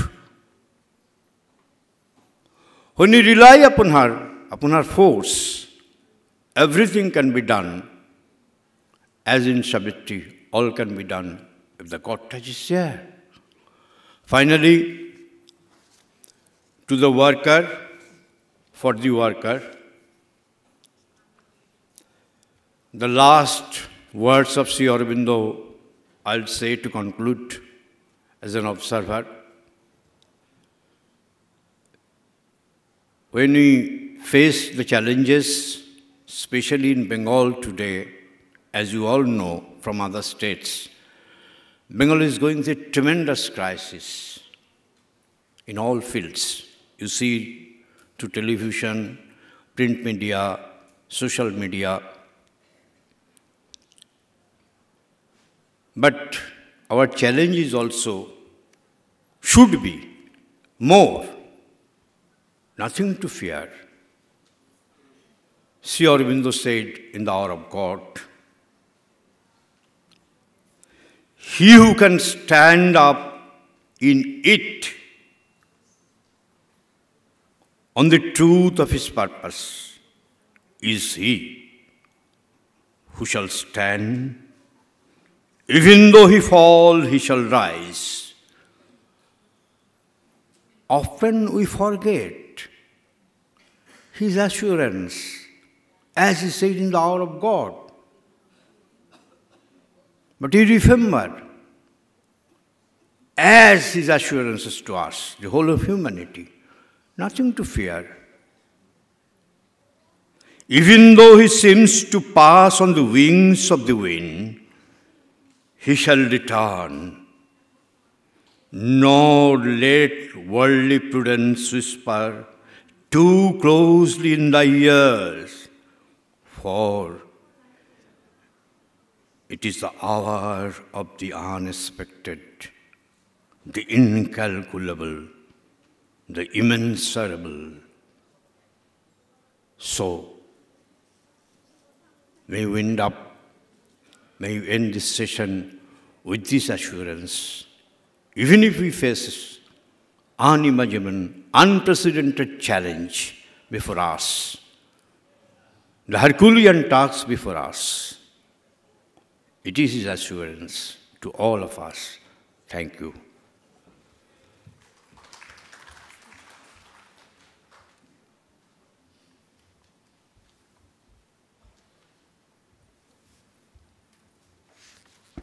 Thank you so much, sir. I would like to now call upon stage Srimati Joita Sharkar.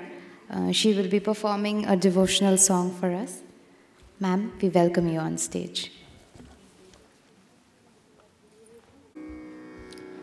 দিব্যত্রয়ী Shri Shri Thakur Shri Shri মা স্বামীজি প্রভু অরবিন্দ এবং শ্রী মাকে আমার আভূমিলুণ্ঠিত প্রণাম জানাই এবং এখানে উপস্থিত প্রত্যেকের জন্য রইল আমার আন্তরিক শ্রদ্ধা ও ভালোবাসা।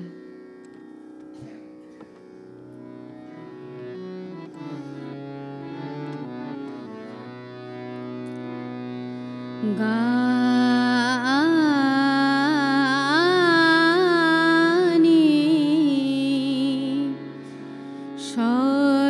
সর্বশ্রেষ্ঠ সাধনা গানি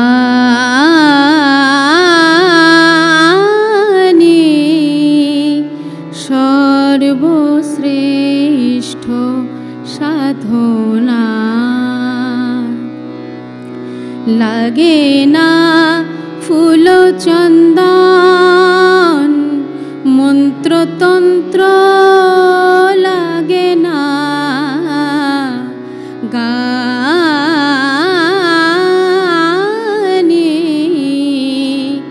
সর্বশ্রেষ্ঠ সাধনা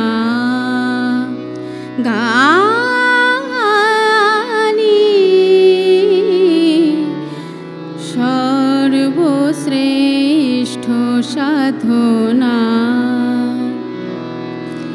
আকর্ষণ করে সবার মন আর প্রাণ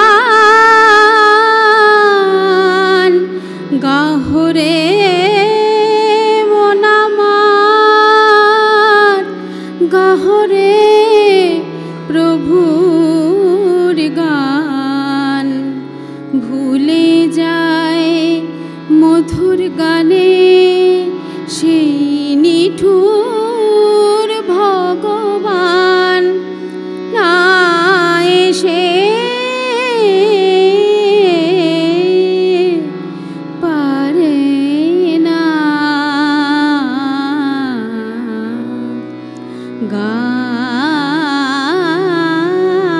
গানে সর্বশ্রেষ্ঠ সাধনা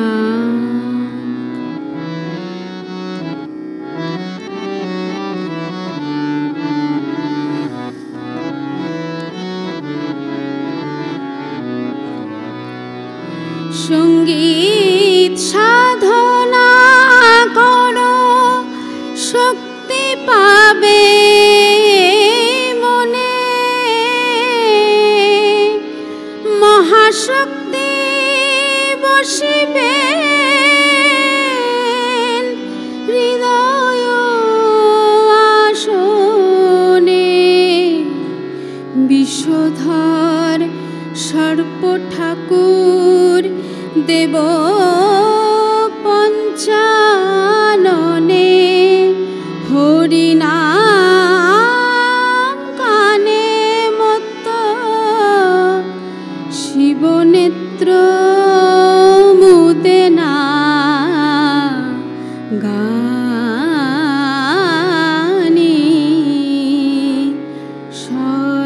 সর্বশ্রেষ্ঠ সাধনা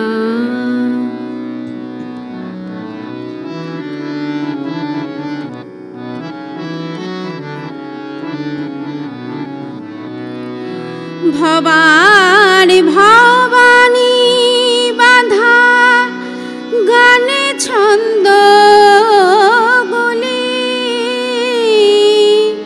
মহানন্দে উচ্চস্বরে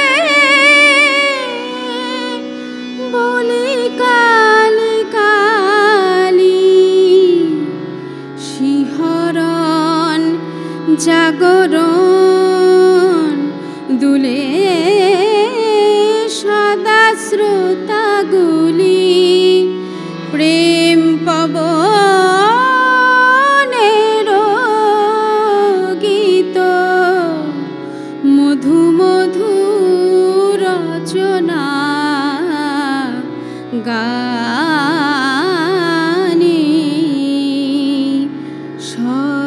সর্বশ্রেষ্ঠ সাধনা লাগে না ফুল চন্দন মন্ত্রতন্ত্র লাগে না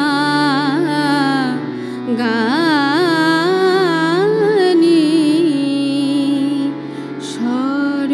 সর্বশ্রেষ্ঠ সাধনা নমস্কার আমরা শুনেছি আরেকটা সময় খুবই সংক্ষিপ্ত এখানে তো after we have an interactive session right now and Sir Ranjan Mitter is waiting but after the interaction session we'll have another song from Joyitadi. Okay so জয়িতাদি আপনি এত সুন্দর গেয়েছেন সেটা আর আমাকে আলাদা করে বলতে হলো না অডিয়েন্সই সেটা বললেন I would like to call upon stage now Professor Ranjan Mitter who is the Secretary of Sri Aurobindo Institute of Culture, Kolkata. A very brief introduction although he doesn't need any. Sri Ranjan Mitter is the Principal of the Future Foundation School, Secretary of Sri Aurobindo Institute of Culture, Secretary of West Bengal and Northeast for ASISC and Professor of Calcutta at IIM Calcutta. So we welcome you heartily on stage. Could we please have a big round of applause for him?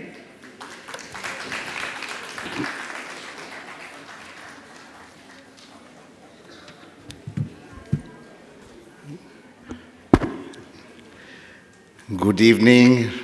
First of all, respected Tara Didi, I have not seen you earlier on this visit, so my deepest respects. I see Dr. Anju Khanna and a lot of other very important people in the audience. I realize I'm taking you away from two very important things. One is tea and one is a lovely song. So I don't intend to do either, but I have a role to perform. I'll try to be as brief as possible. I've got 4 questions, and I'll try to answer as best as I can. First of all, when I was first approached for this particular session, I said I'm uniquely incapable.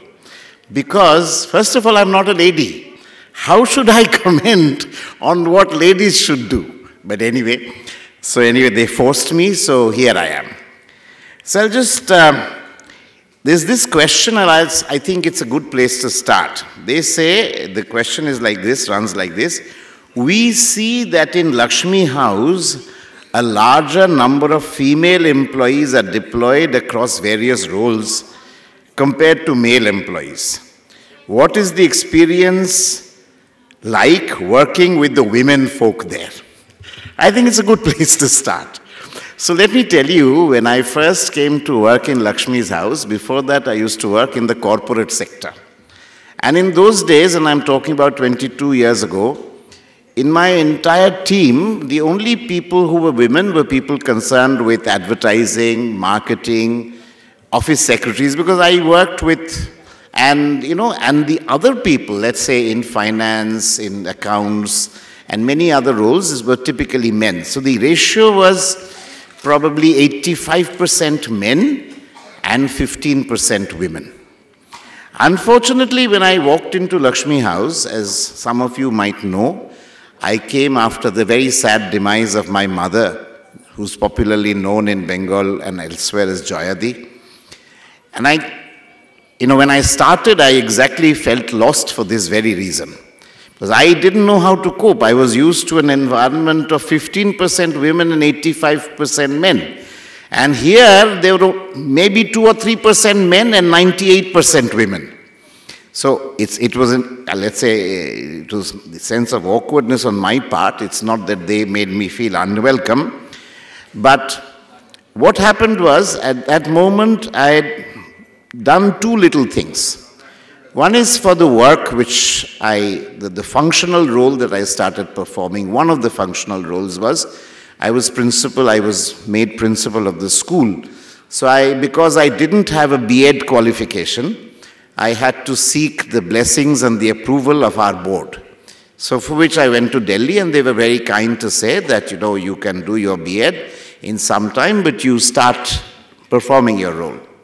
The second was, this was the year 1999, I went to the ashram, to Pondicherry, and I told various people that this is what I'm going to do. I'm leaving my job, I'm going to Lakshmi's house, and I'll start working there, but I don't know how to go about it. So I remember this interaction in the Department of Physical Education with Dada, Pranab Kumar Bhattacharya. And I went and told him this is, I told other people as well. So he told me something. He said, go with an attitude of utmost humility, because you don't know what you are supposed to do. And from day one, please try to learn under the tutelage of people who are there. So I tried to do that as best as possible. Till this date, there's something I maintain.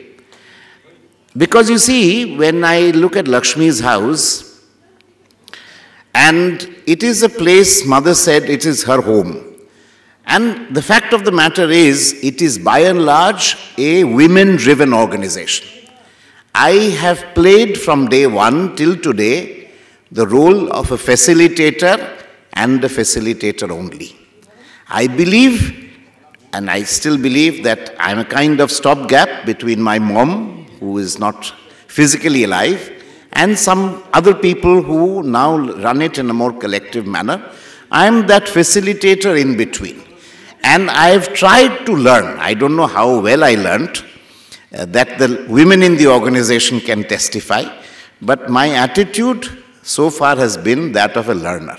This is what I can tell you. In the meanwhile, in the last 22 years, the other thing that has happened is that across India and across the world, women have taken over many more roles that men were earlier used to doing. That means roles of taxi drivers, roles of, many more doctors, many more engineers. It's very common to see that the women folk are succeeding all the time. I run a school, the best students are typically the girls. Why, don't ask me. The boys are good, they are struggling, but the girls lead. This is what's happening. So we have to adapt to that world, and it's a world of Shakti.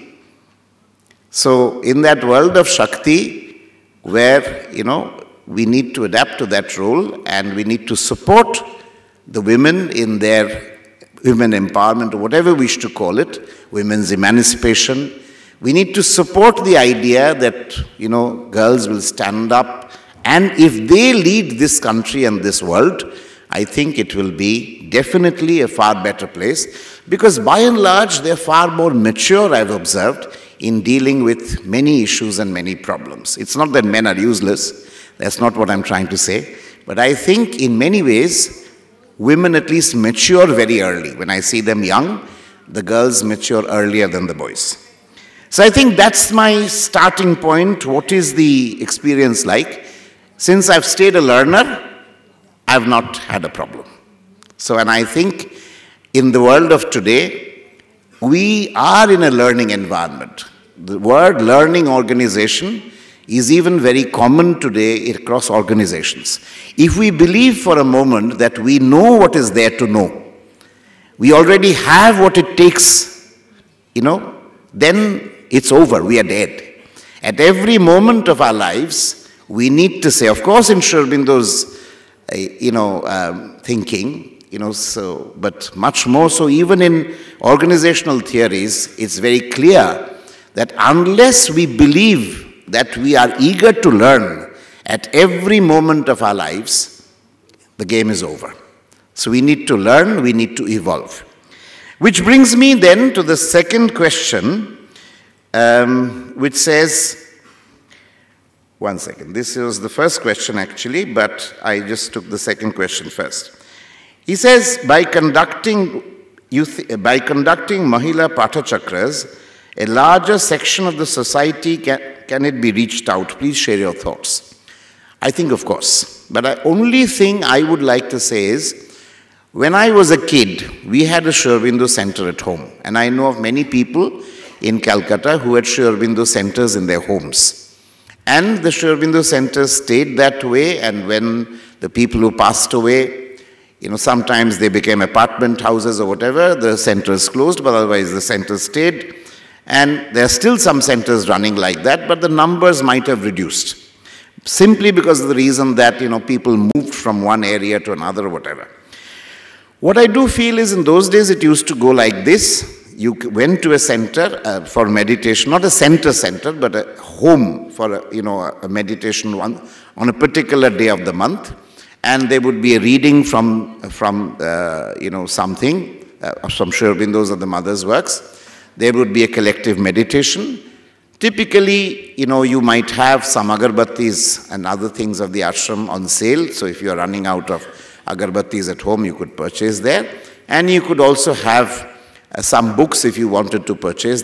Those also you could buy, typically in the vernacular, which means in our case, it would be Bengali. I think that role has evolved simply because those centers like that, at least here, have shrunk. What has grown instead is people have moved, and when they move, they take time to form new acquaintances, etc., etc. So my idea would be that, let's say in our school, let me put it this way, we do have study circles. That's what we call them, study circles, where the effort is to translate Sri Aurobindo's works mother's works on education, and connect it with the day-to-day teaching. I noticed in some time back that in Orissa, for example, there are medical conferences, there are dental conferences. So we need to translate not just what Mother and Sri Aurobindo, just reading them, but translate that and discuss our experiences in translating those teachings in the arena of work where we are. I think that is one place where Mahila Pathachakras could contribute hugely. So that is the answer, how they could be made more effective. The last question is, what are the qualities required for true leadership in the light of Mother and Sri Aurobindo? I think the first thing that we need to recognize is, in the spirit of the 5th chapter of the Mother, the book The Mother written by Sri Aurobindo, that we are only at best, trying to do what the divine wants us to do. We are not leaders. The leader is the mother. The leader is the mother. We can at best try to follow. What is it that can make us try to follow? I think Anjudi spoke in great detail about karma. I think the experience could be like this, that the more you work, and Sri Aurobindo says it that a day will come that you will realize that you are not the worker, but only an instrument. I think the beauty of the system is, it is not an organized system of, closing your eyes, opening your eyes only, and breathing in and breathing out, like many other systems. The beauty of the whole thing is, as we work in the work that is ordained by the Mother for us, we discover progressively that we are nobody. And the more that we discover we are nobody, and we learn to accept that we are nobody, that acceptance doesn't come easily, but if it could come to us that we are nobody, we are just at best trying to do what the Mother wants us to do, I think that is where the leadership begins and the leadership ends. Because we don't know what we are doing. We don't know the larger purpose of the Mother. I've always believed, many years ago, I was interviewed by the ashram magazine called The Golden Chain. And I said something like this, which I'd like to repeat. I, for instance, know for a fact that Lakshmi House, or whatever else we have under the umbrella of Sri Aurobindo Institute of Culture, may or may not have gained by the fact that I am there. I know for the last 2.5 decades that I've been around, I have gained immensely. So the point I'm trying to make is, we always think that we are very important. But it has been my realization, concretely, I confess to you, that I have gained much more than probably what I've been able to give. Thank you very, very much for your patient listening. Thank you once again. Namaskar. Sir, I would have to request you to be back on stage kindly, because there's a very small token of appreciation that we have kept for you. Sir, আপনাকে প্রচন্ড খাটাচ্ছি, কিন্তু আরেকবার please সিঁড়ি দিয়ে উঠে একবার স্টেজে আসবেন। Requesting Sir Mitter to please come up on stage.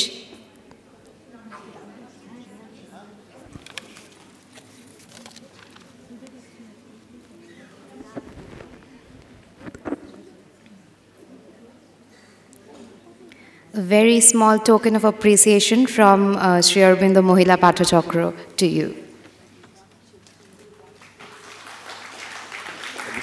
Yeah. I'll just say one thing for those who are not from the city. My, how would I say, a deep welcome to Lakshmi's house. There are some in the audience, and I've seen Shubhashish Mitra there. And you'll probably remember many, many years ago, Pradyodha standing on the open air stage and saying, "This is your house, this is Mother's house." Mother's house, your house, please do visit Lakshmi's house. Thank you very much. Thank you, sir. As we come towards the ending, আমার মনে আছে আমরা promise করেছি জয়িতাদির গান একটু মাইকটা set up করতে সময় লাগবে বলে we are moving forward, but একটা গান আর একটা সিনেমা দিয়ে প্রোগ্রামটা শেষ হবে ছোট, so hold still. I would like to call upon stage now for a group proposal and venue selection of the next conference. The next conference, which is National Committee members. Could I please call upon stage Ms. Vijayani Mahapatra, Group Leader of National Committee, Dr. Viva S. Vaishnav, Committee Member, and Srimati Saraswati Bhaumik, also a Committee Member. May we please have you up on stage. We are calling upon committee members and group leaders for selecting the venue for the next national conference. Over to you. Also calling upon stage Ms. Suprava Chaudhary.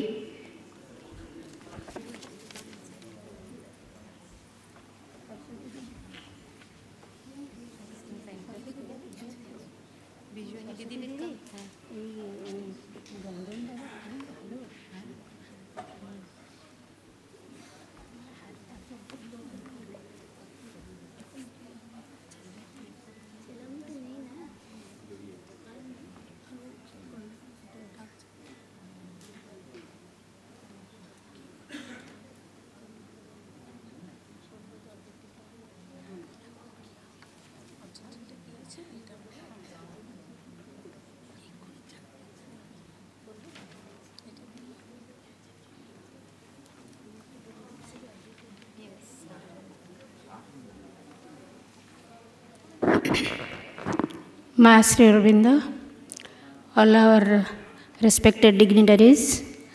Actually, I was overwhelmed to hear the last talk of Professor Ranjan Dada. Such an excellent talk from him at the concluding session. And this is our organizational meeting for a very short decisions, and because the first National Women Conference we started last year only, and hastily at the end also we had made a national forum for the women forum for these activities, and in that forum Dr. Sama Kanungo, myself as the convener, Viva Vaishnav from Gujarat, Dr. Chelamai from Hyderabad, and Suprabha Chaudhary and Tarangini Misra was from Odisha also along with us. This we have added.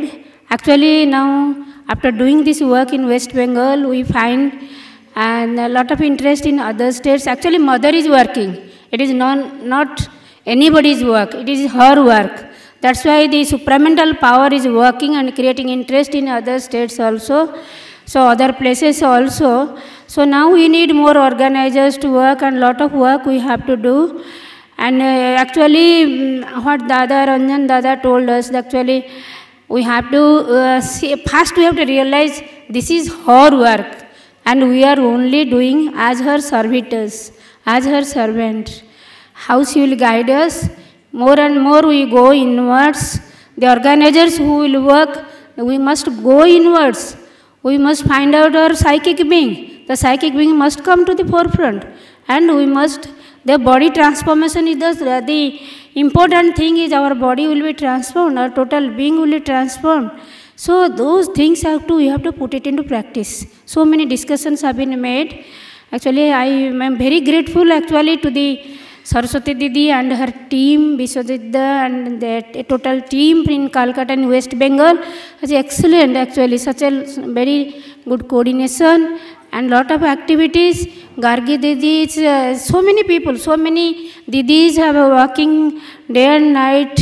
Very much they are giving to this work actually. Actually, there is joy and ananda. The reward who works for the mother, one knows what one gets in return. We cannot express in words actually. So actually, we will pray mother. Now this is the time for commitment for the West Bengal sisters and brothers. Actually, now the time has come. This is for the determination, for the commitment to the mother. At the lotus feet of the mother, we have to be committed. How we will take the message of the mother and Sri Aurobindo to the women folk of our state, to each village, to each nook and corner of our state, to each woman we have to take this message.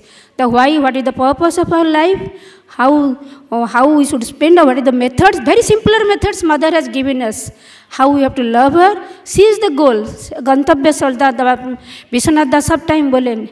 Actually, that is the main objective. Now we have to be committed. And I find, actually, mother is preparing them. Mother is now all the places in West Bengal, I find lot of interest and lot of commitment also. We are not the persons to judge it. But it is her work. She will prepare themselves. And I request that every year they should hold the state level women conference in different blocks or different places according to the conveniences. In Kolkata, so many places are there. This land is actually sacred land totally, because our Lord Sri Aurobindo's birthplace, and he has gone to many places. Charan Dhula, many sand, the pit has gone to many places of our state. So actually, this is the blessed one. He is with us, and he will be with us for eternity to come. And it is, we should not close our doors. We should keep ourselves open to the supramental power of action, and our life will be, actually, our जीवन धन्य हो जाए. आम ताह उनार कार्य एक आम दीते पारी, आम केमन कर दीते पारबो, ताई होचे माँ के हमरा प्रार्थना करबो. और आज का डिस्कशन होचे, मुख्य डिस्कशन होचे जे का नेक्स्ट ईयर कुथाय हमरा करबो. Actually, we have like West Bengal, Gujarat is very important for us, because you have seen from Bibadi's presentation, many sadhaks, including Champaklalji, are from Gujarat. But till yesterday, actually, there is some problem. So actually, they could not, they will prepare this year, and next 4th conference will be at Gujarat. Now, so definitely, the Gujarat will progress. Champaklal, before leaving his body, actually, many people might have known it. He decided to go to his village, Antral, to live there for a minor treatment he had. He had some problems in the backache like that. He told, I will go for Ayurveda treatment to a very remote village. Actually, at that time, Kamlaben also, I was there in ashram. Kamlaben told me, can you go with us? I thought, I am actually a public health person, I am not a clinician. My younger brother was there as a medicine physician, medicine MD. He was there in the ashram. I thought I will ask him if he can go, he will be more useful for Champaklalji. So it is my foolishness, because Kamlaben had offered me a work and an opportunity. So the next day he told, yes, I will go. But the next day when I went to morning, I went to Kamlaben. Kamlaben told, no, someone else has been arranged to go with them. So we decided also, Samadhi and myself, to go together to see Champaklal there itself. But we made delay due to some problems, we don't know, some lack of determination it was, I think we missed the opportunity. And Champaklalji left his body due to only pneumonia. And not a doctor from the allopathic place, the modern doctors could not attend to him at that place. It is his intention to leave his body in Gujarat. So Gujarat is so a sacred place. And we know the stone goddess Sri Aurobindo has gone there also. So definitely the 4th conference will be having it in Gujarat. And I hope in the meantime, actually in Chhattisgarh, today Hemant Bhai was telling in this previous sessions that actually he was in Pondicherry in the last November darshan. I was there at that time. And our C.H. Nirakar Bhai was going from different states, he has gone. And he told me there is a good opening in Chhattisgarh. So you can contact with them also. Because we want actually all the states throughout our country, the message of Sri Aurobindo should reach, mother's message should reach to the women folk of our total country. So that is why he agreed to that. And actually I think we should invite, and if we all our members actually agree to it. And in the meantime, Tara Didi actually We are very grateful to Tara Didi. Actually, Tara Didi is being brought by mother herself from the very childhood. And we are very fortunate to have her with us here in the second national conference. And actually, everybody must have felt her presence so unique for us and so gracious by the mother to have her with us. She was suggesting for Madhuban. Madhuban will make a place in the Himalayas actually, but we will make definitely outing to that place by our women participants from throughout the country also, and the dates will give them. And I hope. And any suggestions also can the members also who are present there. Saraswati Didi is also a member of this national forum. Viva Didi and Saraswati Didi and Suprabha, it belongs to the Odisha also. She works a lot in also different states also she used to go. So I request them also to say also to suggest something in this activity. So Chhattisgarh, Hemant Bhai, please come here. Actually, from Chhattisgarh, one sister has come, but she is ill. That's why she is not able to be present here. Hemant Bhai is there. Just do. Hemant Bhai, please come. He will just invite. Just invite. Once again, there is a golden opportunity for all of us. I request all of you, those who are present over here, all the children of the mothers, the representative from Chhattisgarh state, invite you for the third national level Women's Pathachakra conference, which will be held in next year, this time I think December 2024. Once again, I invite you all. It's a gratitude to the Divine Mother. Vande Mataram. So now actually, the next conference, we will meet everybody in the next conference at Chhattisgarh. They will decide the place and they will inform everybody. It will be informed to all throughout the country. So thank you very much. I express actually my deep gratitude to all brothers and sisters of the West Bengal specifically who have worked for this work, noble work, and the Mothers Sri Aurobindo's work. I am very grateful to them and pray Mother for her grace and blessings. Vande Mataram. All right, thank you so much. I would just like to take a moment and introduce to you the 9 core committee members and also a committee member in the team who have relentlessly worked hard for over a year. So what we are seeing as a 2-day outcome is actually compiled efforts for over 365 days. So I would like to call them upon stage, Gitoshri Chattopadhyay, Reena Dashgupta, Gopa De, Joyantika Basu, Shuchanda Dev, Tapoti Haldar, Gargi Gupta, Manashi Roy, Saraswati Bhomik, and Gopa Guha. And just one brief moment before we actually shower the applauses, not only thanks to each and every one of them, a vote of thanks will be given by Saraswati Bhomik later, but their family members also have silently worked from behind the curtains. So a huge round of applause to all of you.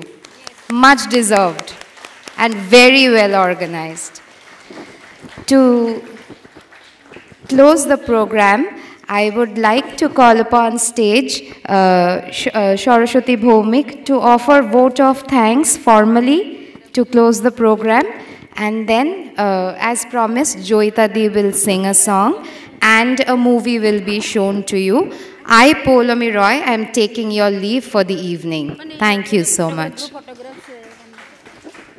Is there a photographer here so who can quickly get a snap? We are really pressed for time.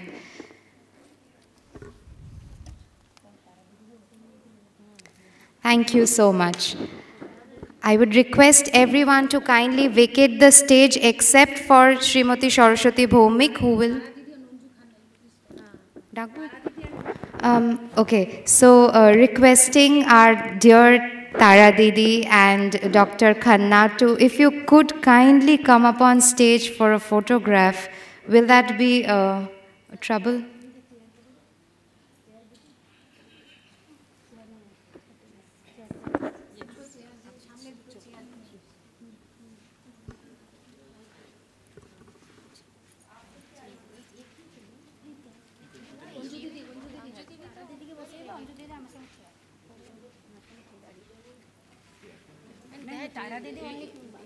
Here near Mother in Sri Aurobindo, that light is very light. Focus light. Mother in Sri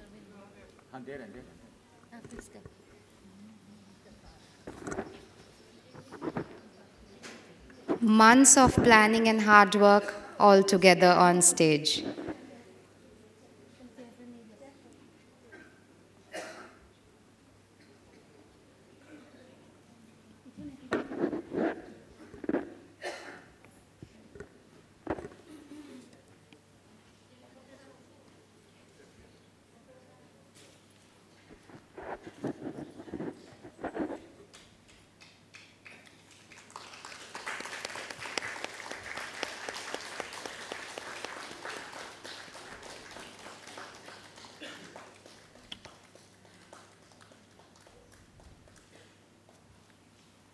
Thank you so much.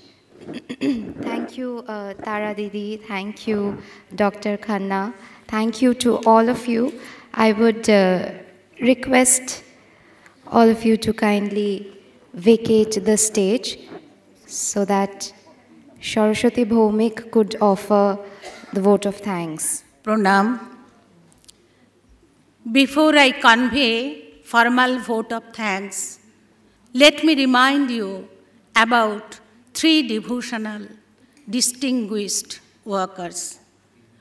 We must not forget the pioneering work started by devotees like Shobha Datto, who dedicated her entire life at the service of the mother and toured extensively, village after village, town after town, to spread the messages of Sri Aurobindo.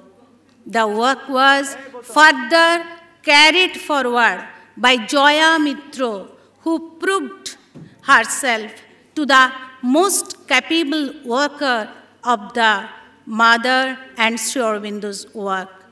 Anima De, the lady who single-handedly organized many units, both in district level and in Kolkata. We are trying to fulfill their dreams through reviving at the Pathachakras. I, on behalf of Sri Aurobindo Mahila Pathachakra Trust, West Bengal, pay my humble gratitude and thanks to the delegates who came from far and near in the second National Sri Aurobindo Mahila Pathachakra Conference 2023 in Kolkata to explore and share their various experiences towards our collaboration of creative efforts with the spirit of Prometheus Unbound. Moreover, we pay our sincere gratitude and thanks to those who have all along helped us to organize this occasion in such a befitting manner with a beautiful ambience. And now, we must say, not with any exaggeration, but from our deepest hearts, we express our deepest gratitude to Swami Suparnananda Maharaj, Secretary, and the staff of Ramakrishna Institute of Culture, GOLPARK, for their praiseworthy role and responsibility in allowing us here to organize this national conference and for Sri Aurobindo Mahila Pathachakra and Sri Aurobindo Mahila Pathachakra for 2023. Now, with a sincere collective aspiration and the prayer of the Mother, I quote from Nirodda's poems line, Love Dev, Love Aji, যা কিছু আমার নিঃশেষে সঁপিয়া মোরে তব শ্রীচরণে আনন্দ লোভিতে চাই সর্বরিক্ততার এই শুভ দিনে দাও আশিস অভয় জীবনের প্রতি বিন্দু হোক তোমাময় প্রণাম। Calling upon stage Joyita Di again upon popular demand. Joyita Di, welcome back. আপনাদের সকলের ভালোবাসায় আবার এলাম। কিছুক্ষণ সময় হয়তো আরেকটু যাবে, আরেকটু দেরিই হবে, কারণ এখন সকলেরই বাড়ি ফেরার তাড়া। তারই মধ্যে একটু সময় নিয়ে আমি গাইছি।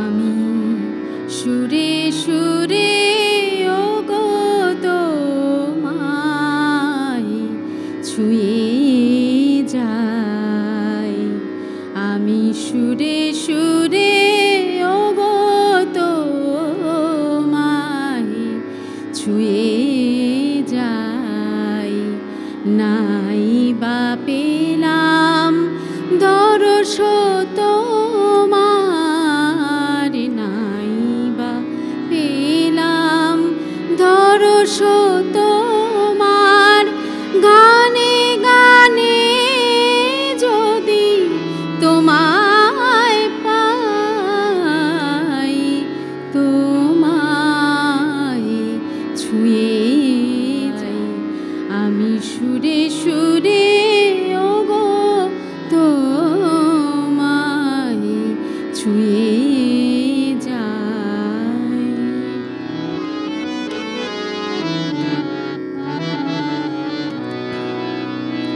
তোমায় নিয়ে সারা বেলা কাটলো নিয়ে সুরের খেলা, তোমায় চেয়ে সারা বেলা কাটলো নিয়ে সুরের খেলা, এবার আমার গানের ভেলা তোমার চরণ কুলে ভিড়াই, তোমায় ছুঁয়ে যাই, আমি সুরে সুরে ওগো তোমায় ছুঁয়ে যাই।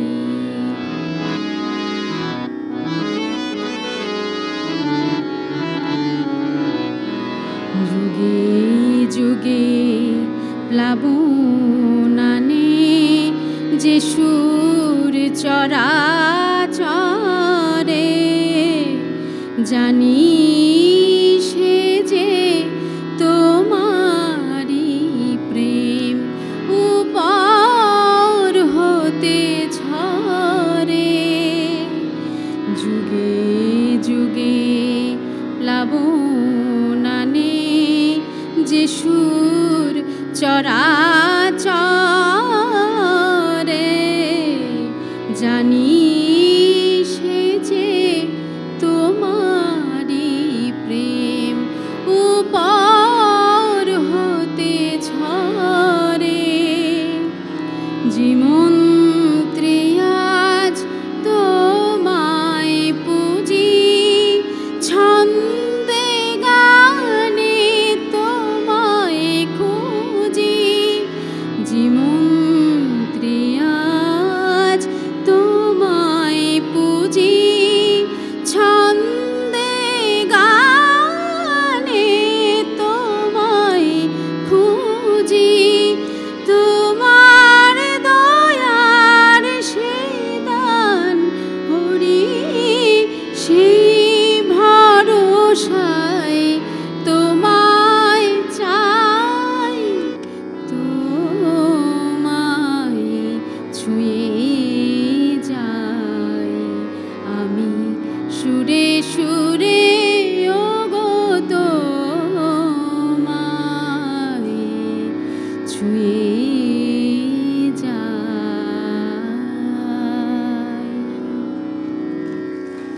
নমস্কার।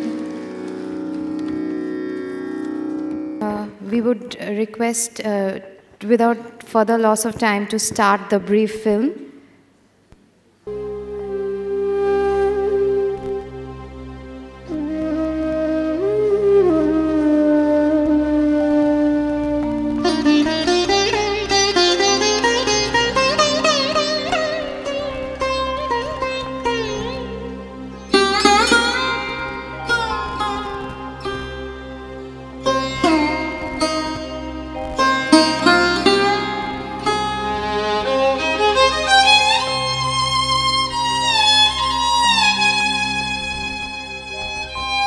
There are two great forces in the universe, silence and speech.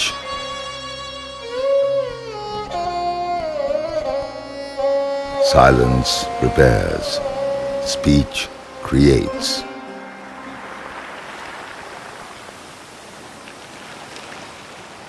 Silence acts, speech gives impulse to action.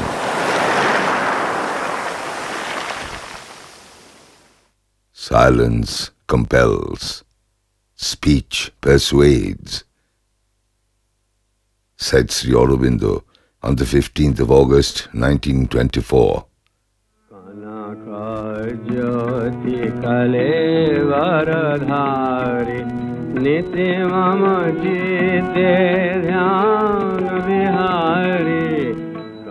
He was born in Calcutta on the 15th of August 1872.